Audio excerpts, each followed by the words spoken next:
Follow the messages on screen that will be updated as information becomes available.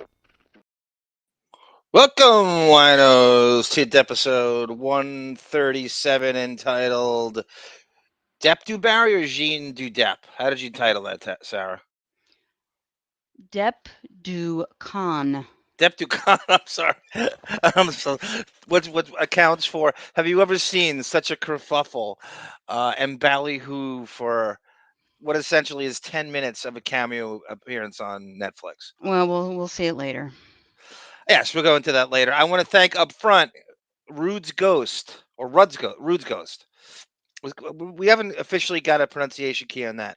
Rudd's Ghost, Kathy Scott, and of course Ida Greenbacks for your And A. benevolence.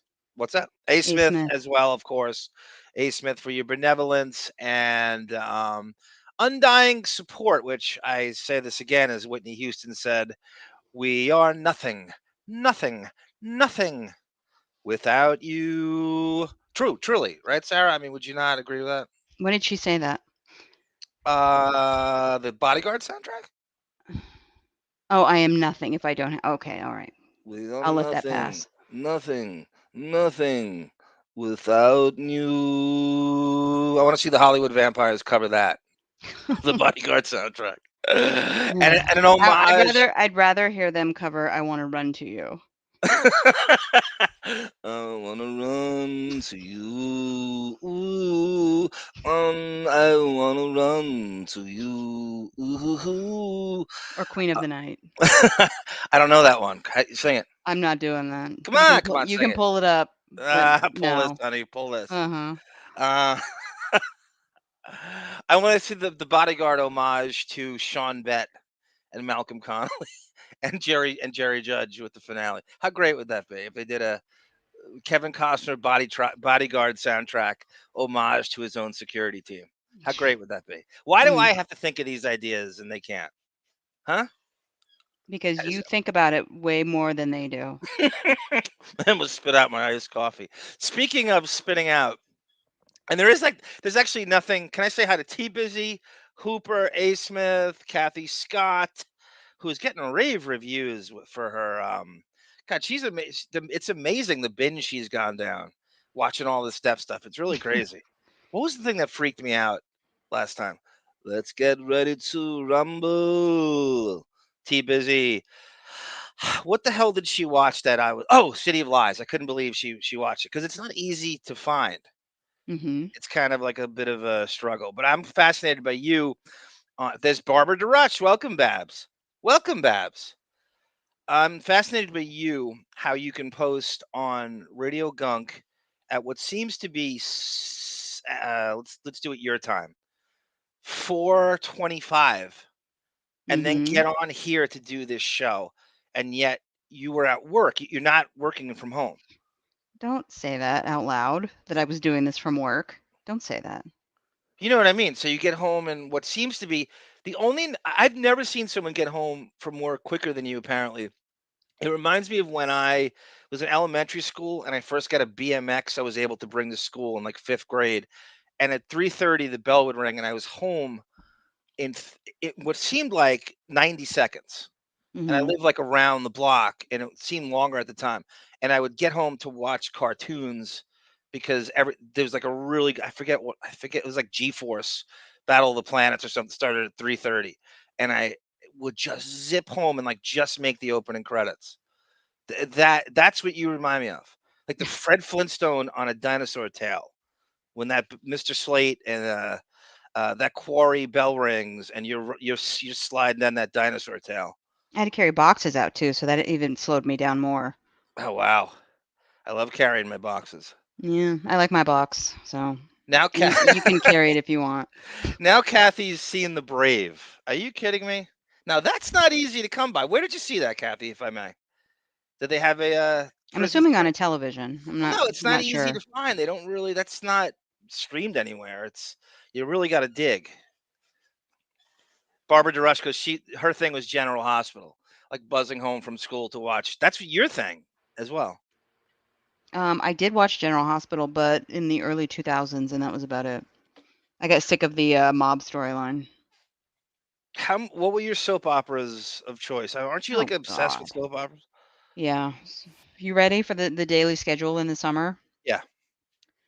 Okay, so I would get my chores done between 8 and 11. 11 was Young and the Restless.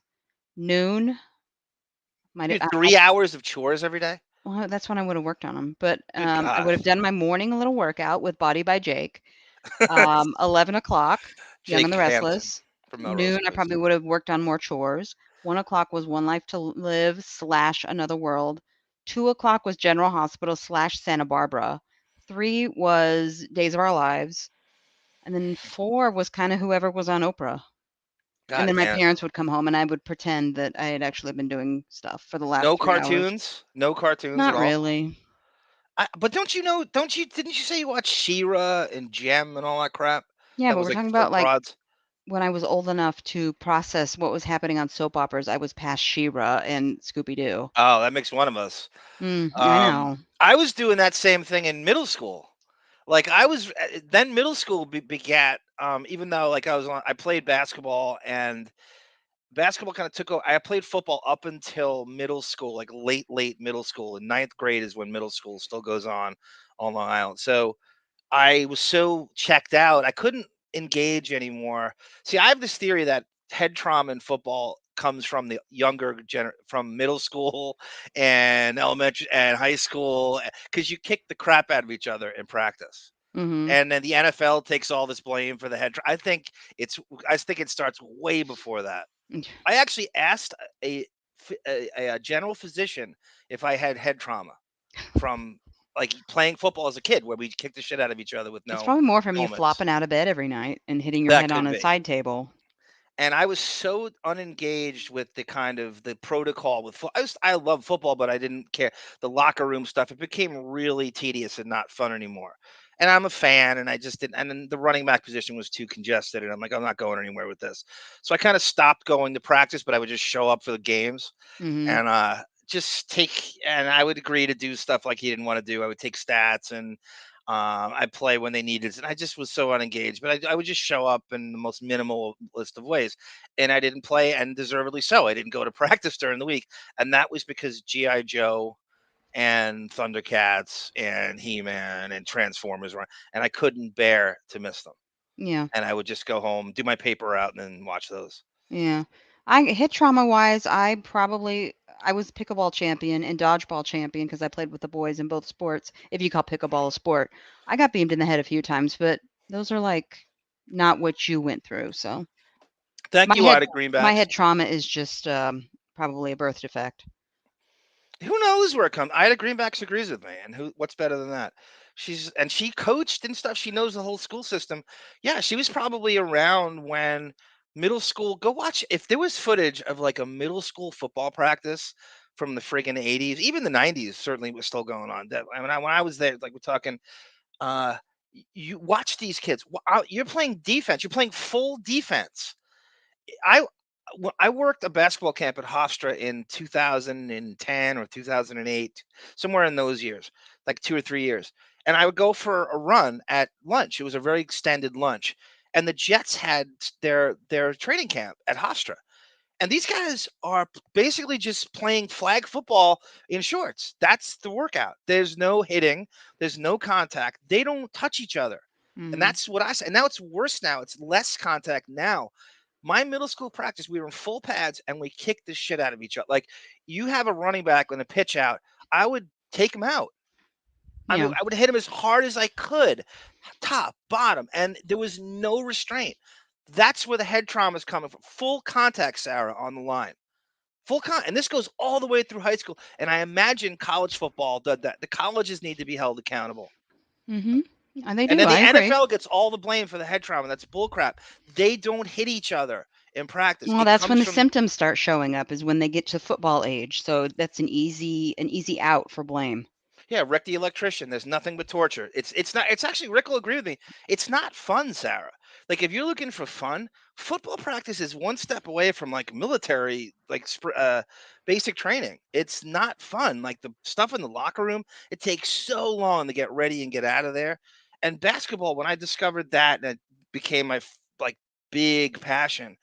It was no contact. Basketball practice is fun. It's fun. There's no downside. So when you hear NBA players complaining, it is Mm. you don't love that. You're dealing with half a league that doesn't love the game because if you love basketball, everything about it is fun. Practice everything about it. There's no downside. Do you rather when you were playing basketball in your heyday, were you driving also, in your downtime, were you driving around with your homies flashing a gun? Yes. I'm trying to think of the closest I came to that. The most we did was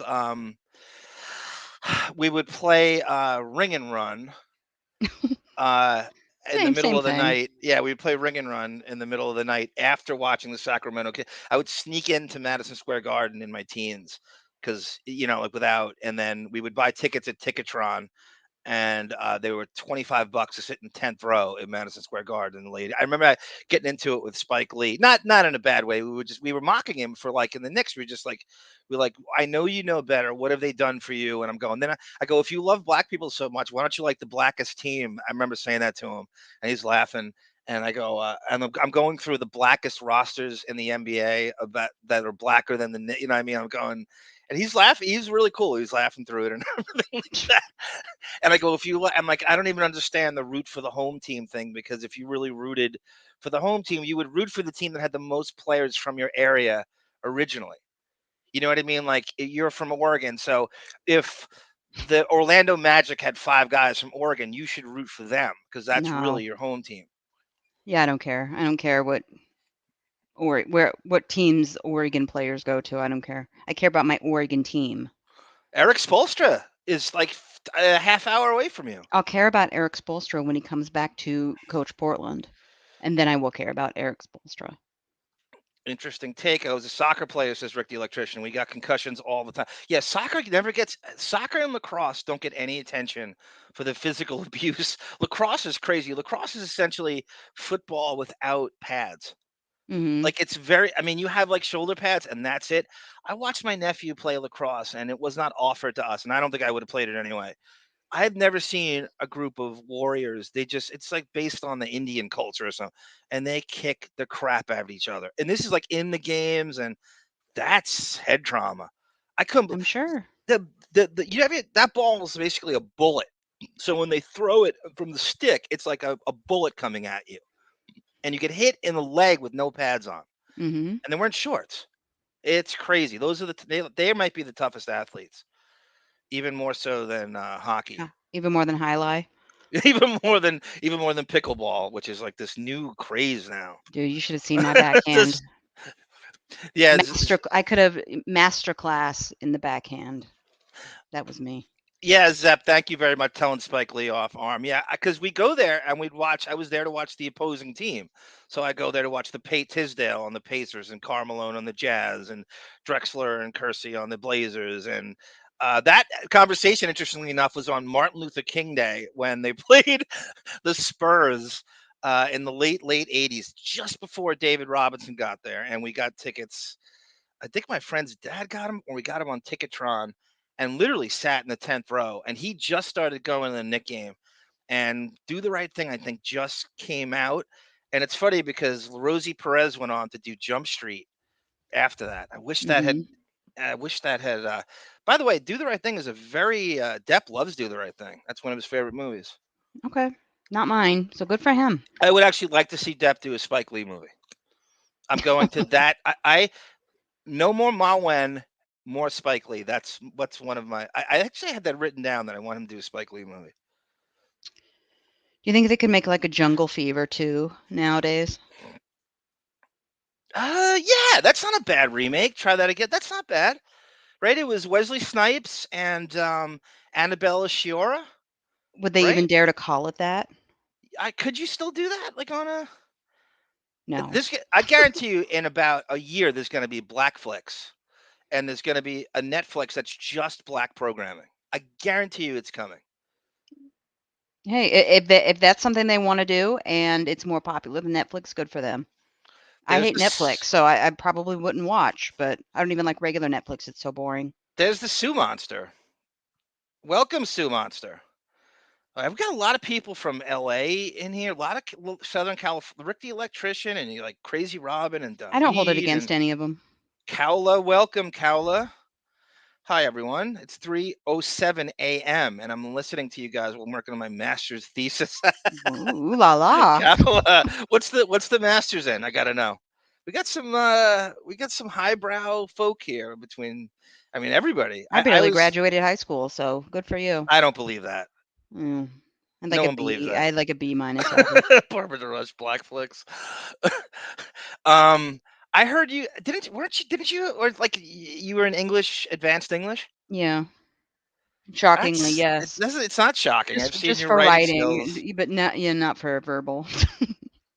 Were you ever like, recruited by like Oregon State or No, Arizona, but I didn't want to go to Arizona. It's too hot. you would have went to school? No, you might have just missed them.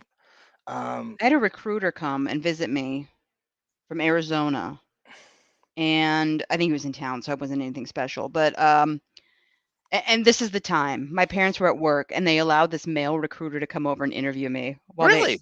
just I was home alone. Would that would never happen today? But yeah, I don't think it went well. I never heard back from him. You're always home alone, Macaulay. Tell these I people how love it. your summer used to go. My parents usually would go on a trip, and I had the option to go. I usually didn't want to go. And they'd leave you at home Yeah. you're in a middle school Yeah, it's probably late middle school, early high school. by yourself for how long? Sometimes a week to 2 weeks. I mean, I had a So much fun. friend. I love being alone. Well, you must be really trustworthy because I don't know anyone's parents who would do that in those years. I only had You to have call the police once. you have no Somebody would siblings, so it's not like you no. have an older brother or sister. That's crazy. Somebody would come up to the somebody kept coming up to the door in the middle of the night and ringing the doorbell, and then they would run away. So I called the police, and the That's police came scary and they shit. didn't find anybody. It And turns you out live it in a was the neighbor playing a joke on me. That's scary to I be. know. I That's could have absolutely. stomped a hole in their face. And did you have a dog at all or anything like that? Yeah, we had 2 schnauzers. I won't say the names because they're not really politically correct now. What? Say it. I don't care. German dogs, I'm just gonna say that. Okay, Red Skull and Hitler or I'm not something. saying not Hitler, but the Lauren first Marie name was goes. Hitler. Welcome, Lauren. I used to go to Delaware Valley, PA, sleepaway. I went to Stroudsburg basketball camp every year too, and I went. It was a week. That was my 21 Jump Street origin, Lauren. When I came home from basketball camp, and I'm like sitting around.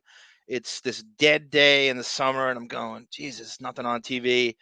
And all of a sudden there's a promotion for Jump Street on it's a promo on Fox, and I'm like, what is this? And the premise hooked me. I didn't know anybody in the show. I'm like, who are these people? And I'm like, immediately, I'm like, oh God, I love this. It was the episode was Fuller's debut, Mhm. and when um they when Depp plays the Harry Potter nerd, and Blair Underwood's in it. And then I had to go back and watch the original Jenko episodes after that. But I saw the Fuller episode first, and then I had to go back, and immediately I was thinking, oh, this is great.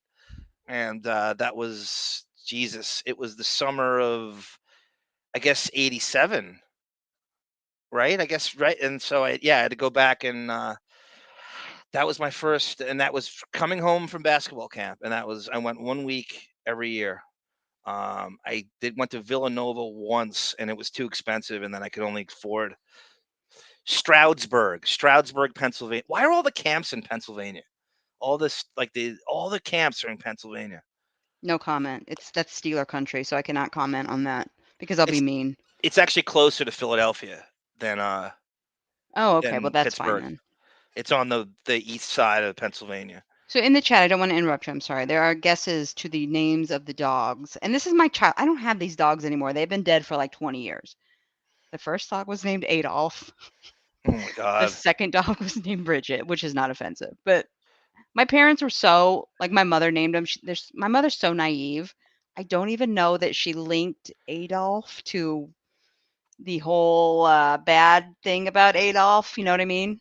There's, So she's you, oh, it's a German name. you talk about Okay. Adolph Rupp, right? The Kentucky basketball coach. Yes, exactly. But their full names were Adolf von Schnauzer and Bridget von Schnauzer. I got news for you. Pellel and Barbara DeRush got it right. They guessed it right. Well, Adolf and half. Blitzkrieg. Sarah's My dogs are mother named would not Ava even know what Braun and Blitzkrieg Adolf. is. Jesus, they got it right. I can't believe that. That's so crazy. Yes, I have heard of Ray Myers. DePaul was a very big school when I first got into basketball. I'm trying to remember who the hell was there. I remember like Terry Cummings, Tyrone Corbin, Dallas Comegys, and that was a huge school. And of course, it's Depp is in the name, right? So DePaul. And I always said that they should Oh, make it Jesus Christ. Deppalu. I had a friend tell me one time, he was like, "Why don't I'm not surprised you're not a DePaul fan because there's Depp's in the name." I swear to God, that was a There are real some conversation. stories that you tell that I cringe for you. That's a real story. My friend came up, he was like, I'm surprised you're not a DePaul fan. Depp's in the name, just add a P to it. Because you see it, they used to do this abbreviation on ESPN. If DePaul was playing, it would cut off, they would abbreviate it, would just say Depp, like the gel, like the hair gel. And so Mhm. I think that's what prompted my friend to say that. With the name Adolf, says David C., you go straight to Hitler. I agree with you. This was in the early 90s, so I apologize if that's offensive. It just people would hear that name, like, at the vet, and they would laugh. I know it's not funny, but that's what it was. I didn't name them. Barbara Darush goes, Babs goes, I used to stay home when my family went away. And the crazy, you're such a good kid. You're a latchkey kid, Ida Greenbacks reminds us. You never once capitalize. You didn't even have your friends over. That's so crazy. Every group of friends wants the one kid who has that freedom and access. And Yeah. here you are every summer, guaranteed 2 weeks to yourself, and never did shit with it. And you are that responsible. Like, I'd walk to the store that was, like, That's half a that's mile crazy, Tom. away That's and get, crazy, like, a Tom. barbecue burrito. That was, like, the big adventure of the week. And you still abided by all your chores for 3 hours a day while you did Well, those? I mean, if I knew they were coming back on a Sunday, I might wait until Saturday morning to, clean up my mess, but Oh my god, my that's chores were crazy, done. time. But see, That's most of the time in the summer, they would be gone at work, so I just had the day. They weren't gone for the entire summer. So I would get $10 a week in, allowance. that's good for a kid. So I had to, like, get up in the morning, wash the dishes, etcetera, take the garbage out, all that. What how different do you think today would be if with today's technology if that went down you as a kid? Meaning your With parents could check up on you like Yeah, easier they would have and tracked me, yeah, and absolutely. track you and you could have like They called FaceTime. every day. Oh, it's so crazy. And you have grandparents, right, in the area? Yeah, oh, yeah, my grandparents were, like, in the on the very edge of the same town, so they would come over randomly and check on me. I don't know if it's more impressive that you could pull that off and not get in trouble or unimpressive that you didn't do anything crazy with it. Yeah. I don't know. I'm torn on that. I don't know. This is I was probably so boring, but Thank you, Rick. Thank you, Rick. there were Thank yes, you for thank you, all your Rick, that's very support nice. and thank you for he's phenomenal in all the chats we do. I'll say it again. This is everybody in here. We are lucky to have all of you. We are nothing without you. and I say it all the time, to the writer's strike is threatened when I read funnier stuff in the comments than is written on TV. Mm-hmm. Right? I mean, I'm laughing and I can't even get a word out because I'm laughing at the chat. Yes, Ida, Mark Aguirre. Yes, DePaul. Yes, good one. Dallas Mavericks, small forward extraordinaire, very underrated, should be in the Hall of Fame. I have no idea why he's not. He's so much better than so many people that are inducted. Best friend to Magic Johnson and Isaiah Thomas, too. You Remember they need used to to kiss? read, by the way, I'm sorry, I apologize. You need to read Rick's next comment. Okay, Rick writes, just so you know, John, we are here for your talent, not for Depp's. That's crazy. That's a crazy compliment. They're not Because here for me, so this is your show. as far as I'm concerned, as a thespian, despite me disagreeing with many decisions he's made in the last decade, I don't think anybody touches Depp's versatility as a thespian. Um, Agree. I think because one I remember reading the thread in the Radio Gunk thread about him that Xavier posted, and I remember talking to the thread out loud instead of writing it back. I can picture that. Like I didn't feel like hitting it was too hard on the phone. Have you ever tried to like write on a message board on a phone? It's like annoying. Like you can't write Yeah, the way you want to write, it's and horrible. y- yeah, David. See, Magic is a partner in the Washington Redskins. Commanders. He's gonna call them the HIVs. That's his new Oh, name. God. Uh, I've heard worse names. Magic just there's no if there's a he has to get involved in every organization. It's crazy. It is crazy. The Dodgers, the Redskins.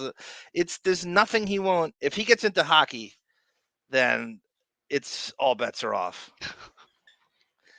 By the way, I had this thought today in the shower. Everything creative is in the shower. Uh, you know how I was telling you the other day because you said you called an audible and you wanted to do this instead of a Yeah. follow up to the movie thing, his films. Oh, can I pause you for a second? I just want to give because the next episode is probably going to be part 3 of Would You See It? Yeah. If the same thing happens where we lose the stream while we're playing a trailer or after, apparently if we are good enough for like 30 seconds, it comes back on. If we're good and we don't break any violations, or do any whatever, the stream will come back on. So if that happens again, just stay there and the stream will come back. Barbara DeRoss goes, I would have hated having a cell phone as a kid. I don't know. I'm torn with that, Babs. I would have gotten in a lot of trouble. Yeah, I think I would have done more good with it than bad, but it could be annoying if your parents know how to navigate it. They can track your every move. I don't know, like even something simple today, like this has been going on for years, but anyway, like generation in the last decade plus, whatever, where your friends don't have to meet your parents. Mhm. You can sit outside, text your friend, and they come out. You don't actually have to knock on the door. Like that is simple but crazy, right? Like your parents had to meet all your friends because they had to come and get you or call on the phone. Now they don't know anybody you're friends with. Mhm. And that's been going on for years, I know, but could you imagine your friend never having to just sitting outside, text you, you walk outside and nobody sees anybody? I had a slumber party I was at when I was a kid. I think I've told the story before, but a bunch of girls, it was like 6 or 7, so we're very young. We were running around being hyper in the living room. It was a girl from school. And her dad was sitting there, which I thought was kind of weird, and just watching us, right? So he makes a comment to me later that really creeped me out.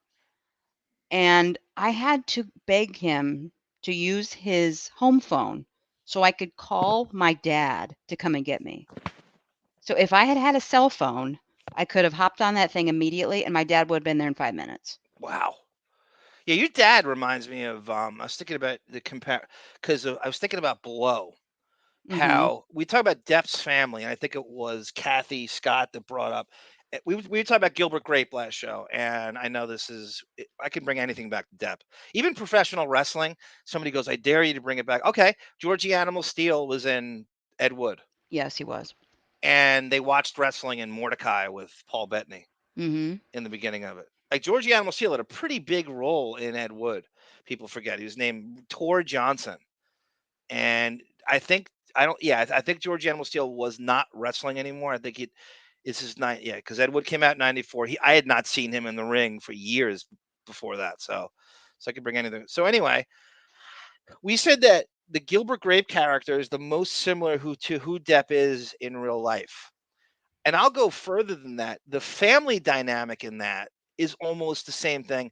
He has a brother you don't hear about. Maybe they had a brother Larry on the refrigerator. He goes, Larry got away. And so he was like in military garb and he got away. It's a sad picture of his older brother. Depp has an older brother, Danny, who you don't hear about. His mother is similar to that. He has two sisters. The dad's gone, right? That's a it's no wonder he took that movie. It's not that different than his regular life. Mm-hmm. And he has some buddies who he still keeps in contact with. Even in Blow, the dad who you probably related to Ray Liotta, and that's almost like a Oh, Massachusetts version of your father. I agree. That's why I sob during that movie He's like an watching that. electrician, he's a welder, he Yeah. works for a heating company, Well, and literally, my dad was a welder. yeah. If you look in the garage when Ray Liotta's saying goodbye to him, there's a Yep. vice grip and I think a blowtorch Mm. and a thing. And the mom is this kind of crazy, she's all over the place, mood swings, and the dad is this rock solid, like super dedicated father. Mm-hmm. And that's pretty much Depp's dynamic, although his dad took off and the mom remained. But I mean, I think even in Blow, there's relatable things, to that. That's why, like Jean Dubarry, one of the things I hate about this movie is I don't think there's anything relatable to anybody anywhere. I think there's nothing to learn. There's nothing to. It's even the language throws any American watching it, and I don't think there's. I think there's only downsides from it. I really do. Well, I hate to break this to you. I was watching clips that have come out, have been leaked to YouTube. Right. I might want to see this movie. That's fine. I'm gonna see it too, but I'm not gonna be. It's under protest. But listen, if I can make for our channel and get away with it, just like a clip of the 10 minutes he's in the movie and put it all together, I will do that. You think I really want to watch the story of Jean Dubarry and her saga? Not really. I I don't want to think see he Depp. does. I don't think he does. Yeah. I think going to that premiere, right? That shoots down. I don't see my own movies. I don't care how subtle it is, right? You're there. I mean, he's been to Cannes. Was it Cannes or Cannes? I say con In because I Oregon, it's am Cannes. New York, very it's Cannes. elite. He's been, to my knowledge, I'm just trying to go through I think he's been to Cannes. I want to say a dozen times. Somehow, every movie he does somehow gets released in Cannes. We've got a clip from him in Con in '98 where he's smoking the cigarette. So, what movie was that? '98. Fear and Loathing. Okay, yes, you're correct. I'm sorry, I couldn't remember. Well, But I mean, it doesn't have to be one movie. You could have several releases in the yeah, of same. course. Did they do Fear and Loathing at Con? I mean, I could see. I'm pretty sure that's the movie. Yeah, I mean, he's done Dead Man there. The first one, I think you showed me a clip of what you put together. Emir Costa Rica is the director. He pronounced it differently again. He's such a weirdo. That Emir, the director of Arizona Dream, is a guy named. It's an Argentinian director. We brought him up with Johnny Meyer last week. His name is Emir Costa Rica. Now I don't know what the official pronunciation is, but for years, Depp pronounced it Emir Costa Rica, and he remember he told the story about he stayed at Vlade Divac's condo or something because Hmm. he's the same from the same country, and he pronounced it. So now in the interview you showed me, the C became, instead of the hard C with the k, now it's a S. So he pronounced it Emir Costa Rica. Hmm. When did that happen? He changed it to sound more. I don't know when the pronunciation key was passed out, but he changed the pronunciation. It's such a Depp move to do, that slick little fucking roll of the tongue and to pronounce it differently, just so you think he's either more European or South American or whatever. Did you catch that when he goes in Amir Costa Rica? I think I did. Yes. Lauren Marie goes, I'm actually looking forward to Gene Dubarry. Lauren, I want your honest opinion when you see it. No bias. And the subtitles, none of it's in English, right, Sarah? It's just completely subtitled. I did see a version that is subtitled, so we'll see. Kathy Scott says Crybaby was first in Con. I thought that didn't Depp say Eat Me at Costa Rica was his first experience I in the don't remember interview? what the. I don't remember honestly. I could see John Crybaby makes Waters. sense Yeah, being the first one. I could see John Waters wanting to go to France Mm-hmm. in the worst way. Oui. The Wrath of Khan. Why has that not been made? Pell, that's good. I have not heard that joke, and it should have been made. Maybe you trademark that because Ray Liotta is a great actor. Barbara DeRush, Babs. I've been saying this for years and years how underrated he is. I don't know how a guy in Goodfellas could be underrated, like the star of Goodfellas. Like it's all the Ginzo movies, right? We never stop quoting them and talking about him. Yet he's a star of it, and he never gets the the praise he deserves. Like he's got a great, not good, great filmography. Mm-hmm. From Narc to I think Copland's one of my favorite movies I've ever seen in terms of crime drama, and the cast in that guy steals. I told you I thought he should have been nominated for an Academy Award for supporting actor for Blow. Yeah, I agree with that. I don't forget the classic, the cinematic classic, Unlawful Entry with Kurt Russell. Yeah, name one bad performance he's ever given. Oh, Autobot agrees. I Thank was you, first Autobot. Autobot. Unlawful, yeah, that's Madeline Stowe and Kurt Russell, right? That's a very Mm-hmm. underrated movie. There's a scene where he's in a cop car with a prostitute. Kind of hot. Yeah, Copland. Who doesn't love Copland, right? I mean, that's I've never seen like Copland. it's the director of that. You know, the crazy. That's a really good director. It's what's his name? Jesus Christ. He directed uh, Girl Interrupted, and that's range when you can do Girl Interrupted and Copland at the same time. James Gold. Jesus Christ, why can't God Copland director? I'm gonna look it up right now because not gonna stop thinking about it. Director. Uh, it should be James Mangold. James Mangold. And Copland, he directed Girl Interrupted, and that's a lot of versatility.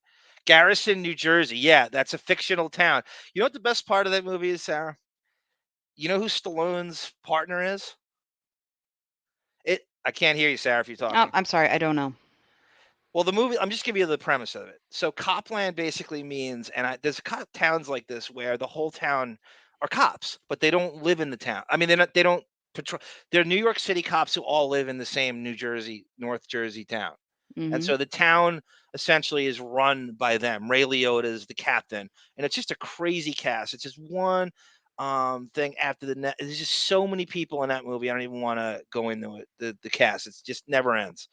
Michael Rappaport is a guy who gets into this like crazy thing where he gets praised and he commits a murder. I don't want to give it away.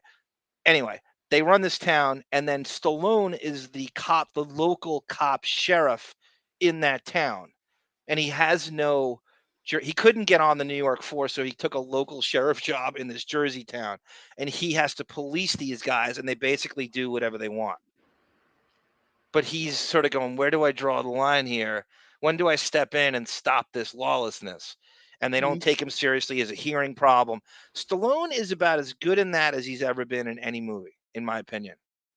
And he plays like it's just he'll never get the credit for it. Annabella Sciorra is the one that got away, and she's dating, I think it's Peter Berg, who apparently had a affair with Amber Heard on Friday Night Lights. Oh, poor guy. I'm sure it Peter ended well. Little Jump Street factoid. Peter Berg's first thing he ever did was 21 Jump Street season 2. The second appearance of the McQuaid brothers. Okay, good for him. I swear Iconic to God. episode. I swear to God. He plays a bully. He bullies Boner from Growing Pains. All right, yeah. And so Stallone's always pining for her, and he's just constantly sniffing around. He's doing favors for her still because he's the sheriff. Yeah, that line from, you hear it all the time. Howard, the Fred plays a clip. You blew it. That's when that clip is De Niro screaming at Stallone for not acting on their suspicions. Okay. Like they had evidence and Stallone let it go too long, and that's De Niro yelling at him in that scene. And Stallone's partner is Janine Garofalo in the movie. I swear to Oh. God. And she's great in it. She plays like a subtle kind of woman who is a female cop, and she's just sick of it and leaves. She just takes off. She's just like, Mhm. I can't do this anymore. I'm out of here. We have no power. We have no jurisdiction. I don't want to do this anymore. I'm going home. So she leaves the town and just like, I think towards the end, probably 3/4 of the way through, she just leaves. And it's a weird pairing. Like, who would have thought Janine Garofalo and Stallone would be in the same movie and Mhm. as partners? Well, the irony now is she calls for the defunding of the police, probably. I haven't heard from her, and there needs to be a I'm very sad I documentary haven't. called Not really. Garofalo. Yeah. I liked her on Air America, but eh. Oh, I think she's phenomenal. I think she's such a unique voice. She's a total original. She doesn't steal. Whether you disagree with her, or you think she's like cunty, as it were. She is a total original. I've seen her. I like her stand up. I remember her going on. She was right about Iraq, and nobody apologized to her. I remember her going on Fox News, taking on O'Reilly and slapping him around. And say what you will, I'd rather she people walks to her own apologize. drummer. I'd rather people apologize to the military, people that had to go over there, than Janine Yeah, I know. Garofalo. Well, that's what she was doing, right? If you listened to her, they wouldn't have had those casualties. Robert Patrick, yes, Autobot, yes, that's right. If that cupcake makes, oh yeah, that's a line from De Niro says Pelle has a coat. If he's eating and he's like, if that cupcake makes a mess, we got a case again. And that's so I think De Niro manipulated Stallone into thinking, oh, you're a piece of shit. You won't do anything. You're a wussy. And so he pissed Stallone off, and then Stallone went, he's like, I'll show you. And he, he marches back to his town and just goes crazy, taking them down. And then De Niro, that's what De Niro wanted.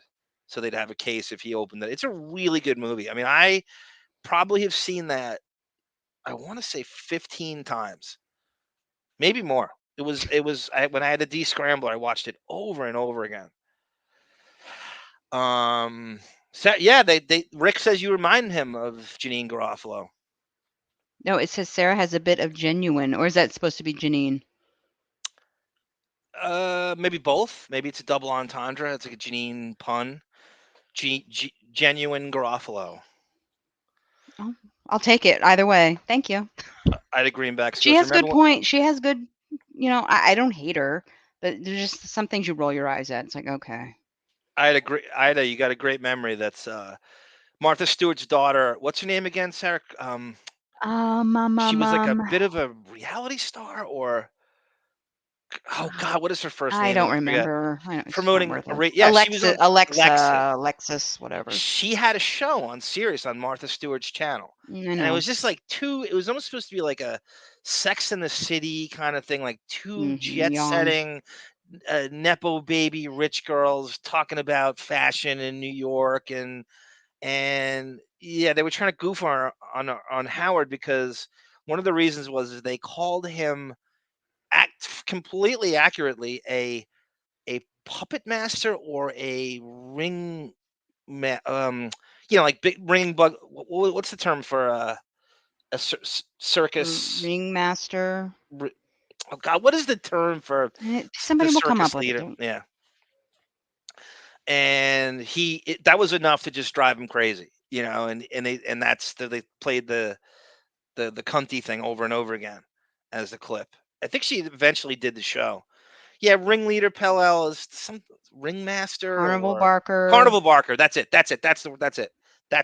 That's the word that drives Howard crazy when you call him a Carnival Barker, which is completely true, because it's another term for huckster, which we've come to find out is 100% accurate. All right, so let's get into this. I'm going to start with a story. I want because I hyped it. I don't hype it. I don't hate this. I'm so pompous. I'm going to read the radio gunk thread on Depp at Con, and I'm going to have people weigh in who May don't. I put in a disclaimer? There was a photo that was posted of Mr. Depp's teeth. Okay. Okay, Now, the combination of the cigarettes and the gold work he had done for pirates have not been kind to his teeth. I made a comment in this thread. Don't be offended. Thank you. And if are you're we gonna? offended, I'm sorry. You want to wait your video for the applause, or you have that in there? No, let's wait. I have it Okay, all. okay. I'm just gonna go through this. So Xavier posted a thread that Variety, everybody's. This is like my friend Brendan texted me. He's like, "Can you believe the attention Depp gets now?" Because Brendan's like an old school Jump Street fan. He's like, "Can you believe that every move?" And this, like, you go and you can't even keep up with the stories. Like everybody, and they're all posers, and they're all just they have no idea, and it pisses me off at the same time. I like the new, but I'm sort of torn on it all, and I just because I don't want the posers weighing in anymore. I kind of want to weed them out. And so for Johnny Depp, teary-eyed, Gene Dewberry receives 7-minute ovation, and so this is on Gunk, and all the people weighing in. Some are fans, and some aren't. Some are casual entertainment fans. Some are entertainment fans who don't like him. And it's interesting to see the cross section of people and what they feel about him that aren't in these super fan circles or Yeah, this is not a Johnny Depp website that we're about to look at. So no. That's why I'm posting, because it's a cross section of people who just are outside of this and what they think of him now. And so Xavier posts this, and we see Beth's European pimp hashtag the Deppening. There's Xavier. Let me just. And Amber was crying. Give me shelter. Johnny Bye Bye, who is our contrarian. He is our Depp. Him and G Canada are the Depp contrarians. This guy, right, Sarah? It is amazing. He has a negativity for anything you do in the WINO Forever thread. There's nothing he can't shoot down. And so he immediately posted these. Babs Free writes, these people gave a child rapeist a standing ovation and allowed Harvey Weinstein to rape young actresses for decades of impunity. A genuinely horrible set of humans. So there's this now Khan is synonymous with, supporting. Did you realize Gerard Deppard? It's always that's amazing. yes, I know. Gerard Depardieu has this insane sexual misconduct history. Mm-hmm. I wasn't really aware of it. It's crazy. And I read it, and um Ma Wen was married to this guy, it'll come up later. Who's a crazy they had a divorce, and let me see. So let me see. 7 minutes, 7 minutes is a bitch. These people, okay, so let me scroll down to see the world is going to be fine. This is Bukowski. Oddly enough, like Bukowski is kind of like a Depp. That's a Hunter S. Thompson-esque writer. You think a guy with Bukowski as a name would probably like Depp for his Thompson connection and the beat poets that he's obsessed with. I'm sure Depp is a huge Bukowski fan, which I know that he is. I think he was going to play Bukowski at one point. Seriously, that was a rumored film for quite a while. By The the world way, is I love the comment from Ida, but because it has that word in it, go ahead and minimize that. minimize what? Her comment on the screen. Ida? Oh, okay, yeah, okay, okay. yes. I'm sorry. It's hard to juggle I this know. Just you'll get back to the chat sometimes. in a minute. Okay. And then Ago writes, great. It's Polanski now all over again. I mean, this is what people think. This is kind of, people, it's a very polar, he is not as beloved. I always talk about the beloved people in Hollywood, and he's not beloved. He's not. There's a polarizing, there is a sect of feminazis and people who just straight up are tired of him. And they're seeing it from the Well, outside. They're not particularly cinephiles. this is also reason number 52. I probably wouldn't have let her skate with that appeal. I would have let her go all the way with the appeal to have her lose again. And just so you could, that would sweep through the media once again that she lost the appeal, driving it home a bit that she was lying. I The think it hunt. was way too kind to her, but go ahead. I mean, how many times? I'm going to say this 100 times. And I don't care because I said it during the trial when we were streaming it live. I'm the first one to say it. I will continue to say it. Amber Heard backwardly wins in a way because there's no thing he's ever going to do where the stank of her in the trial are not going to loom large over everything he does. And you saw it. You think that 7-minute ovation was for his performance in Dead Man? Do you? It's because the damn trial looms. It's this thing that's never going to go away. Well, you It's also have to remember every Con festival, the opening film always gets a standing ovation. right. So it's not about Depp. It's just that It is that's what though. happens. It is. They're channeling They do love him there. Yes, absolutely. But everything he that's common. does. No one's ever going to not think about that. It's always going to loom everywhere he goes. I said it from there's no film is going to eradicate the memory of this. She's constantly going to be in the collective consciousness of people watching everything he does. That trial's never going to go away, and that's the negative of that, bringing attention to it. If it kind of just if they were able to just quash the whole thing, you probably could just go on with your film, and it might have it'd be somewhat in the recesses of people's mind, but not like this. There's nothing he can do anymore. This is always going to be tattooed on him for the rest of his life. Hmm.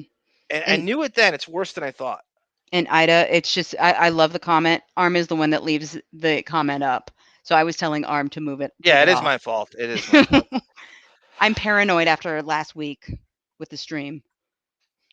It says burn Hollywood, burn, and then he's right. And then again, he goes to the extent of posting an article, and there's a lot of them now about Khan's uh, forgiveness or ignorance to the predator scumbag sect that they Woody Allen and Harvey Weinstein, and how they just embrace these people with no shred of it's. And again, even like we always go with the way the Lily Rose stuff in the penthouse living with her 24-year-old boyfriend, how, the excuse is, oh, in France, that's okay. How this is just a culture that just, they don't care about any of this stuff. There's no shame, there's no embarrassment, there's none of that. And it seems to always go back to France, doesn't it, Sarah? Yeah. I mean, correct. I still don't get the Polanski Weinstein comparison though. Well, I don't get it. it's It's a also it comes out bankrupt. of desperation too. It's for a headline. It's lazy. It's lazy. You're lumping Yeah. everybody in the same category. It's like, Mhm. okay, they had then if we're doing that, what Josh Brolin did to Diane Well, Lane is 10 times worse than this. that Where's he in avatar. this? What's that? That avatar Who? that's on the screen. Oh, who are you looking at? Oh, yours? No, the GIF that's bouncing on the screen. Oh, okay. Milky, yeah, milky sauce. Oh, good Uh-huh. self-absorbed. That's yeah, that's Vanessa Paradis in that shot. Good self-absorbed fake actor got a standing ovation. Any royal family news to go along with this now? You'll take that. Actually, yes. Yeah, you'll take that. Beautiful Soup writes, people who clap at movies are a step below those who clap for pilots when they land the plane. What do you think about that? If you want to clap for a pilot, go ahead. I don't care. Like saying it takes no effort or thought to, that's what you're supposed to do. You made a movie. I'm not clapping for you. That's you wanted to make the movie. Mhm. Now you want applause. Again, though, that's what they do there. Yeah. They're always going to, the ass kissing will never stop in that setting. Hollywood never, nobody loves patting themselves on the back more than Hollywood, right? There's an award show for every single facet of it. No, and it's like going, okay, well, did you do this for awards or you love the art? It is. It's all attention, isn't it? Is it not? It's all attention. Let's face it. Welcome to Hollywood. Then K Tate writes, who's a great poster in the mockery thread, is at least the passengers clap. They're applauding someone who can actually hear it. I don't clap. D-Star writes, I don't clap when I have a safe landing, but sometimes when you see a movie with an appreciative audience, Like at a film festival, you just get caught up in the moment. That's exactly right. And clap at an inanimate screen. I will draw the line at clapping for specific credits. I once saw Gone with the Wind in a revival theater, and the effing people clapped at each opening credit, every single one, including David Selznick. Jesus. That's true. And then you go overboard with it. I remember this guy I went to school with said when he was a little kid, he saw Star Wars or some blockbuster like that, and the audience clapped at the end. And then he went to the movies after that. He would applaud at the end, and he was embarrassed to see that nobody else was clapping. You ever do that move, Sarah? You want to clap, but no one else claps, and you're No. sort of going, ah. I wait until the clapping is almost done before I start. I've started a few applause breaks in I can movie picture that. theaters. Yeah, when Captain America wielded Thor's hammer, which I predicted years before, I got up and applauded, and everybody followed. Not that they wouldn't have anyway, but that's just one of the many. I've started applause breaks at Depp movies, I'm sure. Um, when I saw one that comes to mind is Once Upon a Time in Mexico, when Depp is the blind gunfighter at the end. There was a scene, I don't want to give it away, and it was about, the theater's about a quarter full, and I started an applause break for that particular move he did in that movie. That's just one of many I remember. You Then think he he heard went. about that? I do not. I do not. But he's heard about legal bites supporting him. I remember this guy went to school and said he was a little kid embarrassed by the movie.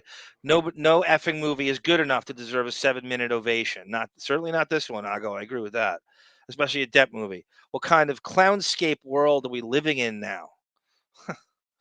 I want to see the stuff that Ago applauds because I believe it's much more than he lets on. What happened at opening night for a Star Trek film? It was retarded. Says people Don't will say that applaud word. for anything. I get no, again, if you're into escapism and that gives you joy and you want to applaud, by all means, what's the point of going to the theater if not for the live experience? Because I will stay home and give me that headphone jack because I don't want to hear it if I don't want to hear it. But I think that's why you go to the movie theater, to have this shared experience with other moviegoers. Because other than that, you have no reason to go because you can do anything you can do at home now. Who's this? Sarah writes, if only Amber Heard could have her day in court, she could present the hours of abusive audio she has to produce and medical records of the 36 broken noses and busted ribs she suffered. Like this photo the very next day. Look at what that monster did to her.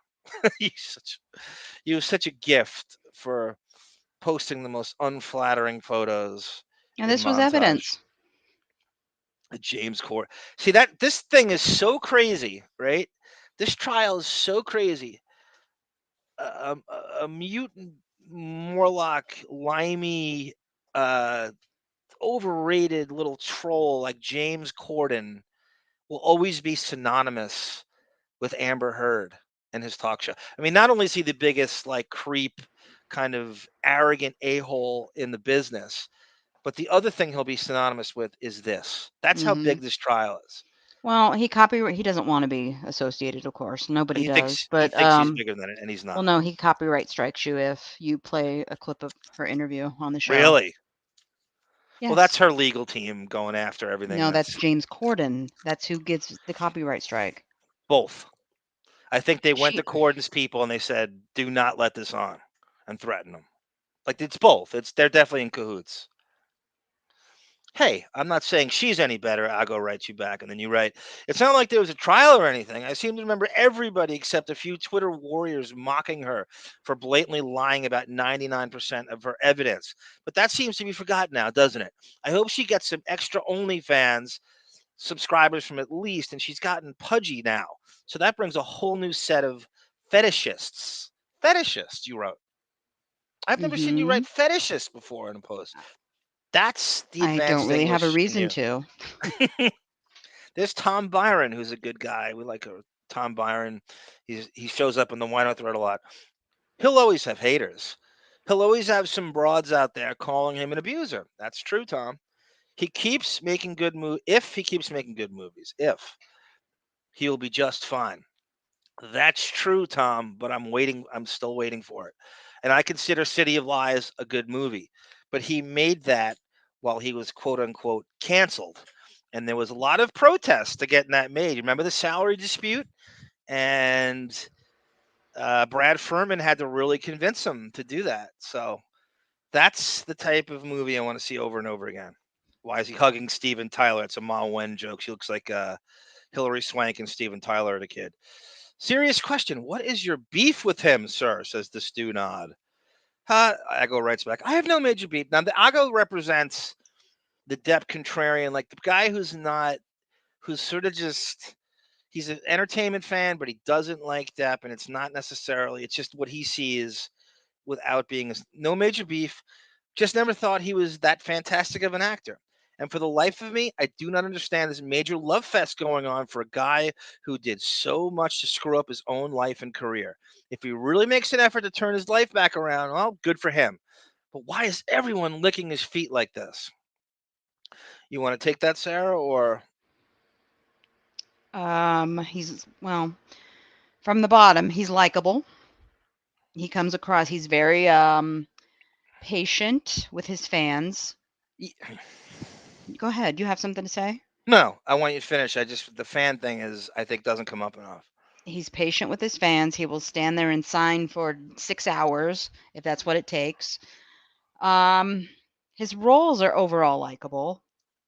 That might be the most important thing. God.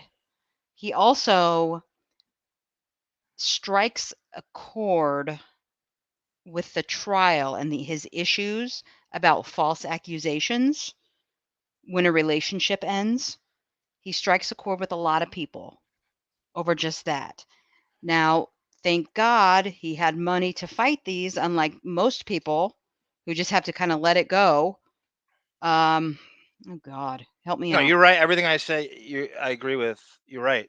The money thing in the trial is a lesson to be learned. I mean, I think he'd be the first to admit it, although I have not heard him comment on the trial. It's everything. Like he's like, It's oh my, also those 3 days of testimony. It's pretty much wrapped up in that, in what he said, how he said it, how likable he was on the stand. He talks slow. Who cares? But listen to what he's saying. supposedly that's deliberate, according You to know, it could Josh be. Richmond. It could be absolutely. But guess what? He did it, and he won. What you say is pretty spot on. I think I will say this. One of the lessons I learned from the trial, and we brought it up often during the streaming of it. Unfortunately, money in this society seems to win out.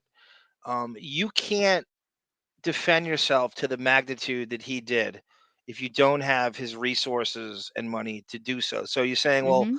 what happens to the guy who's exactly in his situation but doesn't have the money to go to this degree? Well, if you even go on, like, in the final days of the trial, when it was just a complete circus, and it was just like the main story in pop culture, you had so many tweets and YouTube comments on these videos and tweets, whatever, about from men who I were hate men. talking about that they were rooting for him, Right. and giving an abridged account of their situation. So they didn't really hold it against him that he had money and that he was able to finish it. They were rooting for him, And I don't, for the record, I don't believe, I hate men. I don't believe all men and women in these too. situations. You, I need to see that up close. So a guy says he's is innocent or the broad is at fault. I don't necessarily believe him because Depp is proving her to be a liar. I Hmm. mean, these guys need to be vindicated and they're using him. So you take everything as an individual basis because every dude who got into a spat with his wife now is going, well, I'm innocent too because he is.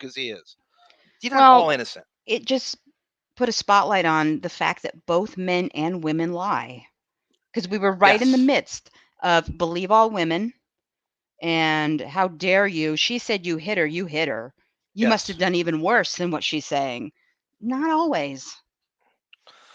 But unfortunately, the ambiguity of the word abuse Yeah, or abuse to to tuck the algorithm uh, sad. is up to the beholder. It's you can't. when someone says, "Well, I'm abused." Well, I don't think you were abused. Well, I feel abused. Well, no, I'm saying I didn't abuse. Well, I feel abused. Hmm. It's And emotional. It's that's mental. what our worry was in the Right. trial. If there's one piece of audio, we said this 100 times. If there was one piece of audio that a juror heard where he was yelling at her and they didn't feel, I don't want to say deserved, but that, he was the aggressor, he would have lost because it had Well, to be unanimous. the text alone, like that's construed as abuse to anybody. Yeah.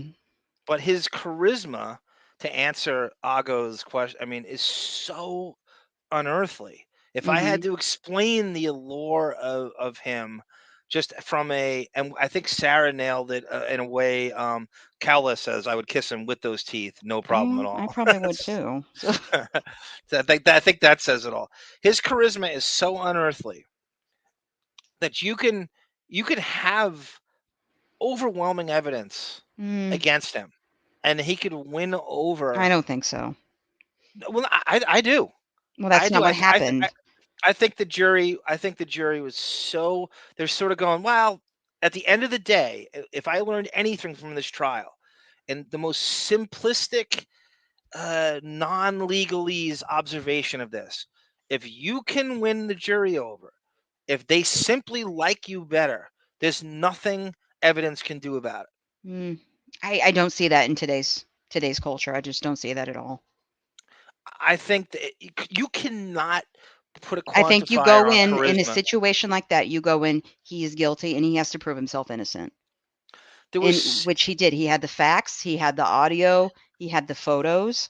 Her photos, the contrast was changed. That's why she couldn't submit her photos because she was running these photos through a filter. You can't submit that as evidence.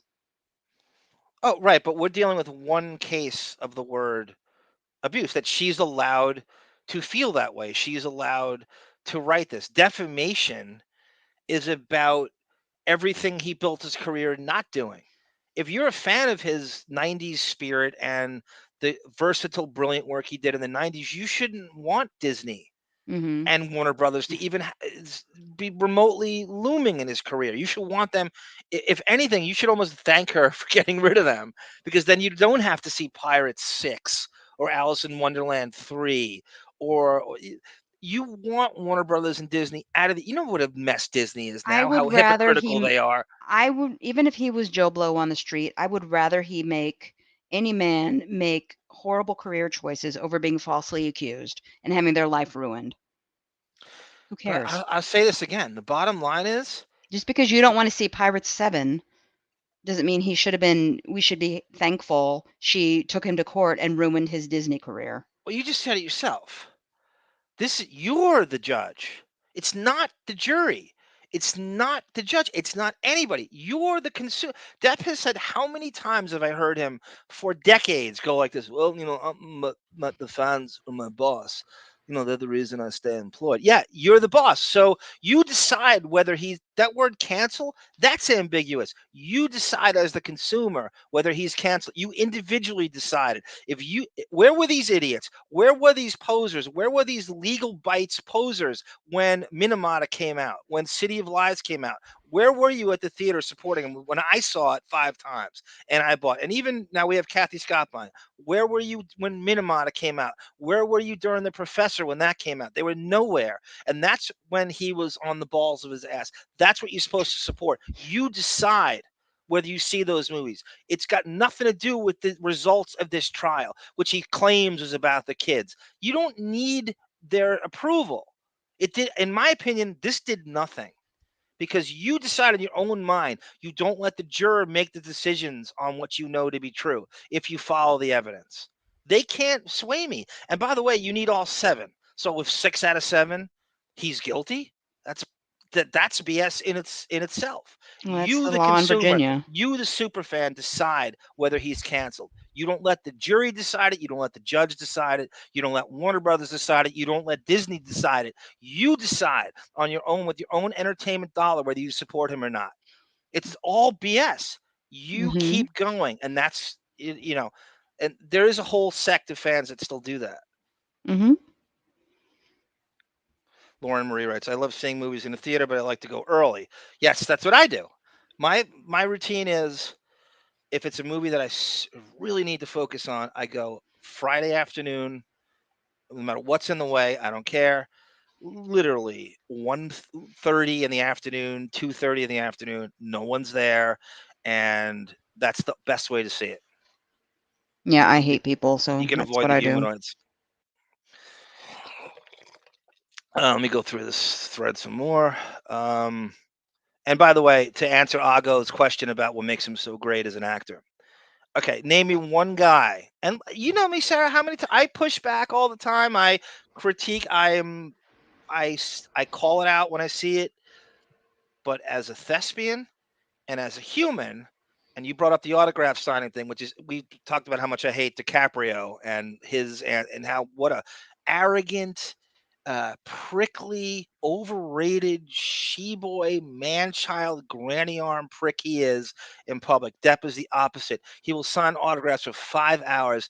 DiCaprio can't even give you eye contact on the street if you. So that's just a whole other element. But as a thespian, name me one guy who has the range to go from Edward Scissorhands to Ed Wood to Ichabod Crane to Donnie Brasco to Jack Sparrow to John Dillinger to Hunter S. Thompson to um, Russell Poole, to name me one person that possesses that range. Sweeney Hmm. Todd, and then sing like David Bowie and Sweeney Todd. If you just took the Tim Burton movies, right, and just cut out everything else, name me one person who has the range to go from Scissorhands to Ed Wood to Ichabod Crane to Sweeney Todd. Just Burton. Name me one guy who can do that.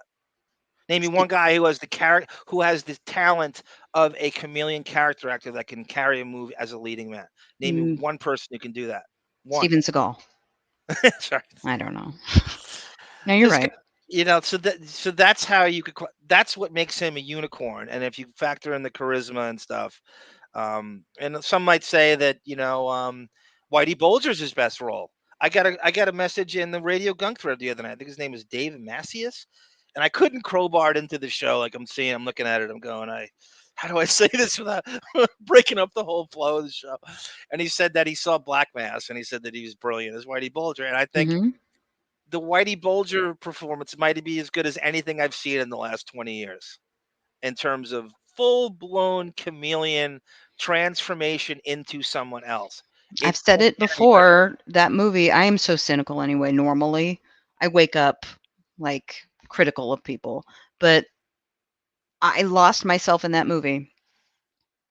And it's, the strangling scene. Never seen anything like that. I Did was you totally imagine taken you were in. the woman in that scene? Is that a fantasy you have? Well, I To be mean, choked out by Whitey Bulger? not Whitey Bulger. Backstage behind the curtain at con, maybe. It is crazy when you see him in that movie, and I mean, even like, to fully transform, and he's just nothing like. And then the crazy thing about his charisma, you're rooting for Whitey Bulger. Why am I rooting for this serial killer Hmm. in the Winter Hill Gang? He's an absolute piece of shit. He's a serial killer. I don't know how many lives he ruined, and you're rooting for him. Like, that's crazy. We shouldn't. That's the allure he has during the trial, in fact. But the funny thing is, it doesn't always translate to box office now, does it?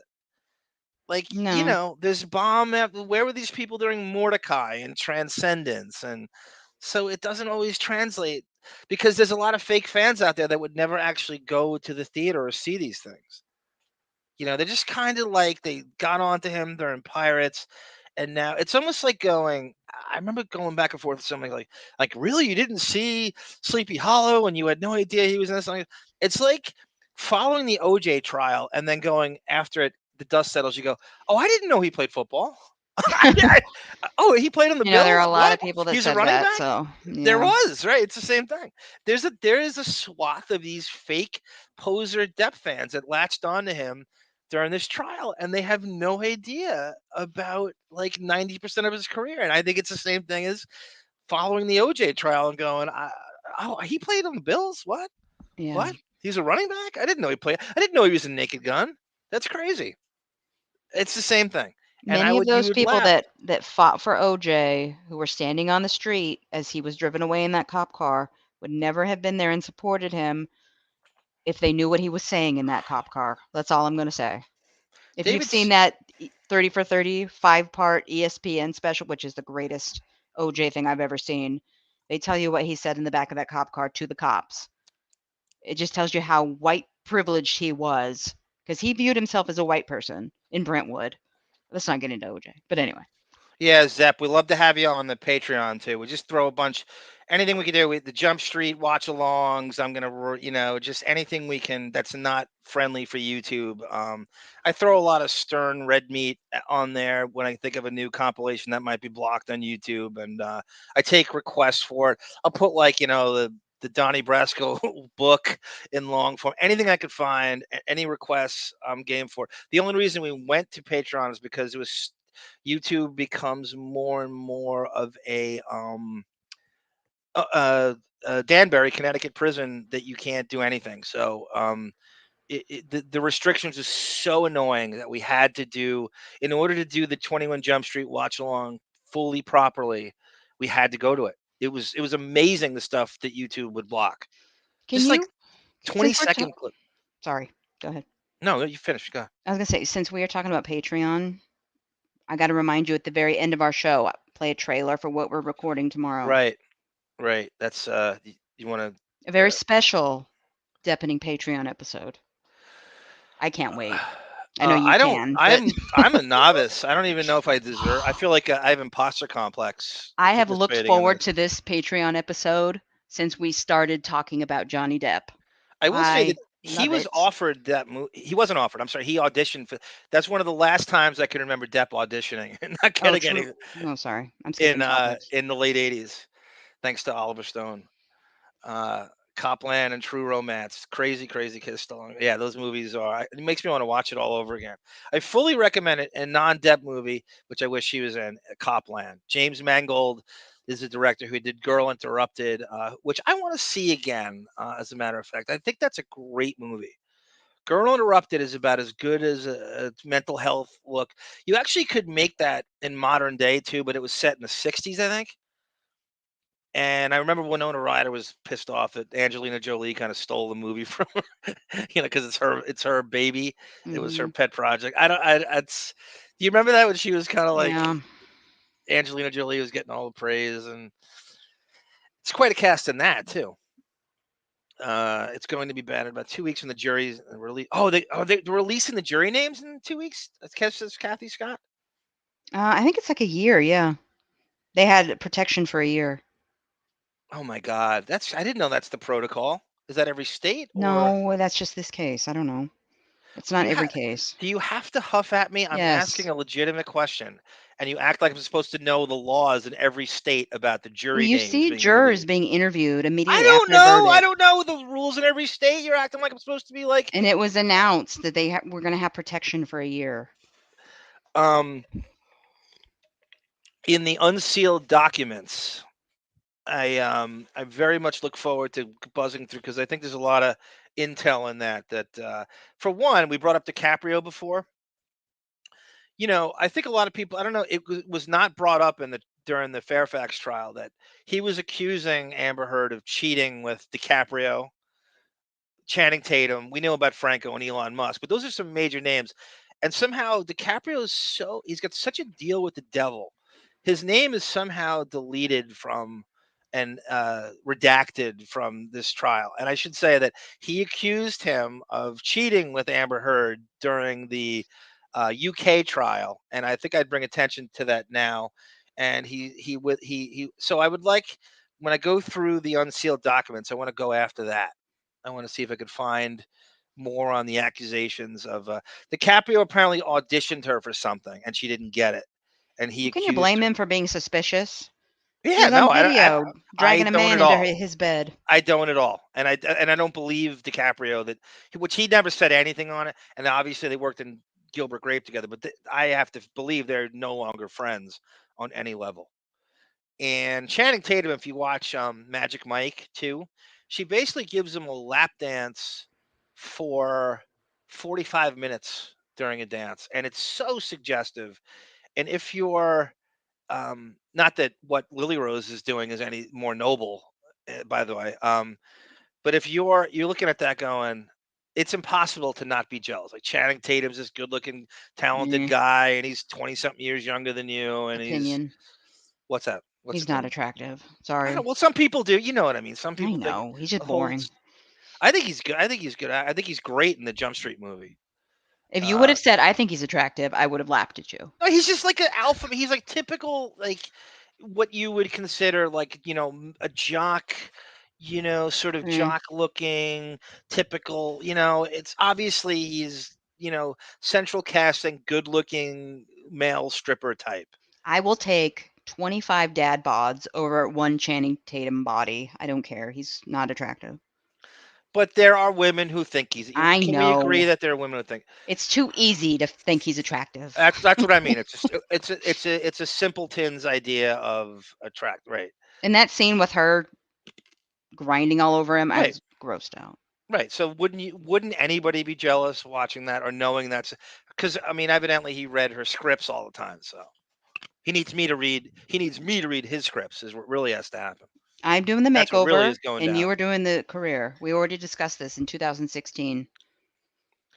Yeah, Kathy Scott is right. There's going to be such a hullabaloo over those jurors when Mm-hmm. that's released. I said all the time, I thought they were intimidated.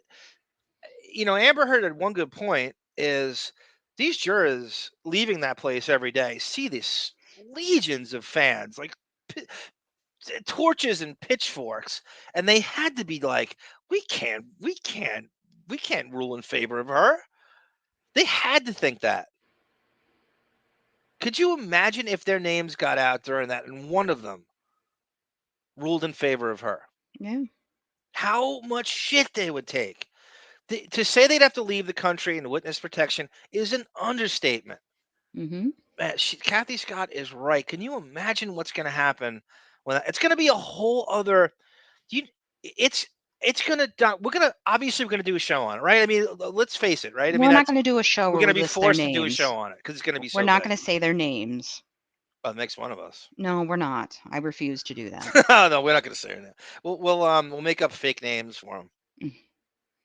like they do in like when people write books and they don't want to write a biography, so they change the names. Pseudonyms is that proper for that or? Sure. Stu Nod writes, hey, I hear you. I have a little opinion either way. No doubt she's an F up, but that's right. More importantly, that woman tried to railroad him and got caught, which is beautiful. Maybe people are just rooting for him in that vein. Yeah. I've also heard that he's a pretty good guy multiple times by multiple people over and over again. Rogan, people say, yeah, that Rogan show. Rogan has there's a clip online of him talking about how Doug Stanhope Mm-hmm. hooked him up with Depp, and Rogan's so widely listened to that's such an endorsement. But my prediction of him going on Rogan's show has not come true yet. I agree. That's what I predicted too. That would be his first interview. I'm so disappointed. I predicted that 2 years ago, and it still hasn't happened. Mm-hmm. Ago writes, this kind of reminds you of Ted Williams. Remember this guy, Ted Williams, that the homeless guy who used to be a radio announcer? He got rediscovered, and then there was a huge media circus and drove him to relapse. That's a weird Mm-hmm. comparison. I haven't thought about that. That's a strange ass comparison. Don't you love the ads that come up now on that site? There am I. I haven't looked at this pompous post by me. What a pompous ass. I haven't weighed in here, but because I plan on reading and replying to this entire thread on the Deppening on Friday night. What a self-important jagoff. Who would post that? Sensei Silver writes, Private Part's got a 15-minute standing ovation. Robin needs to upstage it. This is you? Oh, Sean Avery. No, that's not me. Kiss me down by the broken treehouse, swing me upon it. God, that song. You love that song. And then he shows a picture of Depp's teeth Mm-hmm. as the rope-a-dope. Listen, Sarah says, we all have our issues, but I'll never defend those milk duds. I'm sorry. It's a bad picture. What, is that an Aaron Neville reference? Would I make out with those milk duds? Yes. His teeth look like mini Twinkies that fell into dirt. Again, I don't know how you smoke 5 packs of cigarettes a day and maintain any Mm. semblance of And decent it's teeth. a lot of it though is the pirate's gold that he put in his teeth. Yeah, I read that that jacked was him up too. And it yeah. looks like he's removed all that, so they're damaged from that too. Probably stripped off enamel and the staining from the nicotine made it worse. The teeth thing in Pirates, is it really necessary to do that? Is it really not? Do you really can you, Jack Sparrow has so many layers to him. He's based on Deppy Le Pew Mhm. and Pepe Le Pew and Keith Richards, and we know the story behind that ad nauseum. Do you really need the teeth too? I mean, is that moving the needle for people going to the theater? Are we that much of Yeah, I know. a method actor? We have to do. I mean, it's just so. Would I rather him have his and he's 60 years old. Would I rather him have his teeth currently or big fake, tombstone veneers? I don't know. Probably the regular teeth. I know during the Pirates movies, I never once fixated on the teeth in a positive way. If I saw it, I wasn't going, "Oh, that's such a great. Thank God you did that." I mean, that's why I'm sticking around. It's just like it's so. I don't know. It's obviously his decision, and it's so unnecessary. It's Yeah. Well, I've said it too. I mean, somebody asked me in a DM on this website here about my comment. I said I've seen worse. I mean, I was married to somebody whose teeth completely rotted out. It was disgusting. I didn't touch him or we didn't even look at each other for 6 years.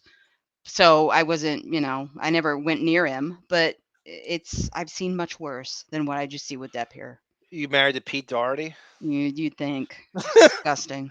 That was Kate Moss's. That she followed Depp with. By the way, Kate. I was thinking about Kate Moss the other day. What a the amount of like praise she got. Because he's like, what a like lowered expectation, as Chris Rock would say, mother effer. That all she did was kind of defend him in court. She's like, she doesn't deserve this like heroic. Just she's hiding out, living on the fat of the land from the '90s, and she just defended him that they had a great relationship for the Mhm. most part. Are we really regaling her as this heroine during this? No pun intended. Double entendre. Sue Monster hates mauve, by the way. I thought I'd say. Um, so could you the praise Kate Moss got from this was so over the top. I'm going, just give me a break. What if you know Vanessa Paradis, her letter in Fairfax, not Fairfax, I'm sorry, the UK, was so much stronger than that testimony, because she should be pissed if anybody should, right? I mean, he cheated on her how many times, and she still came to bat. So Mhm. Vanessa should be the one who was worshipped during this whole scenario, and you proved it in the Deppy Awards when she won in a landslide in favorite Depp X. Yes, she did. Very touching award. I just watched that episode the other night. Parallel rights, because these white knights incels subconsciously thought that sticking up for all women would get them one. That's true too. That's true Mhm. too. That's a move guys do. Respectfully disagree. The jury loved OJ, got him off, but now he's hated. No, I'm talking about I'm talking about the notoriety. I'm not talking about liking or hating anybody. I'm talking about there are people who saw the OJ trial who don't know him from sports, and I'm going, what? That there are a whole swath of people who now know Depp only from this trial, which is insane. Explain Gwyneth Paltrow. What am I explaining about Paltrow? How she has a career? Well, she's a nepo baby. Number one, she's talented. I'm not going to say she's not, but she's not liked.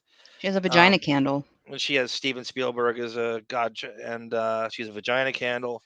There's a whole underbelly of people who get cast, whether they don't have any pull at the box office at all. Believe it or not, she's a lot of fans. You told me, I think, that the Fruit Basket sect loves Gwyneth Oh Paltrow. God. That she's a gay icon, is she not?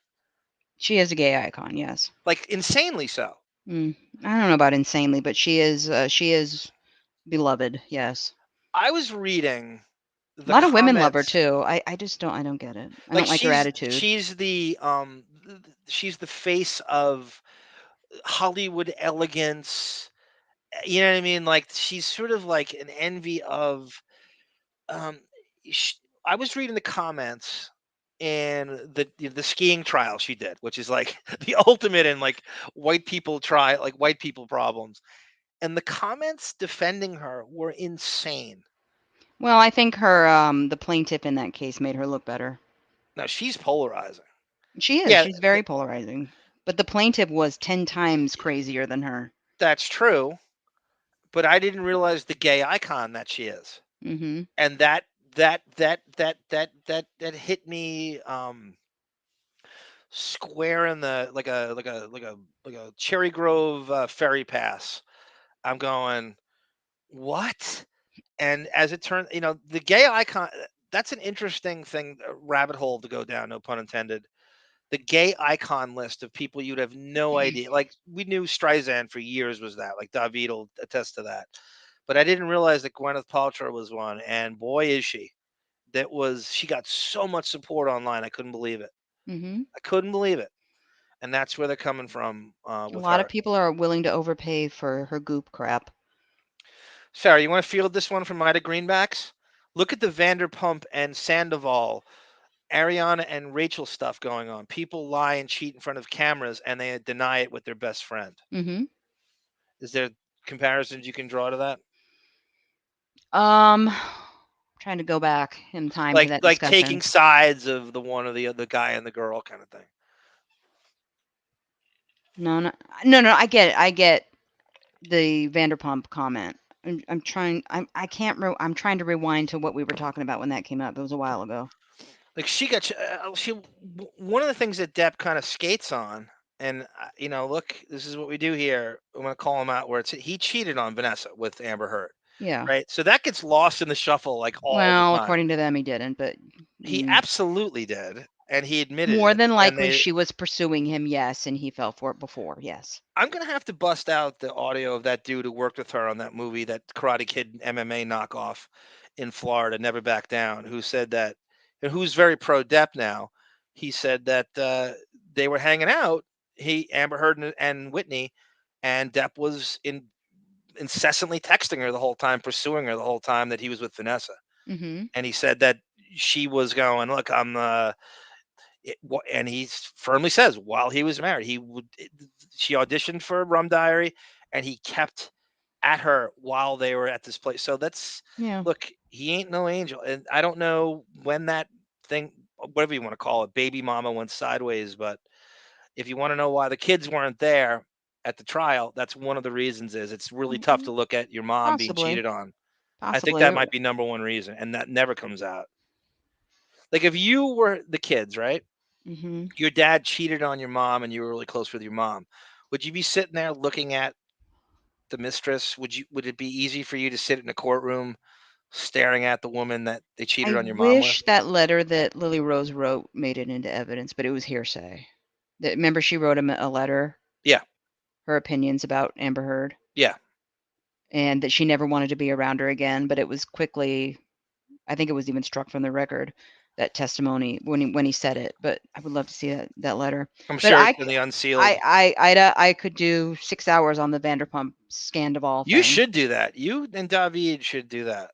That's another thing. That has a lot also other than the cheating thing in common with the Depp coverage. People jumped on that bandwagon because they saw that it was getting numbers on YouTube, and now everybody's talking about that. Yeah, that's a great comparison, Sarah. That's brilliant. You have comedians that are now doing a Scandival podcast that are so annoying. So that must piss you off in the way that the Depp stuff pissed me off, that all the humanoids are jumping on Eh, the bandwagon. Because like I you mean, really please, know that I'm not stuff. going to get pissed off over Vanderpump Rules, but it is, I mean, I've been watching that from season 1, and now everybody's watching it, so it's like, okay, Yeah, that must get your goat a little bit, yeah. because you've been with this you've been a ride or die bitch, as my black friends say, for since this stuff started. Now you have to watch all these. these people that latch on, the goldfish brain who latches onto the story to try to get clicks, and they don't really, oh, what is this that people, I'm going to like it now and get clicks. Mhm. That must piss you off, and it should. It doesn't piss me off, please. I'll go, but I do roll my eyes when I see, um, a random no name female comedian, doing a 3-hour podcast on the last Vanderpump Rules episode, and they start off by saying, "Yeah, I'm finally doing a binge watch after 10 years. I never watched it to begin with. Now I'm catching up due to this Scandal thing or whatever." Yeah, it should piss you off, and I think you and Everybody who's not knowing what we're talking about, you're lucky. Move on. It takes my life. It takes too much of my day listening to this Vanderpump Rules crap. Be happy you don't have to listen to it and you know nothing about it. You have a life, I don't. Jackie Jokeman, I'll end this thread here. Jackie Jokeman writes, too much publicity in the staged applause bit. Less than 50% on Rotten Tomatoes liked it. F that decayed teeth women be. Oh my God. See, Yeah. that's what people who, that's the opinion of someone who really isn't as immersed in this. They made their mind up and there's no changing it, right? I mean, they're just gonna, that's okay. So it's like the Jimmy Xavier's the Jimmy Butler comment. Don't tell me the score tonight. And that stupid stepped on a Look at bee that ad. Will you get that off TikTok. the screen? Okay. It's about that. There's Yes. Lorena Blanca. There's Lorena Blanca with a Tom Hansen reference. It looks like Tom Hansen will be rotting from the inside out. Jeez, I'm glad. I'm impressed he knows the Jump Street I thing. take offense to that. Don't come for my Tommy Hansen. I don't think he's coming for him. This is how you promote, says Gungadin. Always hear about these super long European ovations. This is 5-1, friend of the court. I don't get it at all. I mean, kudos to art and acting and blah, blah, blah, yada, yada, yada. But to stand there and clap for 10 minutes, F off with that. Again, I'm going to say it again. It's not for the movie. It's about overcoming the drama from the trial and him emerging now. It's not for the movie. It's not for the movie. Believe me. We can try to pretend Ma Wen all you want. You cast him for his fame, Miss I don't watch TV, and I don't want this movie is not getting greenlit without his celebrity and fame. Mhm. Admit it. Just admit it. Her ex-husband, Sarah, by the way, is did you know about the falling out? Ma Wen's ex-husband, they share a kid, and he is one of the Me Too French people that the Amber Heard people are protesting. I forget his name. So one of these French auteurs that I know I wonder nothing if about Ma Wen, and I choose I for wouldn't that either to if it wasn't for continue. that. I wouldn't either if it wasn't for that. So She let me just get looks rid of. annoyed she has to do a movie with Johnny Depp every time I see her being interviewed. I think she looks annoyed all the time. I think she has as the kids call, a resting bitch face. Would you not agree with that? I will tell you, in one of the videos we should probably get to soon because there's a lot of them. She, oh God, there is a press conference we're going to watch. You have another article before we get to Yeah. that? Yes. Okay, go ahead with that. No, go ahead. Finish your thoughts. No, finish this, and then we'll get No, to the finish your videos. thought. Finish. You're in the middle of a thought. You just shut down. Okay. We're going to Don't watch look a at. press conference. He shows up 15 minutes into it, and she does not look happy that the attention's taken from her. But anyway, go ahead.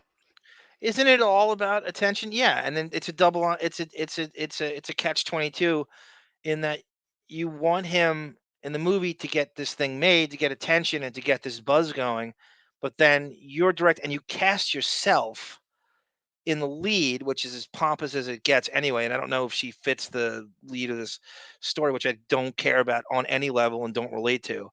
Um, but then you're going to be annoyed because he's taking the attention away. Then he shouldn't want to be. You're promoting it because you want what to happen with it. Like, you need him there to it doesn't take much to get Depp to go to Cannes. He loves going to Cannes, no matter what. If there's something this guy loves in the movie industry, he loves the Cannes Film Festival. It is, I don't know, it is like what Amber Heard is to Coachella. He loves Cannes. He has been going there. It's France. It's these auteurs. His buddies go. He will deny all things, but he loves the Cannes Film Festival. and it doesn't take much to get him to go to it. Daniel Day-Lewis, yes, that is a true artist. But again, I don't think Daniel Day-Lewis really sells a movie as a leading man, where you're looking at him going, "I'm seeing this because he's playing." Depp can kind of play versions of himself where you're seeing it for him, and Daniel Day-Lewis is just a 100% chameleon. He doesn't go to what Depp does, where he can play. You know what I mean? Like Sarah, the leading man, the conventional Mm-hmm. leading man, where you're seeing it for him. He's 100%. I agreed with D'Onofrio, Lauren Marie. He is, in my opinion, in the top 1 percentile of thespians walking around. True chameleon artiste, just brilliant actor in every way. Zepp can't argue with arms points on Depp. Thank you, Zepp. Thank you, sir. Or ma'am. Or sir. I've not confirmed whether Zepp is a man or a woman. I don't know if I'm conflating something. I watched everything too. Didn't want to believe lovable Norbert could be guilty. Oh, you talk about Eddie Murphy? Well, the only one who's falling in love with Sarah's true self, says Rick the electrician. We'll, Yes. I think, like Stuttering John and I'm a Celebrity, Get Me Out of Here, Sarah, I think America's falling in love with you as we speak. By the minute, by the episode. Gandolfini had the same charisma. He does have a weird charisma, Pella. I don't know if it's as strong as Depp's, but it's in there. I did root for Tony Pella. That's a good one. It's not as strong as Depp's, but he has a pretty good charisma. And you are saying to yourself, why am I rooting for this mobster who's responsible for how many deaths? Because he's a torn family man. I'm an obvious dullard, but by the way, family? Speaking of family man, does anybody? I can turn anything into a Depp. What I want to see Depp do musically is I want to see him do live from Daryl's house with Daryl Hall from Hall and Oates. And I don't care if it's by himself No. or with Alice Cooper and Joe Perry. You ever watch that show? No. So he gets a pretty decent artist to come up to his place. He's already really cool cabin you would love in upstate New York somewhere. And they play each other's music with a full band, and they eat and drink and talk about music and life and stuff. And it's about an hour. And so, like, say, for example, they have Cheap Trick come up. And Cheap Trick will do Hall and Oates songs, and he'll do Cheap Trick songs, and they play it. It's so good. The sound is it brings a whole new respect. If you dismiss Hall and Oates or Daryl Hall as like some pop, one, he shows you what a great musician and ballsy artist he is. He will launch into anything and sing it in his own. It is so good.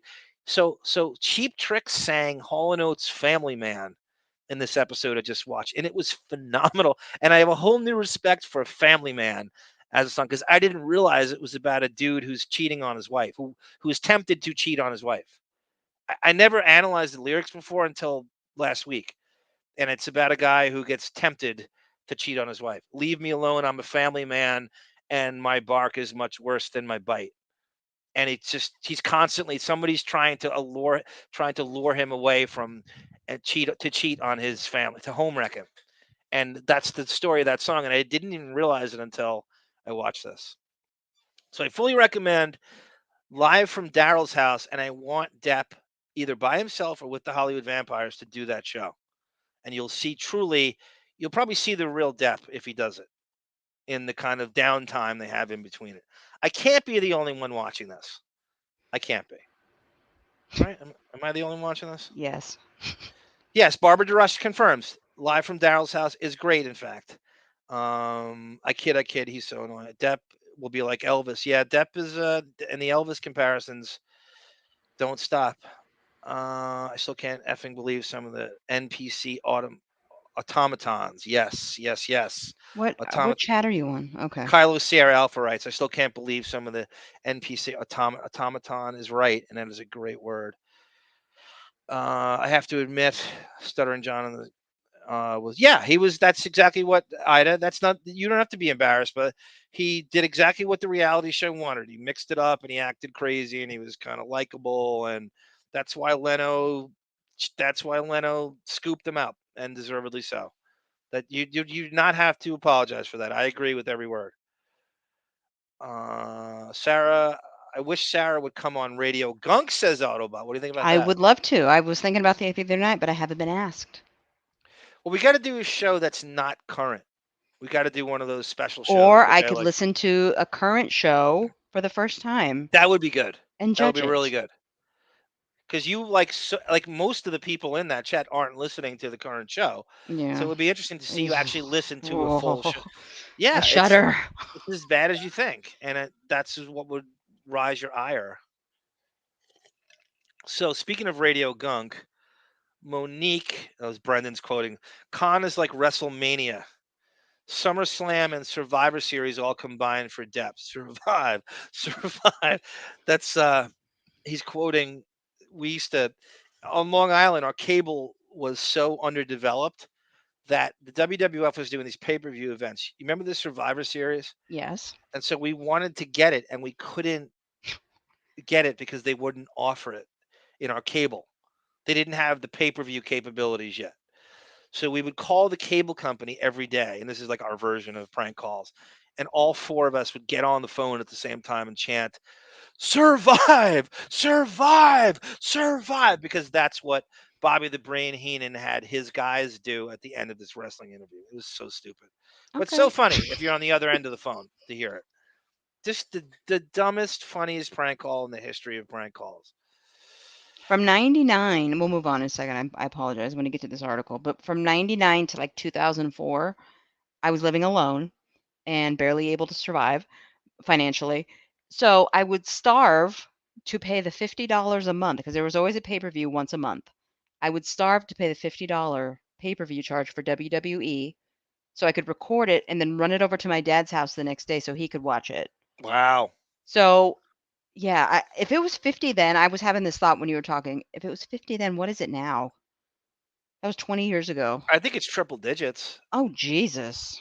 Yeah, I mean, we all know how to get stuff. I mean, I don't know why anybody would pay for that. It's Well, crazy to me. I didn't have you as a connection at the time, so I had to get it legally.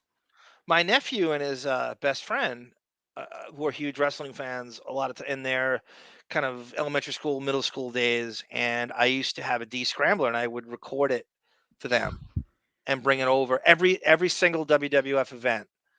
WWE. I'm sorry, I'm not calling it. Oh God, that's I hate using the because the World Wildlife Federation won out in the end. Hmm. Brendan still fights that fight. So I would record every event. This is like in the mid early 2000s, I guess. So I would do the same thing. I would record every single event and bring it over to Mhm. him. Like they would air on Sundays. So Monday I would be at my dad's house. We'd be watching it on VHS. Ida brings up Heather McDonald. No, she's saying Heather McDonald. I think she's saying Heather McDonald is one of the people that covers the Vanderpump line. Okay, yeah, she's a comedian. I can't get past. I don't like the name of her podcast. It's annoying, and her intro is so I can't get past the intro. Even they say fast forward. It is so annoying. I turn it off instead of like hitting the 15-second jump button. I can't. She had a weird feud with she was a writer for Chelsea Handler, and she had this like feud with her. I remember, and like it was pretty good, like exposing kind of what a maniacal, just kind of monster she can be behind the scenes. I guess in line with. And then I saw her do a show with AJ Benza once, which I thought was pretty good. But I'm not a fan per se, but I know who that is. Mhm. And I guess she does a what does she do? Like a Bravo Yeah, I podcast, or think so. is it exclusively that, or is it just show business? I think it's Bravo, but she might do other stuff. I don't know. Gwyneth, yeah, I explained it, Pello. Yeah, she's polarizing. She's not disliked. She's less disliked than I thought. She's much more fans. I thought she was hated, and she's not. She is polarizing, and I thought she was universally hated, and I didn't realize it was just a swath of fruit baskets who just just um her every word. She just rest on her every word, and they go on Goop, and they love everything she does, and that's fine. She's not an untalented actress. She's really good in some things. It's just that she's very hated by what I thought was most people, but that's not true. I can't speak for everybody. Just because you hate her doesn't mean everybody hates her. So, Sue Monster, I'd say Arm and Sarah, you ever do the show like, um, the reason I don't go on camera is so I can go to the bathroom because I drink too many fluids and I don't eat a lot before I go on here. So the stuff goes right through me, and I'm constant. Either it's a Riley Martin pee jug, or I'm actually running to the bathroom, and it's just less to worry about. That you don't have to the vanity of being on camera and everybody analyzing every time you step away is something I can't. I'm too distracted as it is, and I don't want to deal with not being able to go to the bathroom. I have a couple reasons.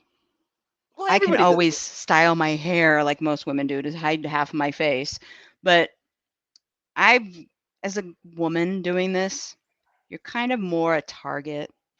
And I'm very honest, so I've probably shared more than I should on this show, resulting in me getting messages that some would consider creepy. So I don't know if I want to show myself. And also, if I want to pick my nose, I'm going to pick my nose. You're a beautiful woman. And then I know you hate men, so that's got to help in addition to that. And somebody commented that they have a fantasy about you and that seeing you would destroy that fantasy. I will Yeah. tell you one thing, Arm is very attractive, and I'm just saying that. I think Arm is hot. He's a very attractive guy. He will never admit to That that. makes one of us. That makes one of us. You Imposter are complex. so I think you're easily a 9.5 on the hot scale.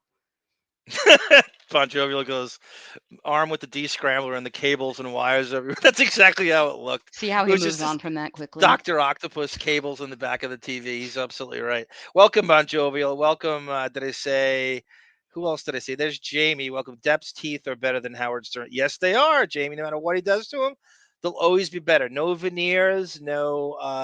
Howard actually has dentures. There's a whole thing I didn't realize, going all the way back to '06. Richard Johnson. Did you know this story, Sarah? Somebody infiltrated Castle Gayskull and found dentures You. on a nightstand. No, this is like from '06, and then reported it to the Post, and it got out there, and then he went crazy on it.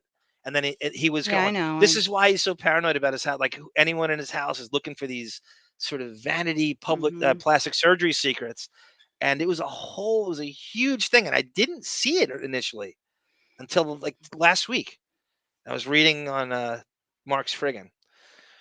I have a notification on my I'm just letting you know, I'm the next stop on Amazon, so if I mute, that's where I'm at. That's why you don't go on camera. It's shit like that. Yes, if I don't come back, that means the Amazon there he is. The Amazon man killed me. I'll be right back.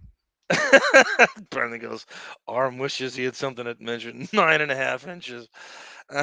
That's Jesus, Hollywood 9 point for Rick the electrician. Hollywood hot. No, I'm a Sable 6.5, Rick the electrician. At best. At best. Uh as Jim Brewer said about himself once, I think I was hot for 5 minutes in my late teens. Something like that. At best. We And don't if your ladies, whole in terms of the body, let's just say he was a distance runner. That's all I got to tell you. No, I think I'm skinny fat. I You're think perfectly fine. I You're think Depp so has hard. taught me I'm not about even skinny just fat. again, I'm not just saying this. You are so hard on yourself. Oh You no. are a very attractive guy. No. I If you think were closer, I would jump you. Depp's teeth are better. Okay. Pop culture, crime Move on, move mysteries, on, move Heather. on. Can I get to this Monique piece? Speaking of Radio Gunk, Yes, please. I'm gonna say that Monique wrote this, but she sent it to me in a text, and I'm like, it was a very like thoughtful because, and I want to get this woman on. Her name is Stephanie Zacharak, and she's an old school Depp fan who writes about how this isn't the Depp she signed up for. So she's looking at the whole Cannes Film Festival Ma Wen thing, and this is getting way too much attention, and she's sort of going, when did this go wrong? And I remember before any of the Amber Heard stuff, there was a lot of negativity amongst the Hollywood media saying, what is going on with these film choices? And I was all over it, then. And I remember thinking to myself, okay, when are they going to catch on to these bad choices? And sure enough, Richard Roper finally writing. Richard Roper is the biggest Depp supporter forever and ever. And he wrote his first bad review on a Depp movie for Dark Shadows. And I'm going, uh-oh, the jig is up. And each time, Mordecai came out and he's just losing the media. And people Mhm. going, what is going on with these horrible choices? What is he doing? And I always make a sports comparison about how it's like an athlete who doesn't lose. It's like it'd be like if a coach came back to a sport. They said to him like, "Oh, you're gonna coach this team," like well, and the coach says, "Well, oh, I haven't watched an NBA game. I haven't really followed it for 10 years. I really don't know what's going on now. Well, oh, we just want you to do it." Like, okay, well, I don't really know. And then you find out that the league has changed. Like, oh, everybody's shooting threes now, and it's this kind of offense. But you're stuck in your own ways, and you won't watch new stuff to adjust to the new world, to the new NBA. And that's what I feel Depp has done by trying to feign ignorance to the world of Hollywood and what's going on in the film industry. It destroys your ability to pick a good script because you don't know. In order to do an original movie, you have to know what's unoriginal to do it. So you have to follow the industry. You have to follow what has been beaten to death. If you followed him in the 90s, you would go, well, that's been done 1,000 times. I'm going to do something different. I'm going to do it this way. Well, now if you don't follow it, how do you know not to do something if you don't follow it? If you Mhm. don't follow the end, you know what I'm saying? So it showed full blown with Dark Shadows and Lone Ranger and Transcendence and Mordecai. You're sort of going, did you not know that kind of Austin Powers was Mordecai before that? Did you not know? Do you not know that nobody cares about the Lone Ranger in 2013? Do you not know that maybe Dark Shadows is something that aren't on the tip of people's tongue in 2012 on the same day the Avengers comes out? That's what you need to have the ability. In the 90s, he knew, and I'm not saying he was ever an expert in, he probably was when he was younger, like in the 80s. I think he was like a cinephile in the 80s, and then he stopped keeping up with it. And that's not good. Mhm. I don't care. I don't need you to watch your own work. I don't need you to be obsessed with yourself, but I do need you to keep track of the industry so you know what not to do.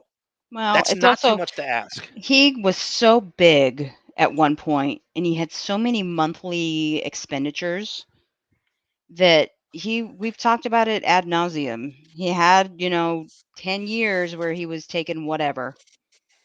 If he could get 20 million plus back end, sign me up. Well, that's why I want to have this brought on because I want to tell her she's talking about Fine lady. the Have this fine lady. decisions. She's talking about the decisions he made, and what she's missing out on. Before I even read this, is she obviously never read the Tracy Jacobs transcript, which you and I reenacted.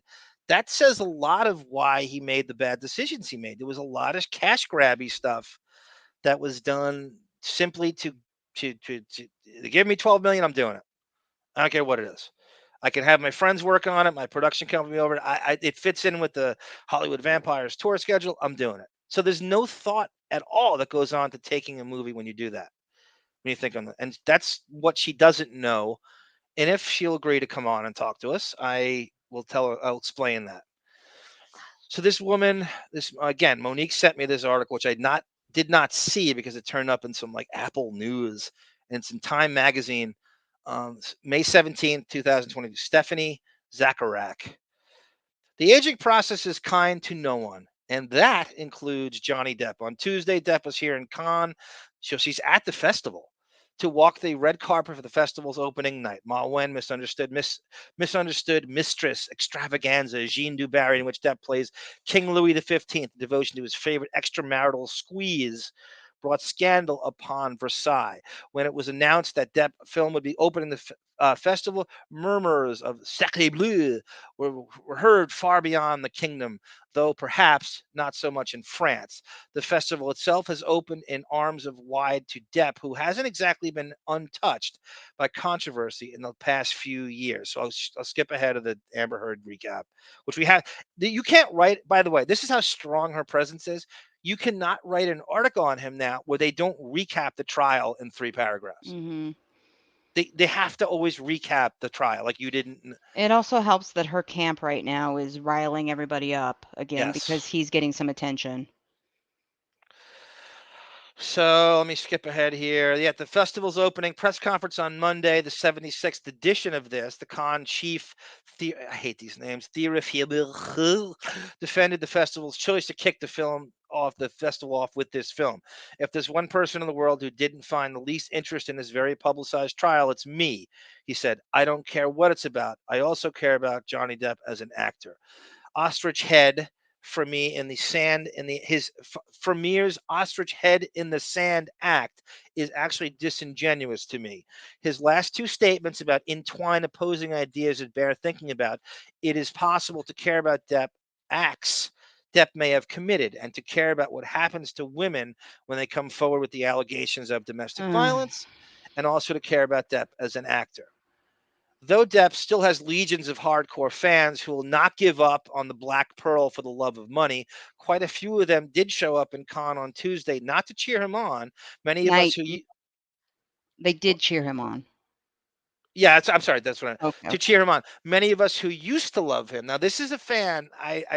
This is someone whose essays I read many a time in, say, 2014, 2015, who he was losing fans due to lack of artistic choices. And she's seemingly one of them here. Many of us who used to love him can't look at him in exactly the way that we did in the 90s. The Depp of Donnie Brasco and What's Eating Gilbert Grape, of Ed Wood and Dead Man, was magnificent to behold. An actor of micro-shaded subtlety and wow, that's well written, unforced charm. Even his roles in the earlier Tim Burton movies as a somber, stammering Ichabod Crane in Sleepy Hollow, or a winsome artificial boy in Edward Scissorhands, showed layers of depth within their expressionist stylization. His translucent, silent movie star skin, his eyes capable of shifting emotional colors within the space of a heartbeat. To watch him was to sink into the deepest pleasures an actor can even give us. Then Depp began to hide or allow himself to be hidden in the bedraggled. I want you to use bedraggled in a sentence next week, Sarah. Okay. Pirate ruffles and rock star eyeliner and the dismal Pirates of the Caribbean franchise and the look at me multi-tone pancake of Tim Burton's exhaustingly eccentric characters. His lost boy naivete began to come off as shtick now.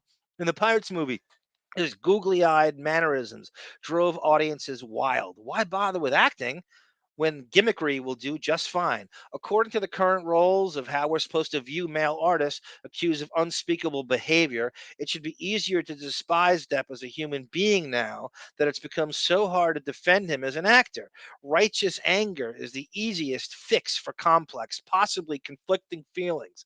Even defending the artistry of a great or once great filmmaker or actor, it could be Roman Polanski or Woody Allen or Bernardo Bertolucci, who has either committed or being accused of committing a heinous act, is enough to get you branded as a traitor. Essayist Claire Dedier had just written a whole book about how we should feel about what's called monstrous men, and she hates men. It's normal to feel troubled or conflicted about artists now we love or once loved, but we've somehow been conditioned to believe that even conflicted feelings are bad. God forbid we hold two or more ideas in our head at one time. I no longer have much invested in who the actor Johnny Depp is today, and I have serious doubts about what he must be like as a human being. But watching him both in Jean du Barry and on that red carpet, and reading the reports coming through this morning about how moved he was to have received such a warm welcome in Cannes, only made me miserable. Jean du Barry is gleamingly, tastefully handsome, as well as sometimes thunderously dumb. But it's not unwatchable. Ma Wen herself plays the Countess du Barry, though in only a few scenes does she wear the typical 18th century beehive powdered hair. Mostly her locks flow wild and free, like Stephanie Seymour in the 90s. She plays Jean Du as Vingale of Versailles, wearing big clown stripes. Let me see if I'm going to go down something more. As the ruler who ostensibly adores her, so she reviewed this. She actually got to watch it. As the rule, Depp ostensibly adores her. Depp in some scenes, his cheeks and lips monstrously rogued, almost in a garish Edward Scissorhands approximation, merely looks like a guy who has no idea how he landed in Versailles. His lines, delivered in French, have a waxy stiffness. His eyes look beady and glazed, as if all his eyelashes have been burned off. You're obsessed with eyebrows and eyelashes, right, Sarah? He has powder in his eyelashes. That's why they're not showing up very well. And it's rouged. I think that's what she means, rouged. Somehow, oh, it's not rogued. No, rouge is It's a Rouge. Oh, makeup yeah. term. Right. I'm sorry. I'm thinking of the X-Men. This is Depp's most high profile film in years, but it's less a comeback than a tepid lurching into a very small spotlight. The photos and footage of Depp on the red carpet don't make the story any happier for me. He looked to be pleased by the attention, but there's also something tentative about him. And it's as if he's lost his grip on that particular reality, the false reality of a crowd's adoration at a place like Cannes, which is very slowly getting it back. Reclaiming that false reality is likely to do Depp more harm than good. In 2018, Rolling Stone profiles that Rolling Stone piece made such a man. That is such a hit. That not a hit piece. I'm saying it's still emerging, and people think about it all the time. I mean, that's the piece as a writer that you want. In 2018, Rolling Stone profile by Stephen Roderick, written in an aftermath of Depp Heard breakup, showed the actor spending much of his time locked away in a mansion fortress, guzzling expensive wine. Okay, Depp is an adult. He's about to turn 60. He's made his own decisions and has created his own problems. But I don't think anyone who truly cares about acting and actors should feel happy about what he's become now. To see him looking as if all the life has been sucked out of him, not to mention the creeping jowlessness and the deepening frown lines and Oh other my physical. God, age. Whew. Yeah. How dare you succumb to age? And other physical indignities that have come with getting older is akin to watching a bird fall from the sky. Though birds, unlike men, and I hate men, don't bring about their own downfall like Depp does. Depp is a nest of tragedies now, an extraordinarily gifted man who has most likely hurt others as well as himself. He is his own worst enemy, and no matter how loudly the crowd cheers for you, there's no glamour or valor in that whatsoever. What do you think about that, Sarah? Eh, agenda. Is she a feminazi? Um, He's most that's likely hurt others. We've all hurt others and hurt ourselves in some way. But if she's referring to, as we know she is, to the trial, because without that trial, this wouldn't even be an article. She can exactly. say, oh, it's all about his movie selection, his movie choices. No, it's about the trial. And you mention, monstrous men. Is there a book called Monstrous Women? Because I heard about one for 6 weeks. I heard about one for 6 weeks a year ago. Well, you're a scribe, Sarah. You're a potential scribe. Why don't you pen the text a whole write a book like I Hate Millennials, and you write a book about monstrous women. How about you do it? There would be a few chapters because it happens just as much as monstrous men happen. We can't, they're not all victim. I'm not a victim. No, they're not all victims. They're not all. If It's I slap, not a good example. I have monstrous moments. I've been with people who have had monstrous moments who are men. It happens. We are equal in this. We are all manipulative. We plot against people in some way. Both sexes do it. what she says there. I think what I got. I mean, I got a lot out of it. And I would love to have her on to talk about this in a very respectful way. I mean, I certainly have my pushback. What I got out of that is too. She actually admits that there is a time when his films were so strong in performance that she would let anything go. So she's willing to let any behavior go if the movies are strong enough. Did I not read that just now? I don't know. She said, uh, there was a time when I would let anything go because his performance was just so strong. Would we rather him, have his face pulled back and stapled behind his ears? Yeah, that pisses me off. Like, I don't. I understand vanity is a part of this industry, but we all get old. I'm You not the same as I was 20 years ago. I don't consider myself a bird falling from the sky. and even on his worst day, he still kind of looks young. Like it's He still not like he looks even fine. He's 60 years old.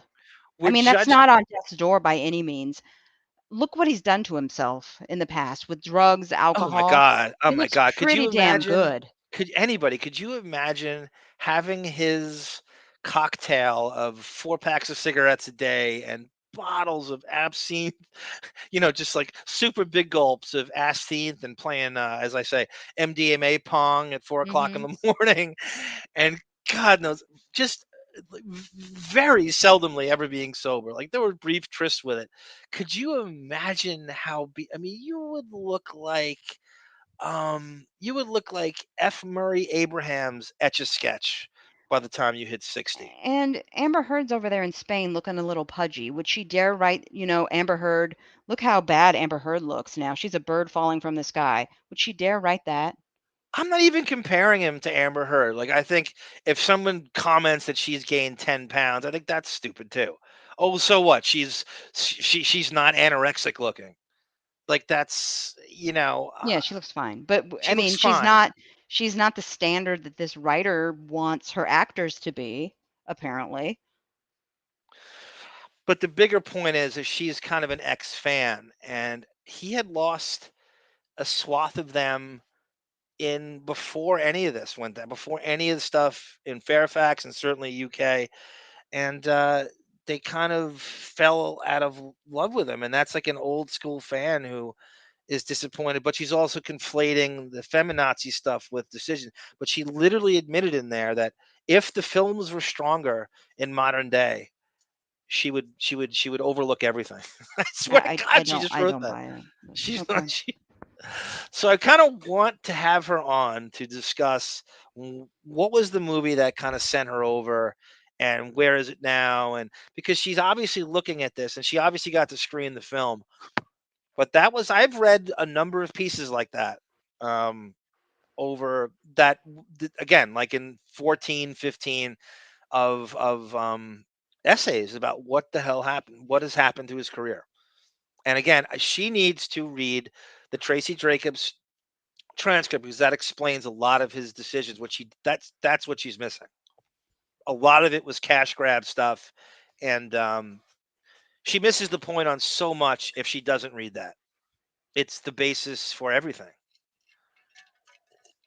and that goes for anybody. Okay, so you want to go to your video now, Sarah? Sorry, I was Uh, muted. I think yeah, have them labeled by number, I think, Smart that I as sent you. says, I for one would knock the dust right off that 60-year-old man any day of the week. Agreed. I think you're not alone. I I'd mean, we're peel that 5-piece suit off of him every day in court and just go to town. Rick the electrician writes, my ex-wife used to get drunk and beat the shit Mhm. out of me. And as a guy, you can't, yeah, I've said that often. Yep. You can't do shit. You sit there and take it. Uh, but first because of conditioning, then because of the law. I know you got to sit, and that's the thing. Like when you kind of, there's no good way to be. If a woman is wailing on you, at what point are you allowed to strike back? When he's like, you know what, she's got a weapon here. Maybe I should defend myself. Now I could defend myself. Even then, you're probably afraid Even to. then, it seems like you could I be mean, wrong. I've said this too many times. If I slapped a man, I would expect to be slapped back. But if he slaps me back, I know I have a case, Are which is they not fair. are they mutually abusive? Did he make his own bed? Yeah, in a way. I mean, you know, what doesn't get brought up enough is the judgment and the foresight. How did you fall for this con to begin with? That you could be so hyper attuned. And he brought up Thompson somewhere. I don't know if it's in the footage you have. Did he bring up Thompson? I don't Buy the think ticket, so. get the ride. Yeah, well, something I just read. I think it's in part of this week. He takes accountability. He simply, by quoting Hunter S. Thompson, he says, "Buy the ticket, take the ride."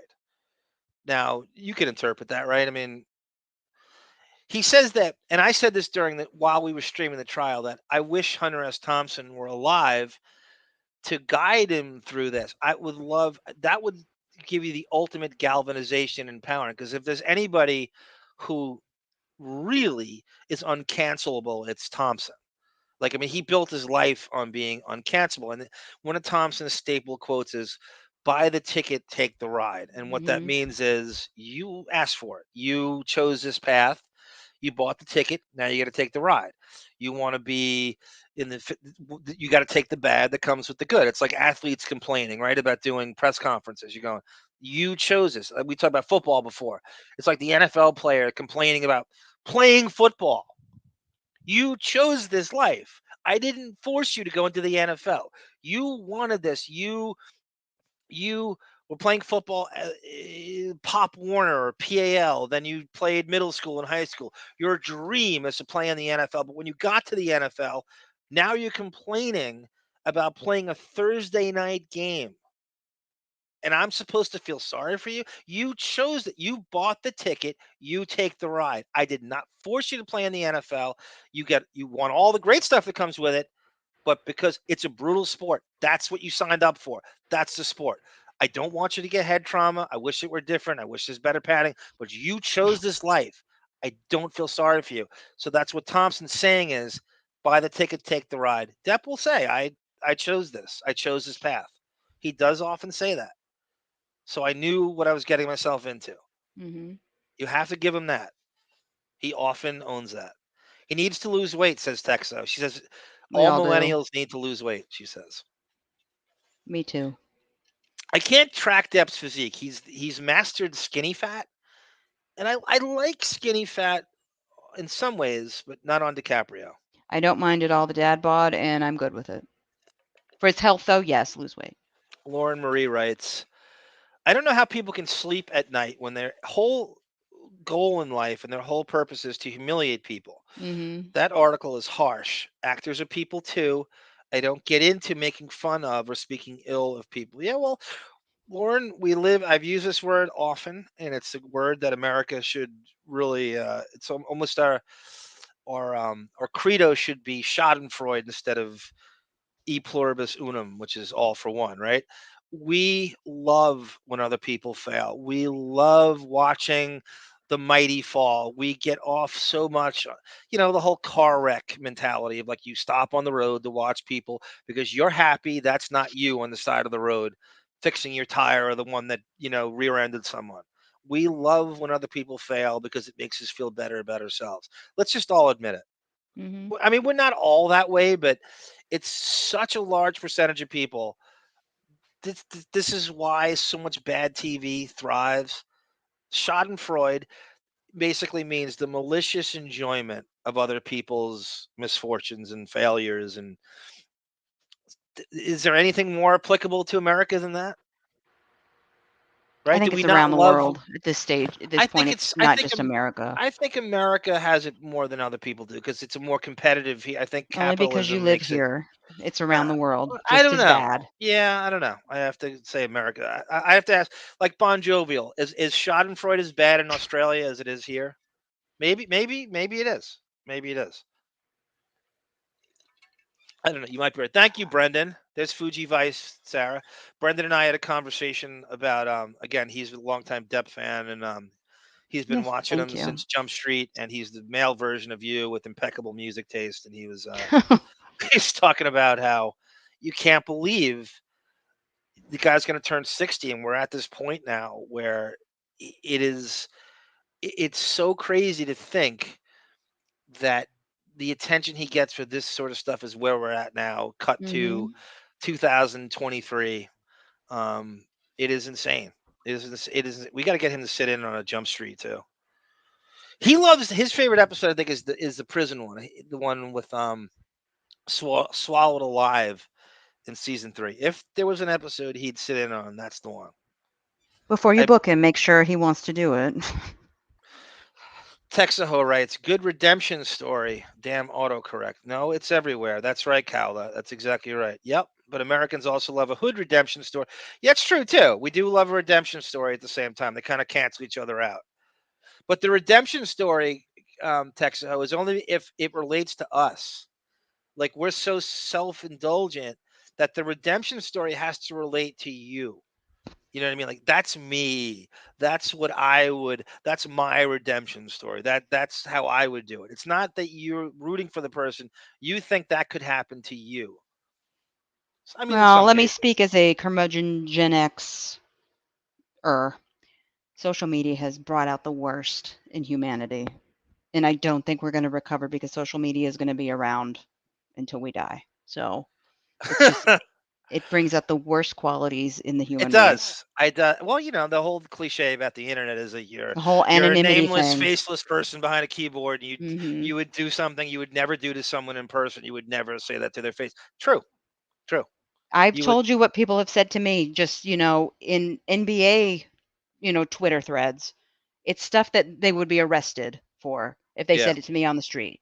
So, I have to yeah, say, I've it's gotten more disgusting. tame on the internet social in the last 5, 10. I used to be brutal. I mean, I used to be just, and I choose my battles now, and I do kind of, I actually do, I swear to you, you're not going to believe this. I do say to myself, would I say this to the person's face? Hmm And I would. I've said some crazy stuff to people's celebrities' Oh, I have faces in too. Manhattan, and I have not. accused Madison from Sirius of promoting racism because she was talking about Howard Stern one morning. Ah, That was that she's the was biggest shill for Sirius and Howard. Oh, she's the worst. I I know remember that was her. quite the drama on Twitter for me. Then MAGA picked it up and they ran with it. Really? Yeah, I had like 500 Unfortunately, retweets. MAGA. What's that thing? I keep my friends close and my enemies Yeah. closer. You have to use MAGA sometimes as just this tool to like go after. Because I remember when Donald Trump Jr. He was the guy who brought attention to the blackface stuff, and I'm like, all right, I'll take it. hmm I'm not gonna. I'll take it. Whatever.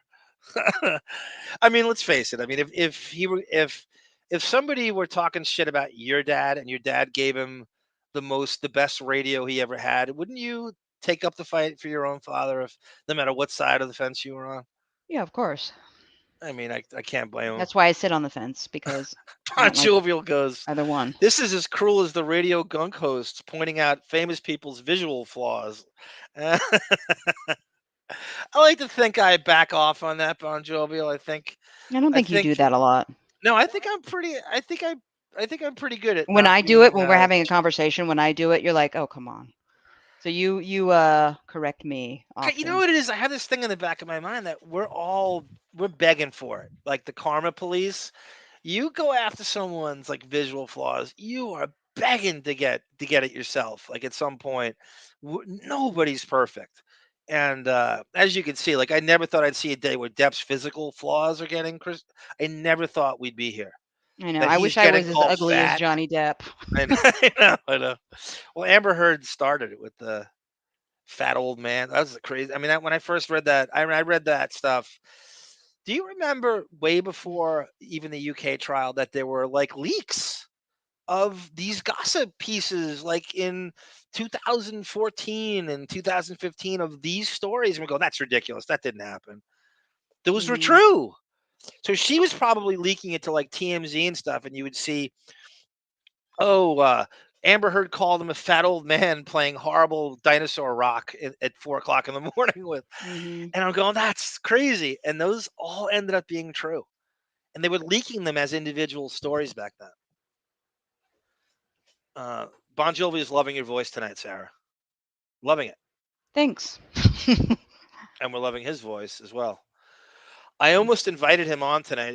It was too last minute. I didn't know what we were doing, and I'm like, I'm not going to put him in the position to say no because it's just too last minute.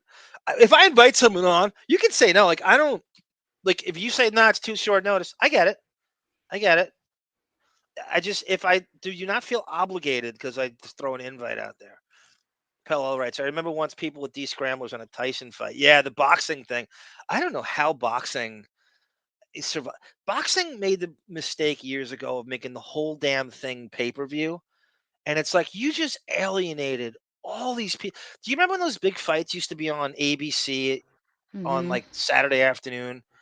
It's like it just you're not good enough for me to stay up I'll stay up anyway. But 1:30 in the morning, your main event airs on a Saturday night, and you're supposed to pay for it. Boxing has alienated so many of their fans. I don't know what is going to make that comeback, especially when UFC came around. It was like, why am I watching this? Yeah. Last Can you time I name cared about boxer? boxing was in my childhood. We would watch all the Tyson fights, and that's the last time I cared about boxing. That might be the last time it was like mainstream, like Mhm. Holyfield, Tyson, and now I don't know. They only have themselves to blame. The greed and the Don King pay-per-view, I think, alienated so many casual viewers that you're just not going to watch it. You can't get that casual fan. You know the effort it takes to what is it? $150 for, and you're not even guaranteed a full fight, right? You get knocked out in 30 seconds. What is Mhm. that? Who would buy that? Many people do. It's certainly not entertaining enough, that's for sure. When you have at least UFC's giving you a product. You want to Parm's get to goal. the? Yeah, Go let's ahead. get your video, Sarah. All right. So Sarah put together I want you. carefully I'm going to post these videos on our channel if you want them uninterrupted. edited press conference footage of just Depp and the questions to him, right? Yes. So this was like a 45-minute press conference total. He comes in at the 16-minute mark. In my opinion, it was to give the other stars of the movie and the whatever director, I don't know who was even there, but a chance to have some of the attention. So he comes in. This is where I start the edit, and it's all just the questions to him, which were pretty much from the time he walked in, they were all to him. But it's just Depp's part. I didn't care about the rest. Brendan writes, Parm, he's a friend of ours in school. An old, an old friend of ours, real piece of work. This guy is a character's character, and I don't use that word loosely. He is a piece of work. Parm's goal in life. I'm Arm and he's Parm. He put a P at the end to call himself Parm. Very wrestling inspired nicknames. And since junior high school was to humiliate people, that's true. That was his mantra, but it was like tongue in cheek. I'm not sure how he sleeps at night, but I imagine he's a CPAP, sleep apnea machine at this point. His whole goal was to humiliate people in a ball busting way, but he's right. Do you want the ovation first, Sarah? Yeah, go 1, 2, and 3. Okay.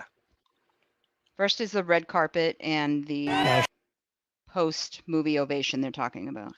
Now you see Depp here at the con crowd on Depp's left. Your right side of the screen is none other than Malcolm Connolly, his Scottish security. Is he Irish or Scottish? I think he's Scottish. And on You might Depp, have to adjust the volume, by the way. I don't know how loud it is. and on Depp's right, I can only go as loud as this is right now. I know you may have to turn it down. Oh, screw that. And on Depp's right is Sean Bett, who is his head of security. He is obscuring. You'll probably pop into focus. And as you can see here, this is what Depp does. He signs autographs for an insane amounts of time. If ever the karma police is on his side, it is here. If you are judged by, it is a man who truly appreciates the support he gets. Now, I want you to, next time you see DiCaprio, I want you to compare the two and what they do here. She met him and she was convinced that it should be him because he does speak French, even though he's got a slight accent. You can move around through this. Every selfie, if you have the balls to ask him, he will stop and give you one.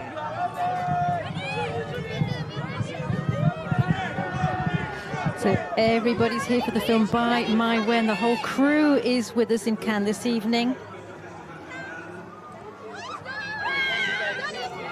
And there's Mai Wen. She's hustled out of her car, rushing over to sign some autographs. The film director, she's a regular here. There's Johnny Depp also in the crowd, but Mai Wen is here. Police was her film in 2011 in the official selection. There's Pierre Richard, the French actor. Sarah, do you remember? No. God, what is the transgender's name again? I don't know. Oh God, Amber Heard's friend. I'm blanking on the damn name. From the trial, the I know who Coachella you're talking con about. artist. There's Johnny Depp also in the crowd, but Mai Wen is here. Police was her film in 2011 in the official selection. There's what? I'm looking it up. Pierre Richard, the French actor, which you can see there. initials. I'm so pissed. I'm Just blanking on their name. It's an Hero of Io French Tillett. Io Tillett, comedy right. films in the 80s. And I don't know if you saw some pictures up there with the posters with Johnny written on them. Everyone's here for Johnny Depp, and he's playing the game there, signing autographs. There's Pascal Gregory, who's also in the film. There's an impressive cast in this film. Noah Milovsky, Pierre Richard, India Air also. Kathy Scott asks me, when do you think his career changed? Again, I'm gonna go with what Richard Roper. For me, it was when I read Richard Roper give him his first bad review, and I'm gonna say Dark Shadows was left a dark shadow on his ability to choose a script. That for me was that turned it when the bad choices started right around Dark Shadows. And that same day Avengers 1 came out, if that's not a sign. Pascal is a really famous actor here in France, played a lot in the Chiron films, in Queen Margot, but here we have My Wen. Rodney wants to know, even though Depp's perpetual Peter Pan, at what point does bagging on Depp become elder abuse as he turns 60? Sarah, are you with us? I am. Okay. Are you muted? Does Rodney have a good point? Is it becoming elder abuse? Here's what I say about that. I was thinking about this today. It's amazing how I said this about you broads last week, how you broads 50 is not 50 when I was growing up, and 40 is not 40 when I think I said this about friggin' Katie Holmes, who actually she was in the first Dark Knight movie. I forgot about that. Totally miscast, by the way. Just ridiculous. She was so miscast in that. I don't know what was worse, her or Maggie Gyllenhaal, but nothing against you. But Katie Holmes looks phenomenal for her age. I think she's pushing 50. And you broads don't age in the same way. And it's the same thing with guys in some ways where men actors are getting major sort of franchise roles, action roles where they would never get now at 60 when I was a kid. Like you thought you were old when you were 60 when I was a kid, film stars. You were not getting major franchise action roles. You were old. Even Michael Keaton in the first Batman movie was 38. And I thought that was really old back then. Like I'm like, oh my God, he can't play Bruce. Bruce Wayne takes nothing. It's one of the easiest roles to play. You're mumbling, you're brooding, you're walking around in a suit, and Batman is even easier. In fact, I might say that playing Batman might be the easiest thing you can do as an actor in the superhero genre. So people getting so impressed by, oh my God, I can't believe how easy is playing Bruce Wayne, right? What is easier than that? You don't have a ton of dialogue. You're brooding. You're wearing this. There's nothing about that. But I thought Michael Keaton was old at 38, and Jack Nicholson was only, God, let me say, was he even 50 when he played Joker? And we thought that was so old. I remember going, I can't believe this old bastard's playing Joker. And think about 50, Matt Damon's 52 right now. It's just not the same. So Depp at 60 is not 60 when I was a kid. It's just not. But it is weird that thinking of him, he's going to turn 60 on June 9th. Signing autographs and doing selfies. My Wen on one hand, Johnny Depp on the other. Everything's fine. There was a bit of a controversy. Rick the Electrician says the Kardashians destroyed the country. That's not too far off. That started a really bad trend about people wanting to be famous doing nothing. And let's face it, the Kardashian fame came from a goddamn porn tape. And it just blew up it's insane. Like who could pull that off? And now you have a whole gaggle of people moving to California, New York, or wherever, trying to be them. That Vanderpump show is essentially the Kardashians, right? In a restaurant. Mm-hmm. During the film, during the shoot, some people said it. Well, everyone has their own version. My Wen said that they had a few cultural differences to overcome, her and Johnny Depp, but that working with an American is not like working with French actors. For example, she was told never to go and knock on Johnny's dressing room door. She did it once, and but never again. There we have Johnny Depp and Pierre listening to Richard. What a contrasting photo for us here at the 76 Cannes Film Festival. Amazing when you think that this is the film festival for all types of film, because Pierre Richard has been in a lot of comedy films from the 70s and 80s, along with François Perrin in all of the Weber films. How much does he look like Elvis Costello, this dude with the Did you hear what the lady said No. about the dressing room? Recap it for us. My Wen was told not to knock on his dressing room door, and she did, and she never did it again. Yeah, that was a story we read. I know, but I'm just asking you if you heard that. I did. We did. I think. Were you on when we read that story? I don't know. There's also the relationship those two is the strangest thing. Make no mistake, she is a piece of work. This one, when I'm reading, she is prickly and difficult, and I cannot see these two getting along on any You level. can kind of, and I'm not saying he's an angel, but you can kind of tell the way she reacts to him. Yeah. When everything is directed at him. Yep. Like he walks into that press conference and her reaction is just like rolling the Mhm. eyes.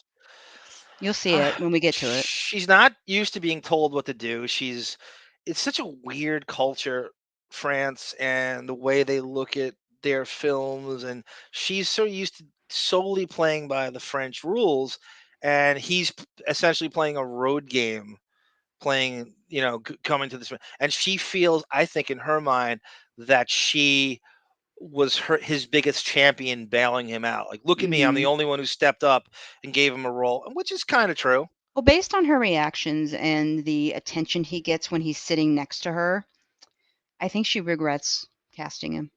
That's my take. But this is just more of the same. You can skip to the ovation if you want. Oh, I think you're right. I think if she we doesn't need to regret get it, to the press conference. if she doesn't regret it now, she'll regret it later. Mm-hmm. She's going to be like, at some point, I can't. Now, this is what I said about Amber Heard in the trial. Like, I cannot wash this trial off of me. Now she's going to be saying that through him. Like, you just can't. It's overtaking. Nobody really cares about the movie. We're thinking about deep down. We're thinking about the trial. And oh my God, look at this comeback. And he's in it for what's the count? What's the actual minute count, Sarah? Is it 10 minutes? I don't know. I've heard 15 10 minutes. I've heard 5 minutes. I don't know.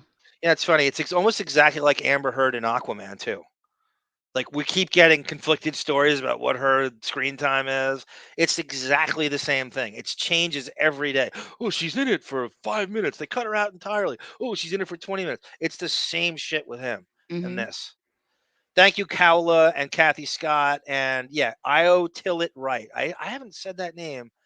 That's a fascinating deposition to go back and look at, because Io was in Brooklyn when he got called, and she called the cops, but there's a lot more to it in the unsealed documents and the UK trial. I think there's a lot of, that's a really weird, she has a book out.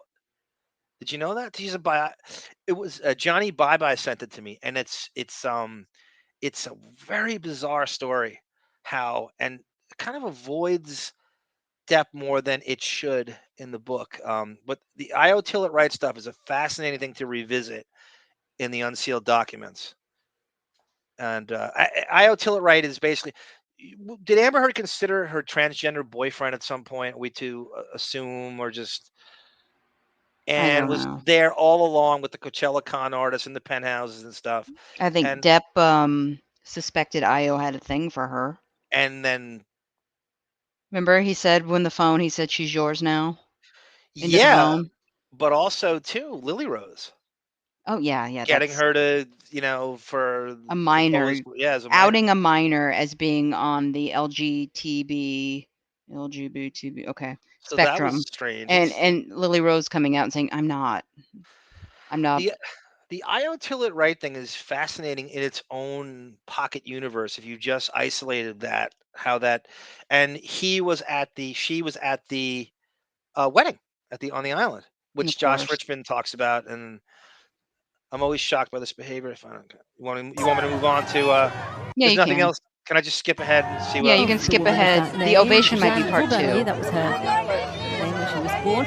She wanted to go up the social skip ranks, used through her this if feminine you want. charms to subject, and managed to make her own film. So the crew from the team moving forward, Benjamin Laverne in the Depp and Maïwenn, playing the Maïwenn said that the character was a fabulous loser.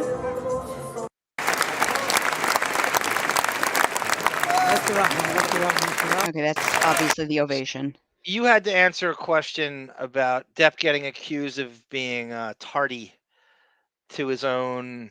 So they said he was 20 minutes late and then you said it's because his presence was so massive they had to.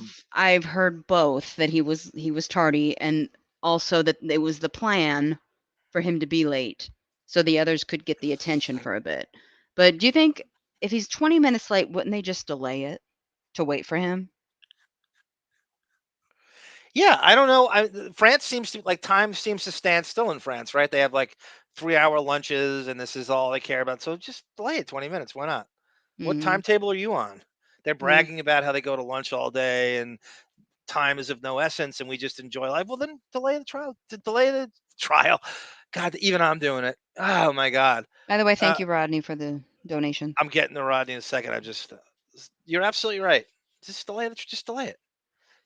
60 is the new 40. Yeah, it's crazy. It's not the same aging scale. I don't know what and I don't know if it's water or I'm only here for the Depp. What's he talking about? Depp is a frog film. Depp is speaking French phonetically. He isn't that a Depp. Yeah, they say he's not.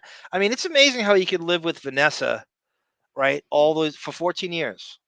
Was he not around her enough to pick up? And I remember him claiming he spoke pretty decent French, or at least like 15 years ago. Well, I think by normal I think it is pretty decent French, but it's not, you have a French critic, they're going to, of course, say it's not perfect. They're going to call it out if it's not perfect. But would it be perfect unless you live there 24/7? No, I mean, I think, we in America, when we see like a European lilt speaking English and it's not perfect, we can see, we can pick up on the most subtle, even when someone from Ireland speaks English, there's a little bit of a brogue there. We can pick it up. So you're judging, if a French is judging an American speaking French, it's going to be so harsh and so you have to be so perfect, and he's going to get extra critiqued Mhm. because he is who he is and he He's lived with already Vanessa and mocked stuff. because he has multiple accents anyway in his normal everyday speaking, so. Well, that's true too. I mean, if you're playing multiple characters, you're not going to fixate on one accent. He's going to Mhm. leave the French and going back and forth. Apparently, and I've heard Lily Rose speaks it magnificently. Like, I mean, she was born speaking that tongue, and she spent so. I wonder what they would say about her. That's what I want to hear. I want to see Lily Rose's French I'm sure critiqued. they would critique it too, but who cares? TikTok and YouTube ruin the country and pop culture. Agreed, Autobot. I Agreed. do. It's very sad, but yeah, absolutely. And it's not what you make it. It's just like it's even if you're responsible with it, it's going to infiltrate everything you do. Ma Wen gets prettier as she ages. Did you know Ma Wen, Lauren Marie, before this? What would you have seen her in that was mainstream enough for the humanoids? I certainly didn't know her before this. I'm not going to claim I knew anything about her before Depp. High Tension is an underrated classic if you haven't seen it. She admits she doesn't. Lauren is a cinephile. Jesus Christ, how do you know Ma Wen? She is no joke, this Lauren Marie. She knows Ma Wen's filmography. Isn't that crazy? My God. Michael Keaton was too ugly to play Batman, says Texo. Not that I care about nerd culture. I just hate gay BS, and now it's mainstream. Well, I mean, Bruce Wayne's supposed to be a good-looking guy. I don't think Michael Keaton is ugly. I just don't think he's classically handsome. Like Alec Baldwin, who is in Beetlejuice, for Christ's sake, a Burton movie, is the perfect Bruce Wayne in his 30s. It doesn't get any better than that. So I don't know if he was ever offered that, but he is the perfect Bruce Wayne. Alec Baldwin in The Shadow. I mean, Sarah, does it get any more Bruce Wayne than that? Mm-hmm. Or Chris Noth from Sex and the City. Alec Baldwin. Did you know the story about the Joker movie? No. He was offered Thomas Wayne in the movie. And so the scene is the Joker runs into Thomas Wayne in the bathroom, and they have this weird exchange, and Thomas Wayne punches the Joker in the face in the bathroom because of some weird misunderstanding. And Alec Baldwin said, and I agree with him, the Thomas Wayne you're writing on the paper wouldn't do that. He's a peaceful philanthropist. Why would he punch a stranger in the face in the bathroom? I'm not doing it because that's not how he would act. And I agree with him. That's not Thomas Wayne is supposed to be like Mr. Perfect rich guy who cares about the less fortunate and before he's shot in the alley and stuff. And I think that's a very, very fair criticism.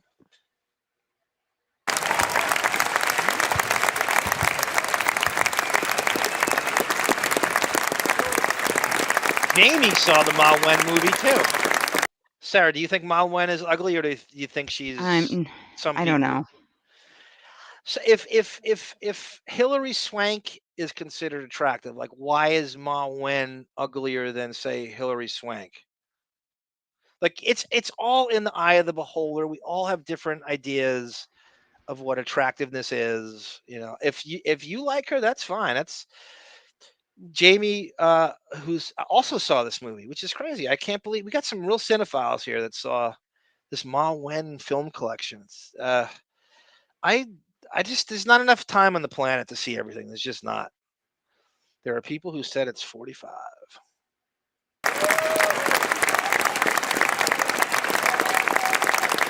Yeah, Lily Rose is a full-blown lesbian now, Sarah. In fact, he's got a girlfriend. It's really amazing how Lily Rose and Amber Heard are both sexually fluid at the same time. Like they both are you gay? Are you not gay? Are you bisexual? Lily Rose's sexuality is almost identical to Amber Heard's, if you think about it.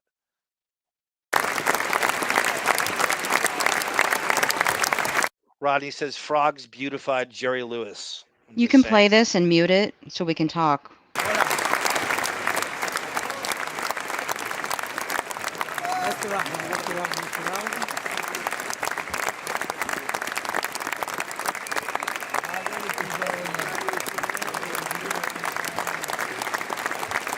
It's 7 minutes of clapping, so if you just want to skip through it. Speaking of Jerry Lewis, Rodney, and I do not give me the Celtic update. I have this game recorded. Please, no sports scores. I'm gonna watch it after. I do this every night almost. That I record something. I mean, you think if I'm such a big NBA fan, what am I doing here? That's why. Rodney just cares about the Spurs. What do you think about the idea that actually David concocted it with me a few weeks ago, where we're going to do a show on these prickly people that Depp seems to get along with, like Jerry Lewis and Marlon Brando, and they're Faye Dunaway. They're people that nobody in the world can seem to get along with except him, and they're not well liked. And there's a whole gaggle of people who are impossible. Only he can forge relationships with. Iggy Pop, and there's a whole bunch of it's endless if you go through his history of friends. You just skip through this. Let's just watch what he said.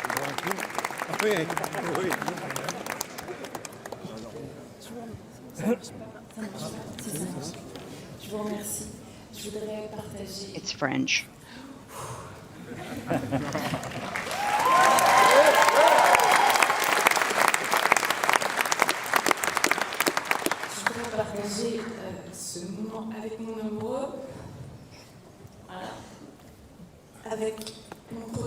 Looks like she's gonna sing "Dream On," right, Sarah? Bring out Joe Perry. Toute WINO production.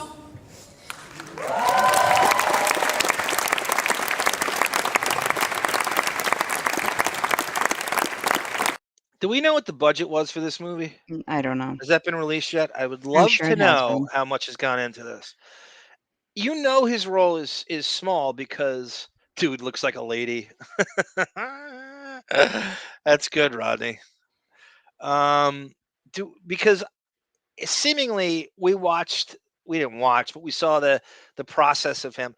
It seemingly took him a week to shoot this. It's 22 million. That's a lot for a Netflix movie. Do you think he got his usual? He had to reduce his price, right? I I'm mean, sure. that's less than his Pirates fee. That's $3 million less than his original, his second, the sequels. So he obviously reduced his price. From what I gather, it took him maybe a week to shoot this, so it can't be more than 15 minutes. Remember he got off the truck. He was with Jeff Beck, and he just shows up on the set of this. Airdrop him in. He does his thing. It couldn't have been more than a week. And suddenly, all of a sudden, there's like one picture shows up, and so I think it is at most 15 minutes.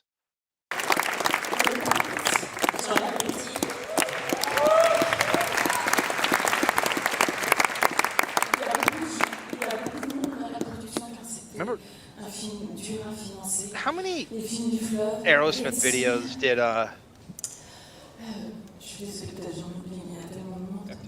Alicia Silverstone star? 2. Was it just 2? And then Liv Tyler's in the other Oh, there one. might have been a trilogy. Was there a trilogy? I don't remember. You might be right. It might be just 2. It seemed like it was more. Roddy's quoting all the Alicia Silverstone.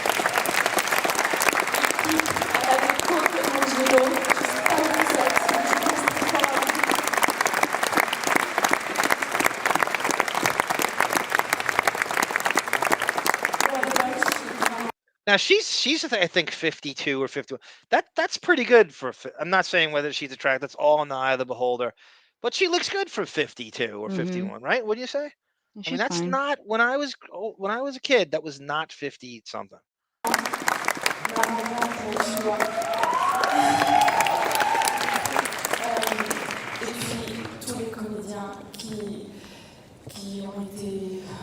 Tellement solidaire, tellement créatif avec l'équipe artistique. Voilà. Et j'espère que j'ai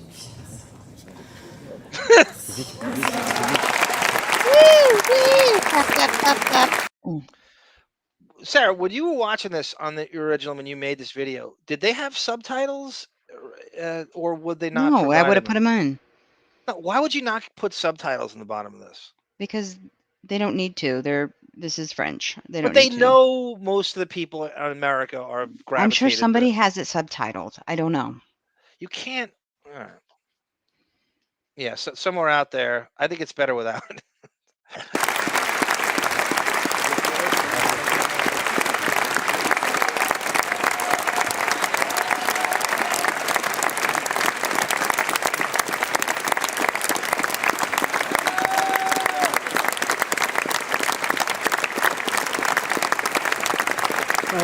On y va.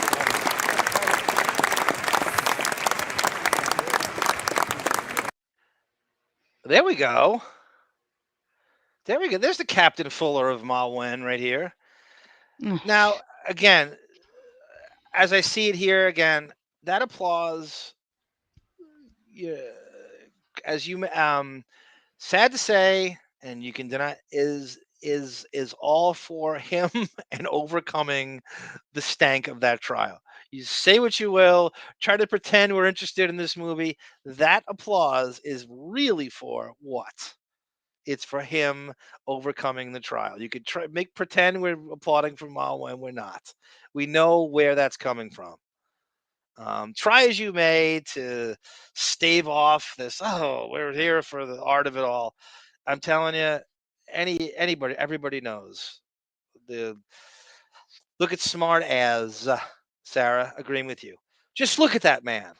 I cannot believe there are people that think he's lost his attractiveness. He's freaking hot as No, he looks all good. hell. He actually looks like something. What do they say? You broads always go, oh, you clean up really well. He does not look the same as he looked in the last Jeff Beck thing, where he looked dilapidated and pale, and there's something. He looks invigorated there.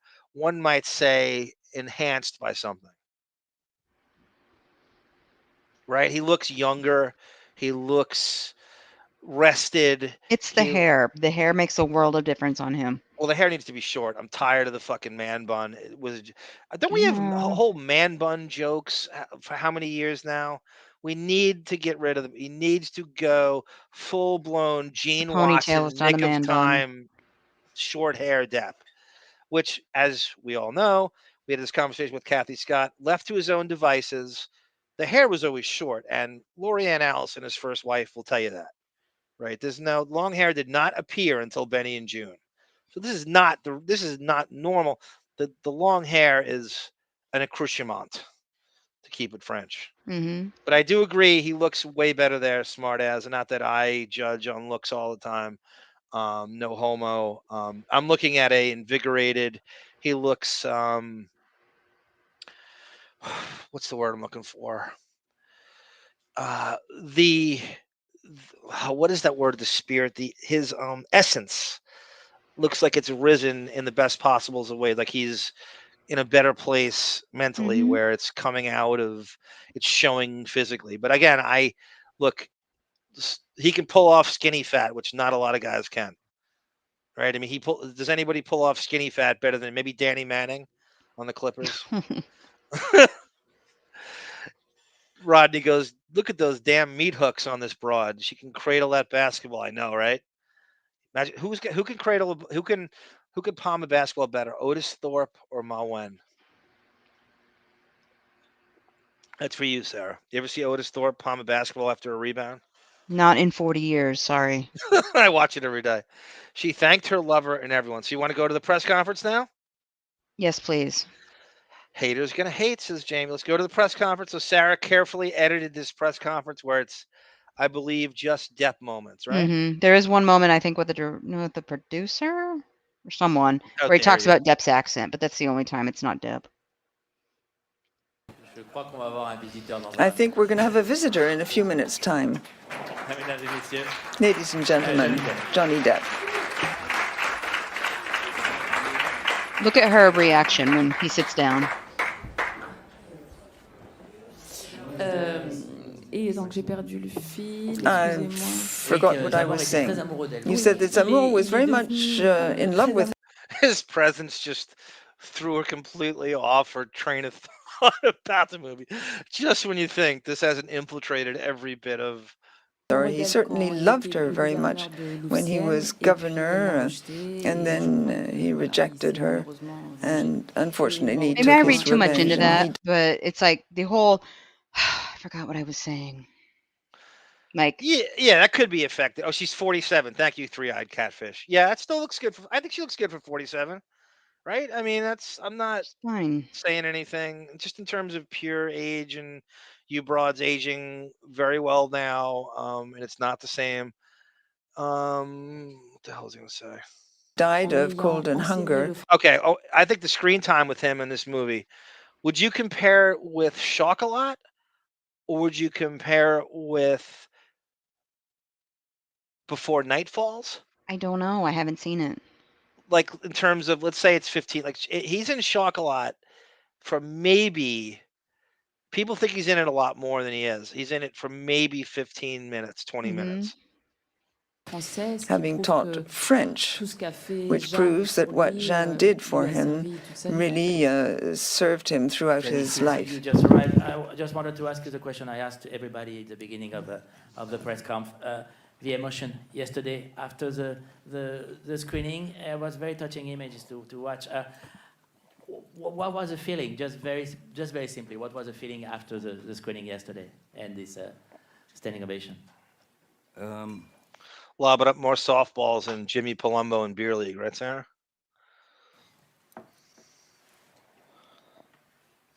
For a couple of seconds, it sort of scared me because it felt like we were stuck in a loop. You know, when we were standing and the applause and the reaction from the audience, just the energy of their reaction was. I wish he would talk like Joe Pistone in this whole press conference. Just be completely anti-European. Just go, just complete Jersey Pistone Depp, and just keep that the whole time. I would love to see him go as far away from the Euro accent as. Yeah, it just seemed to go. It just seemed to go on and on. And It just seemed to go on. Forget about it. Yeah, you know, you become like a kind of a, because we're all sort of mommies and daddies of the film in a weird way. My Win, of course, this is her baby, but proud. I was very proud to see the comeuppance of the result of good work. I haven't seen the thing. Now, here's how you know Depp's charisma and popularity. Like, there's no human being on the planet who can get away with speaking with that cadence and have you hanging on every effing word than he can. You interrupted right before he's about to. Do you know how insecure mention I'd something be we talk about? speaking like that? But the result of good work. I haven't seen the thing, but I know it's good because they said so. And I trust them. All right, on va prendre une question. Now, do we in the chat buy that he hasn't seen his own movies, which he says all the time? I've caught him in that contradiction over and over again. He's been to so many premieres of his own. He's in the theater watching the thing, and I've heard him comment, in order to critique your own performance, you have to know what you're doing on screen. It is irresponsible and disrespectful to the filmmaker to not watch your own movies if you're in it. You have to. In order to know what you're doing wrong, in order to know what to fix, you have to watch your own movies. I don't buy it. I don't. Surprised to be chosen for this role, and how was it to shoot in French? Was it difficult for you? Was I surprised? Yeah, I thought someone had there was a terrible misspelling somewhere. And my Win and I ended up in the wrong room at the same time. Kawhi Leonard. I mean, I didn't feel any hesitation with regard to the character and all that. Or the language necessarily, I didn't find particularly intimidating. You know, a bit of a, you know, it's a bit like running through the raindrops. But you guys do that in Oregon, don't you, Sarah, with the rain? One thing you'll know about Oregonians, we don't use umbrellas. That's an Only insult, weak people right? use umbrellas. Wow, is the water not like dense or something? Don't you get I don't know if soaked? it's dense. Jeez, I don't know. I don't measure the density. What's the pH balance? I have no idea, weirdo. Oh, is there less hydrogen molecules in your water or something? How do you walk No, in? it Don't you means get- we have rain. We're used to rain. We're not threatened by a little bit of water. Does Washington have the same rule? I don't know. Aren't you right next to that state? Don't you know that? I don't live in Washington. I don't know what they do with umbrellas. Thank you, Texaho. Yes, Depp is the prickly idol whisperer. Right. All these people he worships are also prickly, and that's what we're focusing on. That's almost a great title if we could, the working rough title, the prickly idol whisperer. That's really good, Texaho.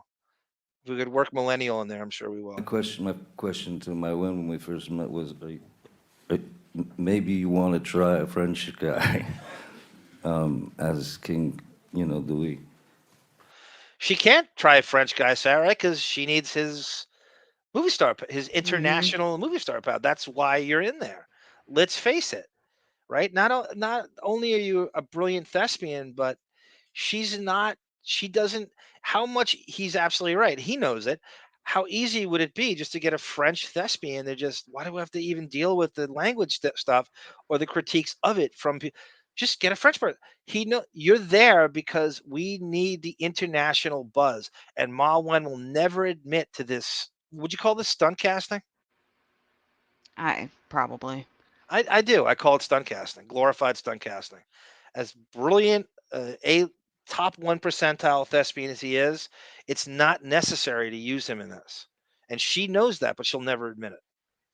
You know, as Louis Cannes, she thought about it for a second. She said, I thought about that too.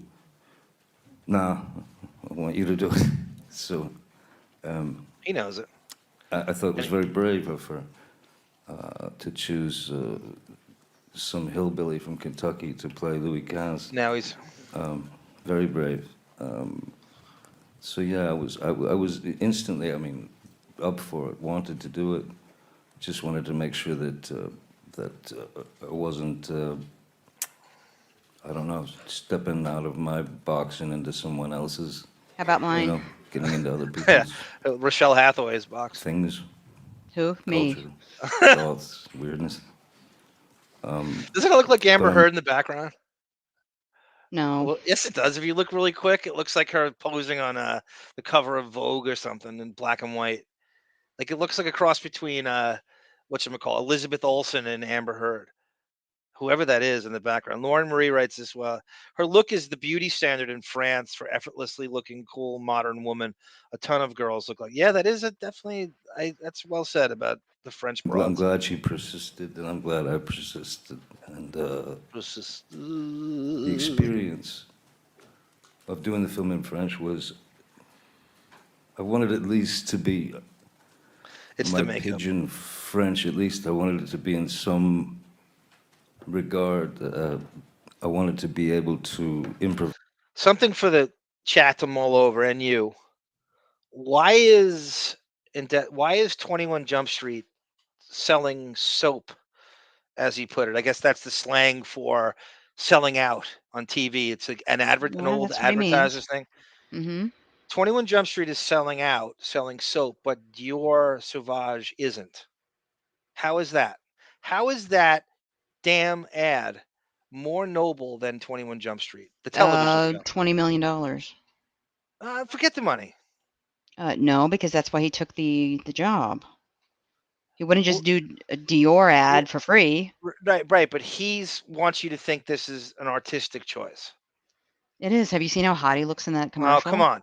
What's better, 21 Jump Street or Dior Sauvage? Dior. Oh, come on. I know you don't mean that. That's the one-on-one Quality? we would have is that.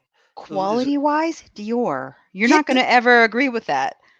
What do you Yes. mean by quality? Come on, there's some 21 Jump Street that's garbage. The episode we just watched, I'm okay, you need work in the mental institution, I told is you how I feel far about better it. It's than my anything. opinion. You are crazy. The worst episode of 21 Jump Street is better than that Sauvage ad. No. The worst. Russell Buckins? Season 5 is better than that Sauvage ad. No.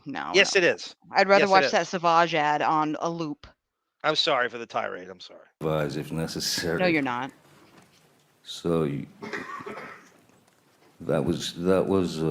It's the very personification of selling out. It's if you told me in 1994 that he was going to be doing a fucking cologne ad like that, And do you looking know how hot. I would scoff, I would and punch you in the face. That would never happen. This true artiste is no way. I can't believe he did that. I would rather watch him get out of that car in the Dior ad, ride on that buffalo down the highway in the desert for 72 hours straight than watch season 5 of 21 Jump Street. As Brendan said, no homo, and I'm speaking in a no homo kind of way here. So I think anyone who knew and followed his career since the maverick black and white Ed Wood, dead man, artistic phase he had, he's going to do a cologne ad. It is the very personification of selling out. And it's overpriced. And then it's not even, you can't even afford Everything's this shit. overpriced. But I'm saying, who does this help artistically? There's a lot of ways to sell out. That might be the worst way possible. I can't think of a worse thing to do. I hate that as much as I hate the Hollywood vampires and Marilyn Manson. You're in the minority. No, I'm not. You're way No, I'm outside not. your language, your vernacular, and you're way of expressing yourself. But Rodney has a question for you, Sarah. Let's I can not feel the hijack that with hostility. this. No, Menchie Rodney is a question. Sarah, I can feel the hostility. Portland will do fine with the number 3 pick. You guys moved up. It's all positive. Peace and love. Peace and love. Wemby. Agreed. Thank you for the donation. Appreciate it. I want them to trade the pick for Julius Randle. I want No, him. it's too much for Julius Randle. No, it's not. 25 and 10. All right. Nobody Let's cares say about you get basketball. 25 and 10 in a 3rd pick. yeah, it was. Damn, She he was very Fiona. patient with me. I'll put it Says that way. XO. All right, we have a question over there. Mr. Depp, on your right, Hi. Anthony D'Alessandro from Deadline Hollywood. You had Oh, wow. Bravo on the film. You had Can I say something? Deadline Hollywood has written a lot of hit pieces on him. Yes. So I don't know what he says here because I'm waiting for this, but they eviscerated him all throughout the City of Lies stuff. And I don't know if he realizes that because I'm sure he avoided it. mentioned in an interview in the Sunday Times back in 2021 that you felt boycotted by Hollywood. Do you still feel that? This is a good answer. Do you feel that the tide is changing toward you doing major studio films again? This looks like the guy from It's not my tide. nice Aquaman that we're reference. discussing. Did I feel boycotted by Stranger Tides. Hollywood? Well, I mean, you'd have to not have a pulse to feel at that point, to feel like, no, none of this is happening.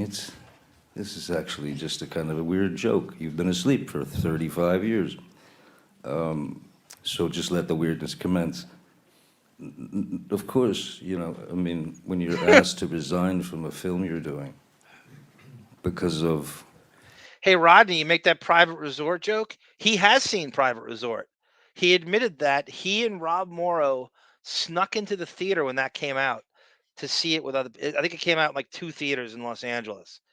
So he actually did watch Private Resort. So if he says, I never watch my own movies, that just Private Resort makes that a lie.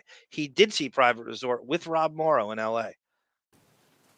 Something that is merely a bunch of kind of vowels and consonants floating in the air. Yeah, you feel a bit boycotted. Do I feel boycotted now? No, not at all. But I saw that, Rodney. Rochelle Hathaway's thing I flying don't feel boycotted by Hollywood because I don't think about it.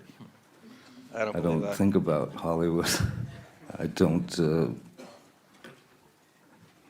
have much further need for Hollywood myself. I don't know how you guys feel, but yeah, I think it's a very strange, funny time where everybody would love to be able to be themselves, but they can't because they must fall in line with the person in front of them.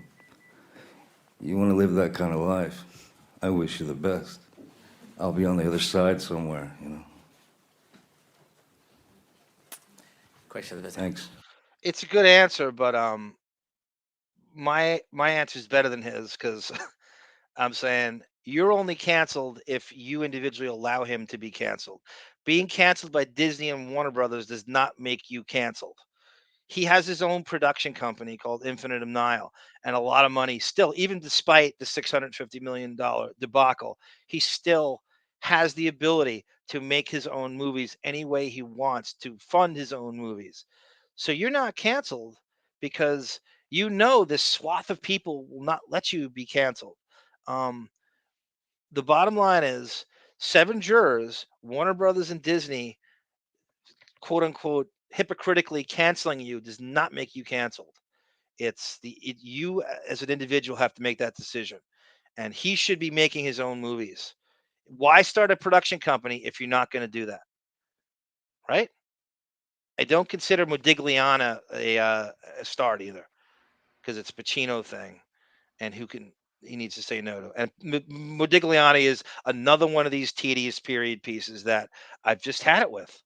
I've just had it. My brain flatlines when I see Euro period pieces at this point with them. Oui, bonjour. Cathy Melaine de la RTBF, Radio-Télévision Belge. Belgian I'm going to ask radio my and question TV. in English because it's for Johnny Depp. Hello. But Maïwen, if you want to answer, n'hésitez pas si vous voulez répondre. It's so Johnny, we reductive. know that Cannes is a wonderful place for movies. That's but the it's only good also thing she a gets for the great- rest of us. Well, that would be the ultimate punked kind of thing on this if the whole media got together and just decided to never ask him anything. Just talk to the other people and act like he's not there. That would be very funny. And he might go along with it. That would be really funny to think they just ignored him the whole time. Mediatic circus. So how do you feel coming here, coming back on the spotlight, a lot of controversy, not especially talking about the movie. How both do you feel with that sometimes toxic surrounding? Thank you. What do I say now? I cut her answer out. I didn't care. Oh, come on. I first came to Cannes, it was like 92 or something. Yeah, that's Emir Came to Coaster. Cannes accidentally, to the festival accidentally with Emir Kusturica. And it was absolutely a circus like That's nothing Arizona I'd ever Dreams. seen. It remains the same, and I think that's very good. Different faces, same actions, same everything, and so the circus part is the weirdest part. I think Thompson comes up here. Because it's sort of like you say, you know, folks out there want to. Well, I mean, She's in you love with believe him. what you believe. The truth is the truth. You know, Does as she look far like as Clea Duvall? I don't know. it being a positive or a negative to the film, Shelley. all the sort of Let me say some words about the ad. Rick the Electrician says, women base things on how that makes them feel. And that ad makes Sarah feel warm inside. Is that true? Yes. Three-eyed catfish goes, Dior, he's a grown adult himself and not acting like some kid. Yes, I want him to do 21 Jump Street for the rest of his life. I'm saying Yes, you are. artistically. I'm not saying I want him to play Tom Hanson for the rest You of want his him to life. do Below Part 15. Although I have said that I think Jump Street could have gone on forever because it just could have turned into a full-blown adult undercover show. It's what it should have done. If they had any foresight, they would have done that instead of fixating on teens, which the Fox brand did at the time. But yeah, that's so funny. Yeah, I mean, if you like it, that's fine. But to me, it's the opposite of art. It's the very personification of selling out. abstract whispers. Abstract Whispers. It's a George Michael song. You know, but all that does is it. Maybe people talk about the film in this way, or they will talk about your work in a certain way, up to a certain point. But the fact is, Jamie, to answer your question about Secret Window, Sarah loves Secret Window. I think it's a cool look at him, kind of like almost like in a one-act play where he's kind of forced to he's in the cabin and it's he's almost trying to look like Cobain in that movie with the ski cap, and it's an interesting look at him just kind of playing a guy in a normal situation in a cabin. For me, it's cool. The director of that movie is David Koepp, who directed the Spider-Man, the Sam Raimi Spider-Man movies. And it's a good, John Turturro's in it. And I like Secret Window. I don't love it, but I like seeing him in kind of that vulnerable kind of one-man show kind of thing where he's sort of by himself and you get to see him in long form and subtle situations. I like Secret Window. I don't love it, but I like it. What about you, Sarah? It's not my favorite. I haven't seen it in a while too. I need to watch it again soon. It's been at least a It's decade since I've fine. seen It's it. just it's one I don't rush to watch a second time. Maria Bello is in that. She's a pretty underrated actor. She was in The Cooler with Alec Baldwin and William H. Macy, and Timothy Hutton is in that. Who is in Beautiful Girls, which is a Ted Demme movie, he directed Blow. And Beautiful Girls, the movie I like. That's a huge cast in that movie. Did you ever see Beautiful Girls, Sarah, with Matt Dillon and Michael I Rappaport? And refuse. you know who's in that? Do you know who Max Perlich is? I know the name. I don't know the face. That is a Depp buddy. He's a Lilliputian little guy who was in a episode of 21 Jump Street. He's in the finale of season 2 where he plays the skateboard kid who they accuse of blowing up toilet bowls.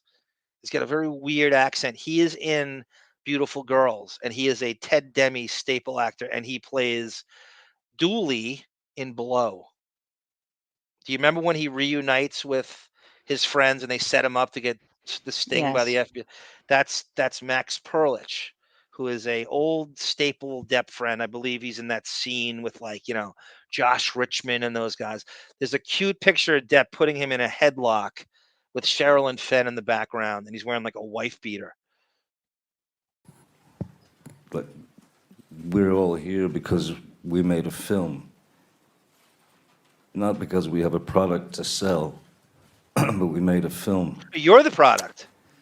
Everything that You're the the product. majority of you who've been reading for the last 5 or 6 years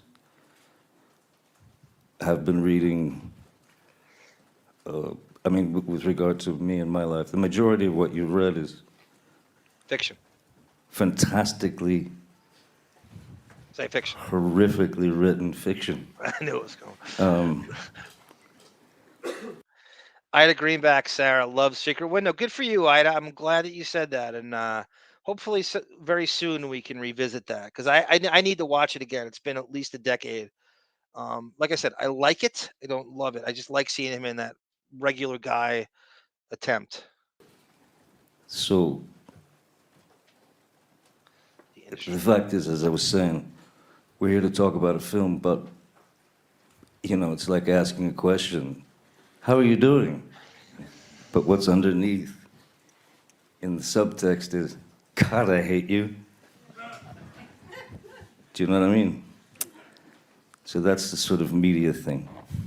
But the focus should be simply on the fact that it's a miracle to get a film made that you care about in the first place. So you succeed there, you win right there. But to get a film like this made, and with the caliber of people and the vision of a absolutely, a forward-moving artist. That's the focus. That should be the real focus. I want to be called a backward moving artist because there are people in the industry who are backward moving artists. There were times where I thought he was a backward moving artist. When Transcendence and Mordecai came out and Lone Ranger, I was like, that is not a forward move. That is a backward move. Texaho writes, the industry collapsing, and after the trail, Depp wasn't certain he'd have a career. Shameless cash grab, but Depp has a private jet, wine, and the skull ring habit to pay for. Yeah, I mean, a lot of it is, it's an easy, do you say no to it? I would say no to it. I would have my agent find a different product because I don't think that shit helps anybody and it's overpriced. And I just think there's got to be a way.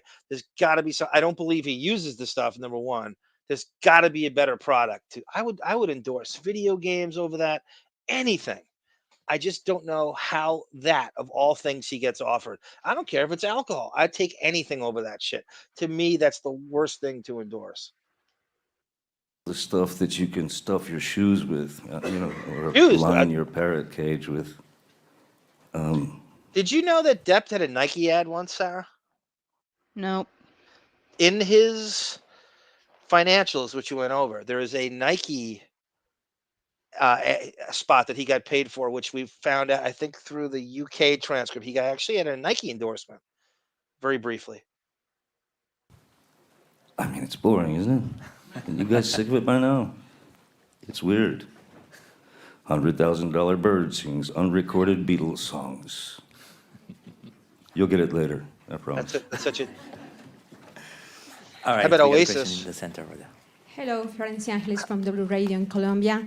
Tout d'abord, merci beaucoup pour les films. Thank you very much for the film. A My question for win. Johnny. How did you prepare this? Texaho, to answer your question, the celebrity thing, you know this for years. They've been doing, like, celebrities do commercials that don't air in the United States because they don't want to look like sellouts. DiCaprio has a bunch of them, right? Sorry, he has like a ton Japanese commercials or stuff, and they won't, like, look at what an artist I am. I won't sell out and do commercials. They all do it. They just don't want them to air here. With him, they sort of finally got out, and they had no. They were. There's no way his agent didn't sell a deal, set up a deal where he got paid per airing of it, right? I mean, there's no way you would. There was a point, even when he was quote unquote canceled, at the balls of his ass. I'm going, wow, they're still running these Dior ads. I mean, they were airing during everything, and the negativity couldn't have been worse. So they were still running those. Character. You speak perfectly French with a good accent. I saw Louis Cans with you yesterday. Amber Heard did do a commercial. And I during imagine that that time. it's not so easy to put yourself in the shoes of the King of France, being a not French guy. Thank you.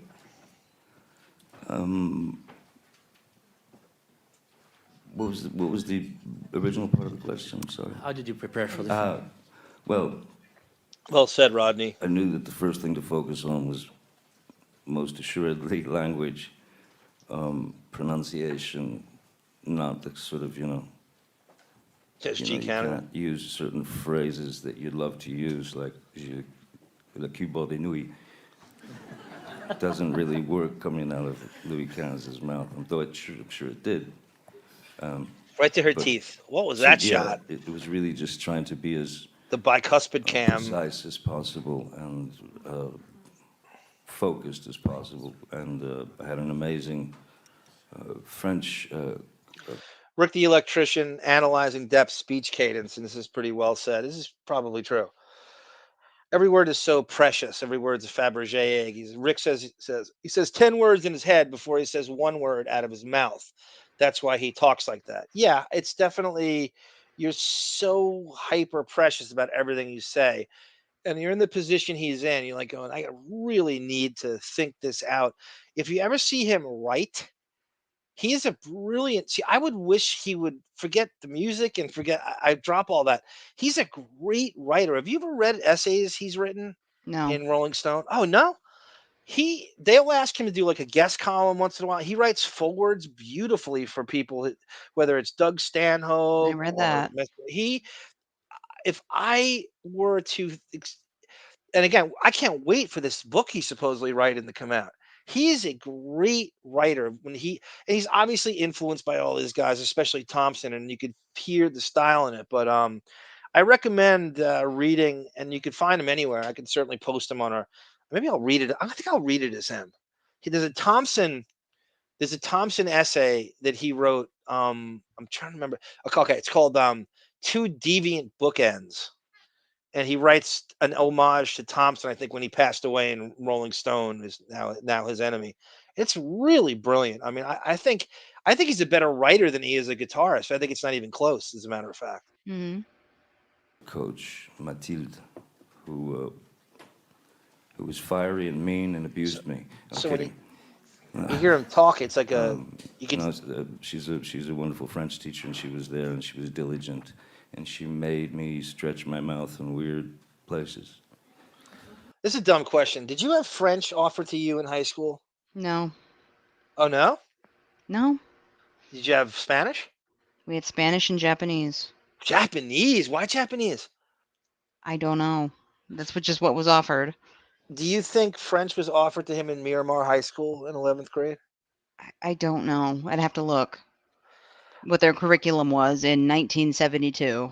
I can't remember if it was offered in my school or not, but I didn't. But Holly Robinson is super duper fluent in French. Remember, she majored in that, and she was. I think she had lived in France like before. Of course. That's who should have been his French tutor.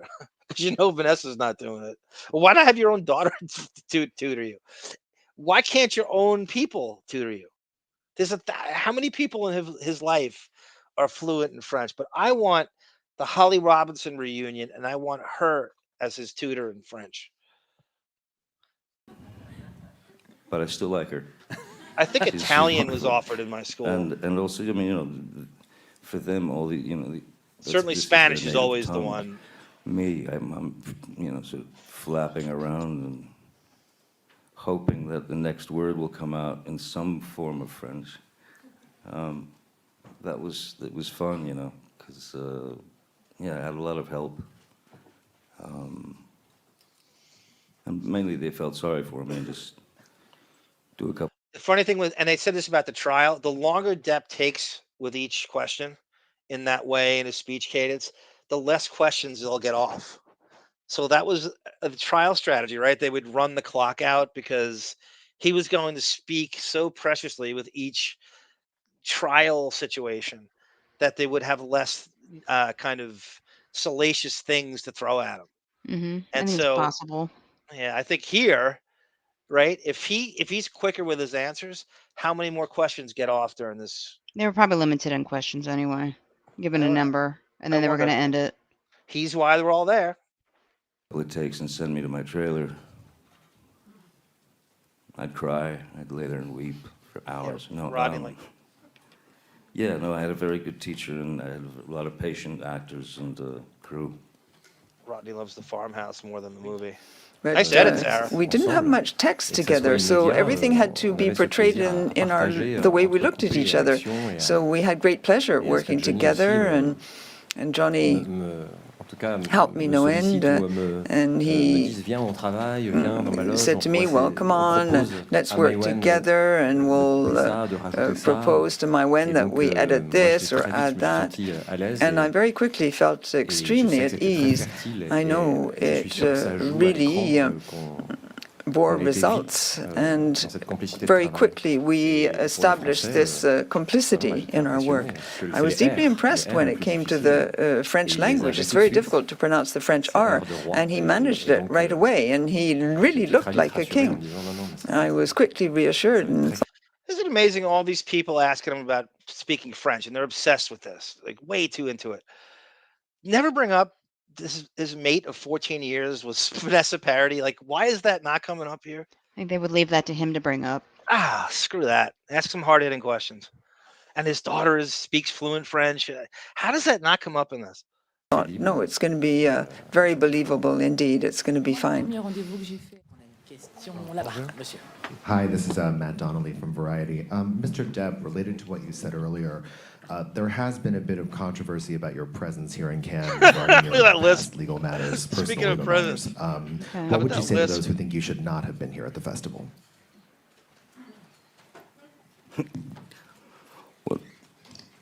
So do you think that's a feminazi? Yes. Amber fan? And he's very nervous asking the question. So we're talking theoretically about what would I knows who he do is. if there were people who didn't want me to come to the Cannes Film Festival? What if one day they did not allow me, under no circumstances, no matter what, I cannot go to McDonald's for life? Because somewhere, if you got them all in one room, there'd be 39 angry people watching me eat a Big Mac on a loop. Just for fun. That pauses. He loves that. Who are they? Why do they care? Some species, some tower of mashed potatoes. Mashed potato. Covering the light of a computer screen. Anonymous. Uh-oh. With apparently a lot of spare time. He's doing the internet cliche jokes about I don't think I'm the one your who mom's should be worried. basement. I'll give him credit though, yeah, for not saying mom in your mom's basement. Mom's People should basement's really coming. Think about what it's all about, really.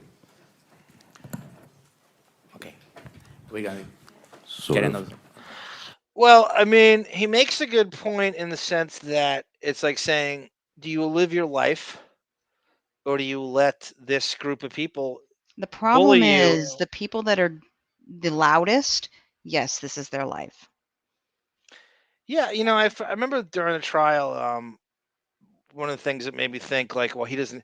I mean, even to engage this trial and to put yourself out there is sort of like facing your demons in a way that, if could you just imagine being him during that, just going having this everything. He considered himself a private person. Now that's arbitrary what you consider private, and to just have all this stuff laid bare. If you cracked someone's phone open and read your intimate text to people, how embarrassed we would all be, no matter who you were talking to. Mm-hmm. Even if you thought it was innocuous, like, oh my God, they're reading my text to my mom. And this is even like you think it's simple and you think it's innocent. If somebody cracked your text open to your mom and you're just having this banter about antiques and Oregon rain and Arvidas Sabonis, you would be embarrassed to have them read, even though it wasn't embarrassing to you two. Mm-hmm. So the most intimate details of your life laid bare. And at one point during the trial, I don't know if you remember this, somebody on Amber Heard's side, I don't know if it was a friend of hers or a lawyer, one of the people, and they weren't showing them on screen. And all of a sudden, he's doing that move where you say, "Bring it on, let's fight." And he's doing the move where you take your hand and you go, you know, martial artists do this where they get in a fight Mm-hmm. stance and they wave you over. He Mm-hmm. was doing that to somebody on her side. He's like, bring it on. I have nothing to lose. I don't care who you, let's fight right now. And Mm-hmm. obviously he's got security there. But you know what I mean? He was at a point where he's like, I don't give a shit anymore. You blame him though. I don't. And I think he channels Hunter S. Thompson, the spirit of all these prickly idols, as Texo said.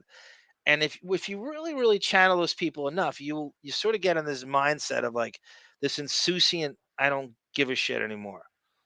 There's nothing you could do to me that I haven't done to myself in the last 4 years. I've been to the bottom, and I have no. And again, I mean, he's always going to be, his life's going to him on his worst day is going to be better than all us civilians on Mm-hmm. our best day, and he knows that. And he can always retreat to these places and stuff. But he was at a point where this most insouciant point, I think, is when I remember him gesturing to someone on her side, come over here and let's fight. Like with his hands, he like waved them over. I think it was And to Rottenborn. was it Rottenborn or I was it think someone else? so. This was coming off of Rottenborn, just the Ed White guy. Yeah, yeah. I think this is right after Ed White. Because he felt that Ed White was just bullied on the stand, which I kind of agree with, but it's That's one of my Rottenborn's favorite job. testimonies. Ed White's one of my favorite testimonies Mm-hmm. because he was so well spoken. He was so like I've never seen a guy have his shit together more. And well, maybe Shannon Curry did, but he was like, you talk about having your ducks in a row. He had every receipt, and he was like everything you said to him, he couldn't throw. And if he was spoken down to, he pushed back against the lawyers. Mm-hmm. That's one of the more underrated testimonies. Ed White. That's his business manager. I agree. I thoroughly enjoyed Ed White's testimony. How funny was seeing Dr. Kipper at the Clipper game, at the Clipper Suns game, when I spotted him at the scorer's table. I That wasn't was so shocked. bizarre. That was so bizarre. Man about town. That's true, Roddy. Mark Cuban's doing skits and commercials now. Why does a billionaire need to do that? I guess that's some people just can't get enough attention or can't say no. No. Another one. John Morant wrote an apology letter with a Yeah.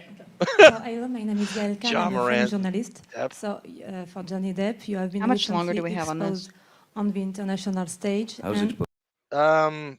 5 minutes. Okay. I want to approach it any differently as before. And also, I have another question. I laugh more. No, just one question. Yes. Oh. No, I mean, it's... Thank you, Kathy Scott. So he wrote a foreword in it's his first wife, Lori Allison's book. And I have not read it yet. And I'm looking forward to reading it because she got it sent to her personally, her email correspondence with Lori Ann Allison. I have not read it, so I can't wait for her to forward that to me. People have seen or heard the word comeback exchanged by folks, and using that as the sort of catchphrase of the guy's, he's making a comeback, or made a comeback. If that, and Robert after Downey Jr. whatever is poster child experiences, for not only myself but other people have experienced, you know, whatever. Depp's friends have all experienced this, right? You have Robert Downey Jr., right? You have Jon Favreau essentially pulling him off, and Downey was always super talented, and we all know that. But he was a risk to get involved with because he was in and out, and he brushed himself off, and then down. Depp was actually offered the Tony Stark role, and he was too mixed up in the Pirates nonsense. So I say nonsense. He was to do the sequel, and that was understandable to do the sequel. So he was not going to do it, and that went to Downey after that. And I don't know if they could have afforded Depp back then, the Iron Man people. And ironically, Jack Depp likes Iron Man better than he likes Pirates of the Caribbean. And Mickey Rourke, Sarah, who they dusted off again. It's another it's always Favreau, who they used in Iron Man 2, where he played kind of this hybrid Crimson Dynamo Whiplash character. And he also was in Sin City, Mickey Rourke. So a lot of his friends, he is channeling the comeback because he's good friends with both those guys. Anybody's been through over the last Mickey Rourke's tough to get along with too, by the way. This or that, and suddenly the film comes to the Cannes Film Festival, and then this wonderful new word. By the way, I've had about 17 comebacks apparently. Not 17. I keep wondering about the word comeback. Just one. Because I didn't go anywhere. As a matter of fact, I live about 45 minutes away. So yeah, maybe people stopped calling out of whatever their fear was at the time. Well, he has a good point, and he's saying what I just said about you're only canceled if you let him be canceled, right? He's coming back from what? If you stopped watching him, he's coming back to you. You decide whether he's coming back. I've never gone anywhere. I'm talking about me. So he's no coming back. I watched Professor, and I watched City of Lies and Minamata and tracked it all and suffered through Mordecai and Transcendence. You're coming back to the person individually. He's only coming back to you if you went away. He has a really good point there. Mm-hmm. Because he's still, you're not, he's like, I live in France. I'm not coming, but has, by his own admission, stepped away from the industry here and there. If he goes away, he's touring with the Hollywood Vampires. He's not doing a film. He stepped away, or you're stepping away from him. He knows what they mean. The comeback from the trial without even bringing her name up. It's always lurking. It's always looming. When they say comeback, they mean Amber Heard. But no, I didn't go nowhere. I've been sitting around. So comeback is sort of like, it's almost like I'm going to come out and do a tap dance or some kind of, spectacle here on the table and, dance my best for you guys and hope that you approve. The crybaby dance. The notion of something like that is a bizarre mystery. One last question. We only have time for one question. Fine. See, you could have answered more. Yeah, stand up. Hi. Hi, I'm Alessandra Tommasi from Italian newspaper Leggo, and I was wondering about the movie. Do you think Look at those arms, Sarah. do you think that the situation that those the triceps. king lives in, like this kind of attention, the jerky, is more or less like the celebrity status when everyone wants something for you, and on top it's very lonely, and we can see this king that's lonely and kind of betrayed by the daughters as well. I mean, how do you see the comparison? Do you relate to that? Thank you. La question, c'est voyez-vous la comparaison entre être roi et And être this is star, the et last comment question. ça se rejoint au niveau de la vie du For roi à l'époque Mr. Depp. et les stars. He speaks better French than she speaks English. I think, I would think that pretty much anybody could make a similar kind of personal comparison. That is to say, you can apply your own experiences to anything and everything that you do. And I didn't, what I felt was most important about the character, just for foundationally, just was the... Why the zoom on his rings? Did you do that, Sarah, or did they do that? No, they did that. I thought it was you. The very idea that... The Mandarin skull, the Mandarin's rings, first, Liberace, Green Lantern. You need to figure out a way that the viewer can forget who you are, and can forget all the baggage you carry within the first 3 to 4 minutes of the film. That's your biggest hope, is that you say, forget completely who you are. If you got there, you got good through. You did all right for a minute. But also thinking about a character in terms of the various people he has to be, being the king. Now, he's saying in a very polite way, what he's saying there is true. He's asking you, the viewer, he's like, can you please forget about Amber Heard and watch me as an actor from now on? Is it any way that you could just watch me in anything now, that you forget about the nonsense you just watched through with, I mean, it's his nonsense he paid for, though. It's his trial. Let's not lose sight of that. Nobody forced him to retry. He paid for it. But he's asking you, can you please delete that from your brain and watch me as an actor and just disengage from the trial for this 2 hours that you're watching me? And that's the dilemma he is going to face from the rest of his life as an actor, as a working actor. And I said that all throughout the trial.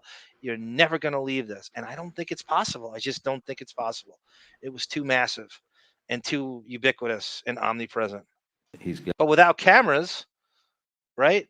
You would have been able to, right? Let's take the cameras out of the situation. They certainly helped. They helped. He's got to have 7, 8 different personalities in terms of who he deals with, how he deals with him. So I thought it was an interesting study in what a young boy was, when he was made king at such a young age. For 10 minutes of screen time. And this vernacular and this language that he's, like, he will speak with Laborde very differently than he would speak with, any other character. Laborde and he is very close, so that would be a very tight thing. With Maïwenne's character, Jean de Vary, again, it's another approach. It's another slice of the king. It's very terrifying to speak French in front of French people.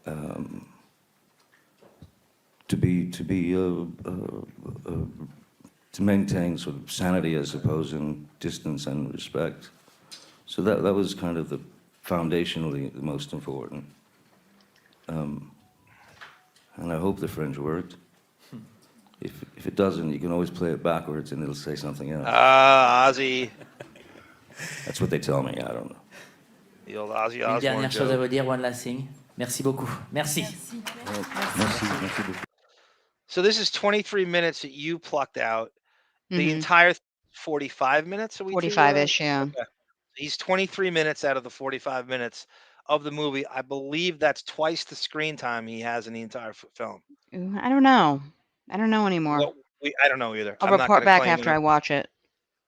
Lauren Marie says she took French in school on her first trip. And I mean, this broad went to basketball camp and a trip to Paris in the same year. Could you imagine the versatility of this Lauren Marie? Mm-hmm. Um, Do me a favor. Go through chat like you're doing. I got to go to the bathroom. I'll be right back. Keep going. And so she's fluent in French, and G Canada says, private school, Lauren?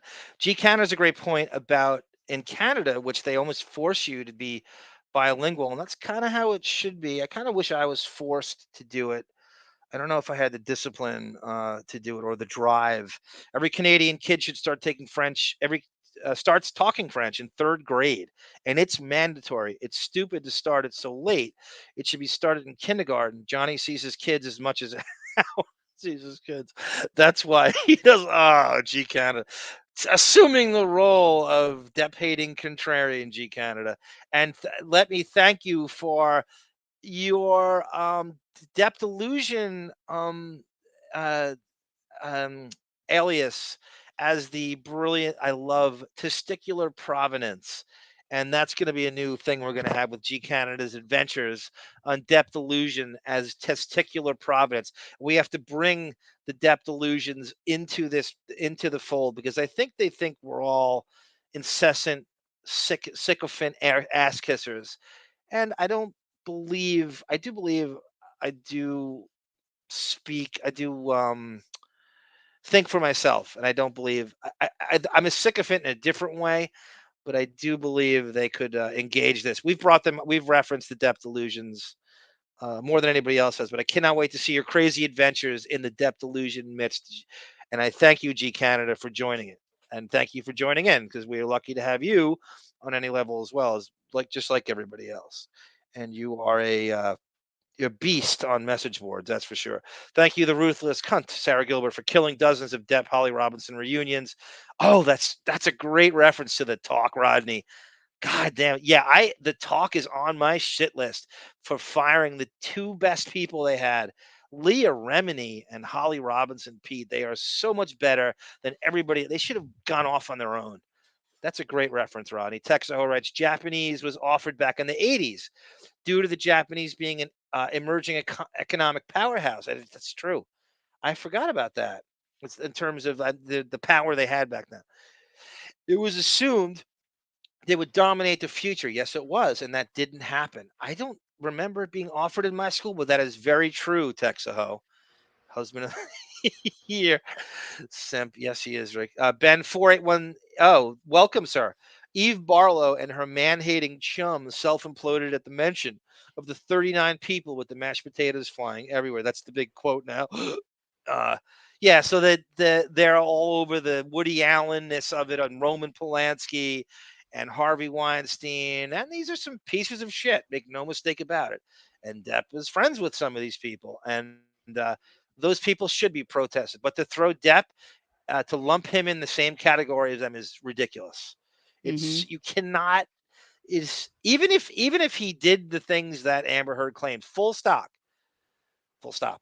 He even at that point you can't lump him in with what pieces of shit those other people are. It is so different. I don't know. If everything she said was true, which would be defies logic, he'd probably be on that level. Are you talking about Rape and Yes. the bot? Okay. Well, I'm talking about the basics of, even if it was just like fighting. I'm just saying fighting. Well, hitting her in the face with his rings on, that would automatically put him on the same level. No, I think Woody Allen's worse, and I think Weinstein's worse. It's a different kind of. It's a different kind of worse. Okay. So I think it'd be right up there. Depp is from Florida. What the hell does he know about basements? The potato, on the other hand, mashed potatoes and golden arches. But he has a word or two to say about those. Do they serve mashed potatoes at McDonald's? It's such a if you weird... mash your fries up, I guess. Texaho writes, you'll note how the woke contingent never take misogynist rappers to task. And we all know why. Why, Texaho? Why? Tell me why. I don't know. I can't read into that. Why? Tell me why. I had a greenback. Sarah and I are pulling in an all-nighter. All-nighter. Is this an all-nighter for you, Sarah? You must be exhausted. You do go to bed early, right? Well, we still have one more video to play, so yes. Oh, we do. Okay, we're gonna end with that. Yes. He did it for the baby lawyer. So I don't want you. There's David. Welcome, David. Good to see you, sir. Even if it's at this hour, ungodly hour. Hi, David G. Canner. Johnny couldn't fight his way out of a wet paper bag. He loves saying this. Should hide behind security. He wrote that in one of our comments, one of the videos. Fighting with the Deptford wives. Johnny and his yell at his people. That's what you do best, tough guy. Such a dick. All right, Sarah. I'm going to play this as a prelude. On. This is the trailer for what we are going to be recording tomorrow. I cannot wait. Okay, there's a minute here. I have been waiting to do this on our Patreon since the day we started Patreon. By the way, patreon.com/WINO forever. $2 for access to everything, including this. I'll have it up tomorrow. If you have any requests too, I'm not above some stern palation you think I haven't made yet. What's great about that too is I realize this too, and I still haven't gotten fully to, you know, when Doug Stanhope and Manson were on Howard, that got blocked on our video when Stanhope was talking about Amber Heard.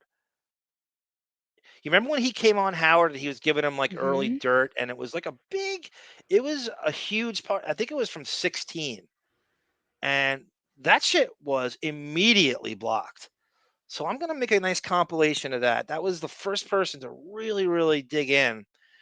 Stanhope, I mean, and he got threatened by her lawyers. He was on the front lines. He always gets forgotten about in this whole scenario. You know what else is forgotten about? Remember he promised to do that stand-up show in Washington? Hmm. What happened to that? He never really followed up with it. I don't know. He's probably scared. Got Maybe scared he off. was.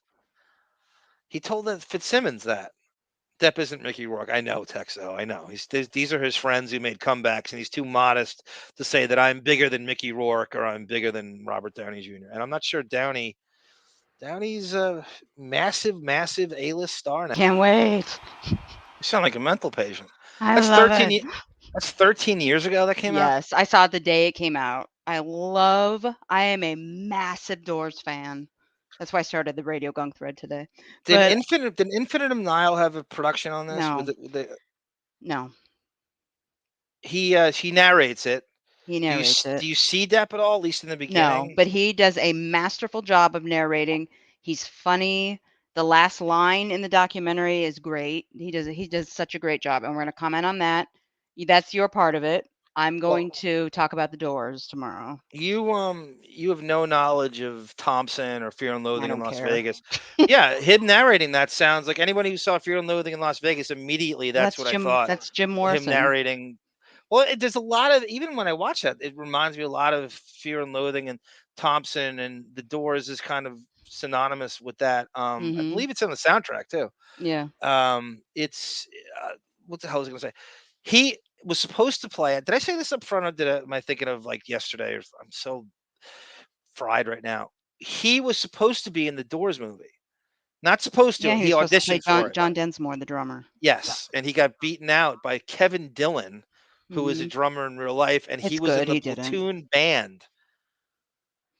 That was the guitarist in the Platoon band with Corey Glover from Living Colour as the lead singer, and Mhm. Kevin Dillon played drums, and they auditioned for.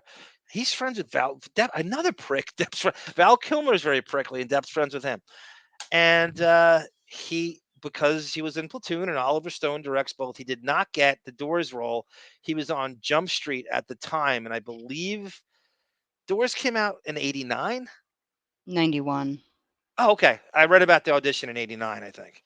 It was in Us magazine, I think it was when I read it. I was like, oh, that's weird.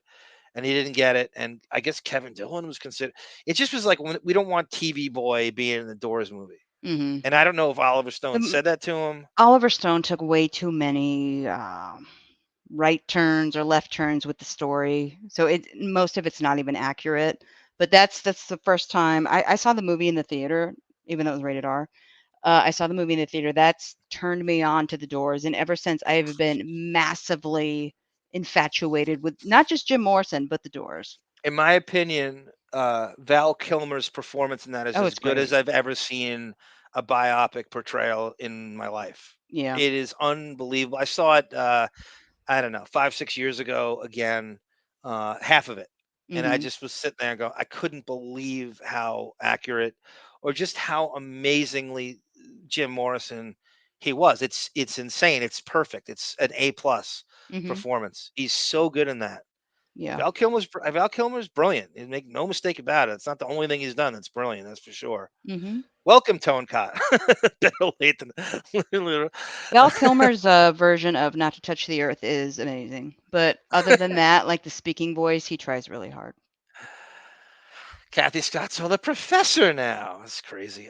That's another one I got to watch again. I wept at the end of that movie. I can't watch it I again. would have. There's some things I would have changes I would have made. I feel like it was out of touch people in the college experience. I needed something. It didn't feel modern enough to me. There's some things I was expecting something else. I need to watch it again, but I don't. I needed something more modernized about that college experience. I wasn't getting contemporary college out of that. They shot that in Vancouver, by the way, and he had a reuniting with Peter DeLuise when he shot that. You wouldn't want to arm wrestle that reporter. Anyway, Sarah, thank you very much. I can't wait to hear you Jerk off. fawn over and jerk off to the Doors tomorrow. I don't know what I can contribute to it other than my just sort of. You just enjoy Depp's narration. Yeah, I'll just talk about him the whole time, and you handle the Doors part. Yes. I like the Doors. I think they're a very underrated dinosaur rock band. Is it fair to call them underrated? That they should be brought up with I all don't the know if they're legends of underrated. I think that they should be. lyrically? I would let's just say I would take the Doors any day over the Beatles. Yeah, Rodney says he owns this. Okay. He actually has Me it. too. The Dan Morrison fan. Billy Idol. Billy Idol, that's right, Texo. Good catch. Billy Idol's in the movie. I remember reading that in that Depp article in '89 going, what? He can't act. He plays Rhodey. Well, I he think? redid L.A. Woman. Remember that? Oh God, I try not to. You remember he got into like a motorcycle accident and Yes. he's in that video like with a cane and shit. Mm-hmm. I think it's a good remake though. I think it's good. I think That's he why they does a good shot the job. video that way, so they wouldn't show his full body. I don't mind Billy Idol. I think that's a good I think that's a good cover. I'm not saying No. it's as good as the original. I just said he did a good job. Well, you think nothing. You can't. You can't. You're the only one that's allowed to do an homage to them. Mm-hmm. Jesus, that's how I feel about Depp. If I did LA, first of all, I wouldn't do LA Woman, but if I redid a Doors song, I would do better than Billy Idol did. Rick the Electrician is Are you a Doors Dan or a Morrissey fan? Oh, Doors. I thought Morrissey. there was a cover how band called dare Doors you. Dan. I thought there was like a cover band called Doors Dan. Do you think Depp would have been as good in Wall Street? Or yes, I do think he would be good in that. Tonecott. That's a great question by you. I think he'd be great in both movies, as a matter of fact, because he could play like multiple ages, and I think he would be great in both movies. I never even thought about that.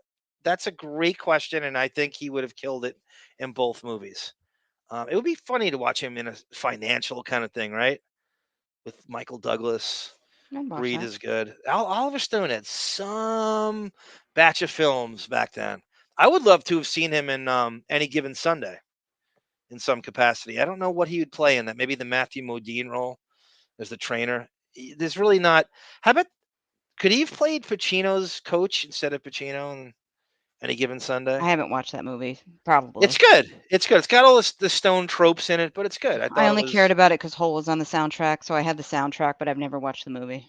Yeah, he's a nightmare. Val Kilmer is a nightmare to work with on set, Tonecott. I agree. And Depp is somehow friends with him. He's friends with all the prickly types. I don't know how he does it.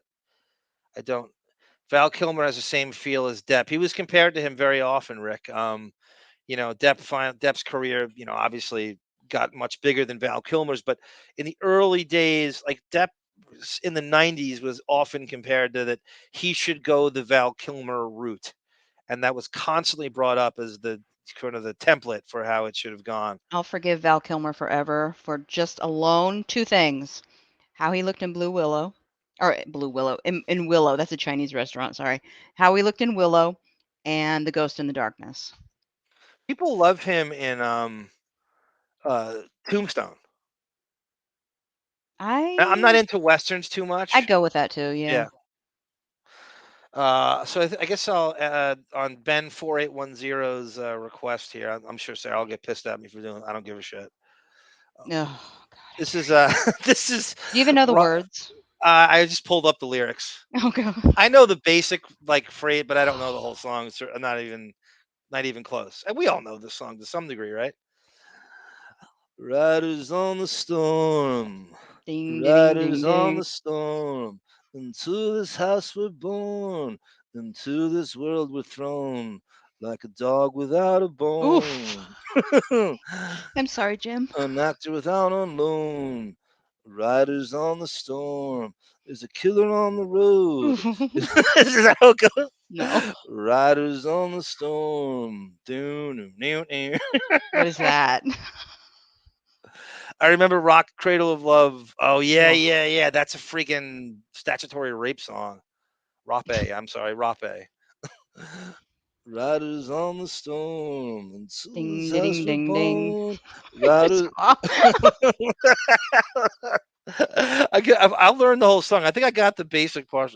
Riders on the storm. And you know he's done that in the privates. Van Helsing, says Rodney. I like Van Helsing. Have Mhm. you ever seen I have I seen Van have. I Helsing. saw it in the theater. I have not seen the Nicolas Cage Dracula movie. Dracula. You should have gone. I went to Universal Studios in 2004. They had the Van Helsing haunted house. They hired, what do you call them? Oh God. Heights, short people. We'll say short people to chase you, and I was kind of freaky. David goes, the only reason Depp and Val Kilmer are compared is because they both have pouty lips. That's pretty interesting take. I never thought of that. I will say with Rod in terms of Dracula, I liked Van. Did you see Van Helsing? Yes, it's a It's good a guilty movie. pleasure of mine. It's almost like a superhero movie. I thought it Mhm. looked really good. The Mr. Hyde in that on the rooftop and stuff. I don't know why. I like that movie.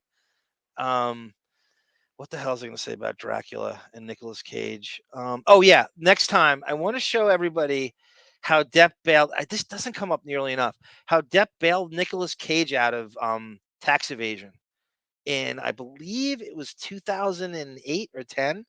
It was right around the time that the Doors documentary was made, and that is Depp on top of the world that year. That is him. Pirates have hit, the production company's going. He is a certifiable, bankable movie star. Everything's flowing, everything's right with the world. Everybody loves him.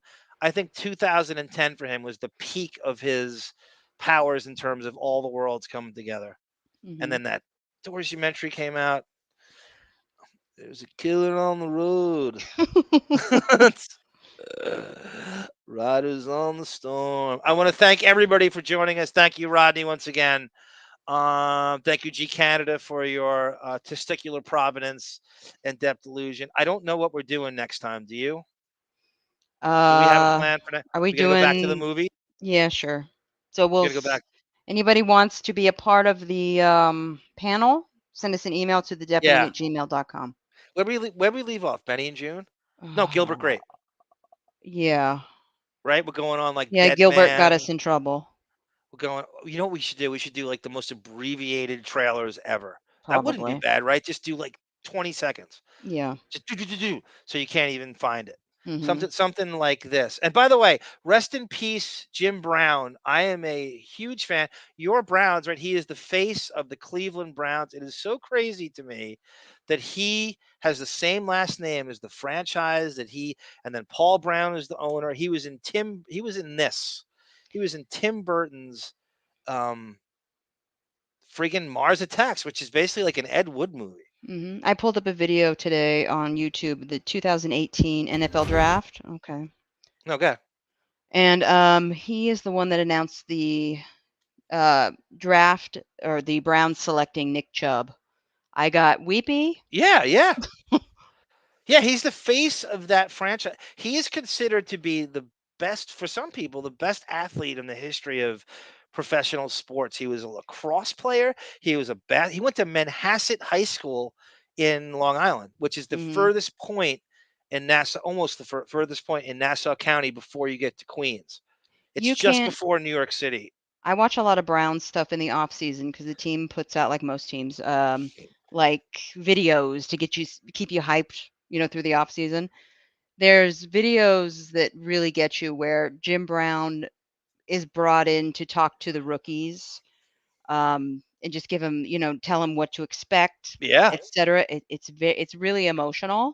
I can tell you I met him when I was in the city. I was walking across to the subway on 86th Street in Central Park West. He was on a mountain bike coming out of Central Park, waiting for the light to change.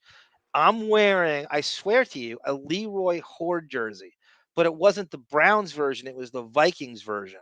I just happened to be, I don't know why I don't wear that every day. I had it on. He's sitting there. I see him. Holy shit, that's Jim Brown. And he's waiting for the light. Walk over to him. I gotta say something. My father worshipped Jim Brown. He loved Jim Brown. He was like he would tell me that he was, in his opinion, the greatest football player of all time, unstoppable force of nature. And I said this to him, like, my dad thought you were the greatest football player in the history of mankind. And that brought up, I brought Mars Attacks, and he goes, like, your dad sounds like a smart man. He looks at me, and I got to tell you, the stare he gives you is as intimidating as it gets. If he tells you to do something, you do it. He's looking right through. I've never met, he was nice as hell, but he couldn't have been more intimidating I was shaking. I'm going, holy shit. By the way, he was in Any Given Sunday. He played the offensive coordinator yelling at everybody. The Oliver Stone movie we just talked about. It's crazy. There was a Reddit post today on the Browns Reddit.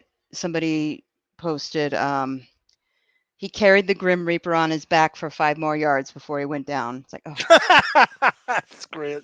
Doesn't get any better than that line.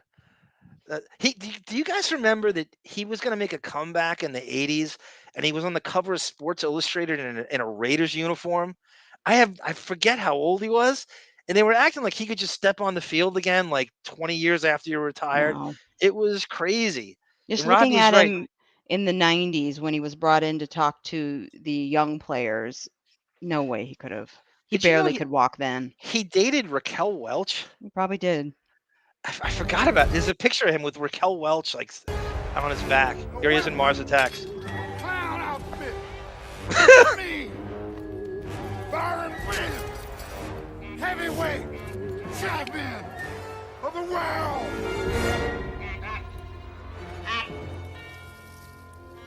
All right, we'll leave it there. I want to get a copyright. Yeah, please. But this is what, speaking of Raquel Welch. Like Raquel Welch is one great piece of ass. Forget about it. That's a new staple in our sound drops, along with. Is that all you Italians know how to do? Scream and hit? Blacks, Jews, Hispanics, whatever. And people. You Homo sapiens and your guns. Now that's a medley. I want to thank everybody for joining us tonight. This really is our last. Rest in power, as they say now. Jim Brown, according to my father and many like him, the greatest athlete in the history of professional sports, a 3-sport athlete. The man played lacrosse as a black man, for Christ's sake, in Manhasset. And yes, everybody who said rugby is also a very tough sport. I agree up there. I remember that. I forgot to say it. We know how. Yes, David's got the finishing line, Sarah. What does Sophia finishes? She says, and you love to make love and sing opera. No, that's not what she says. What does she say? Do all you Italians know, Blanche's line? And she goes, yeah. No, we also know how to make love and sing opera. Didn't I just say that? No, you didn't. Oh, I did. What did I miss? Like one syllable? You said it, or something? Blanche. I said Blanche said that? Oh, God. Is that what I said? Leave it to David and I, okay? Oh, my. Is this like Golden Girls snobbery am I getting here? Is there a way to be the way I am with Jump Street, you are with this show? No, I don't have 2 hours of Golden Girls trivia before the episode. Anyway, thank Riders on the Storm. Woo! Sit down. Stay where you are. For the first time, I choose to walk out on you.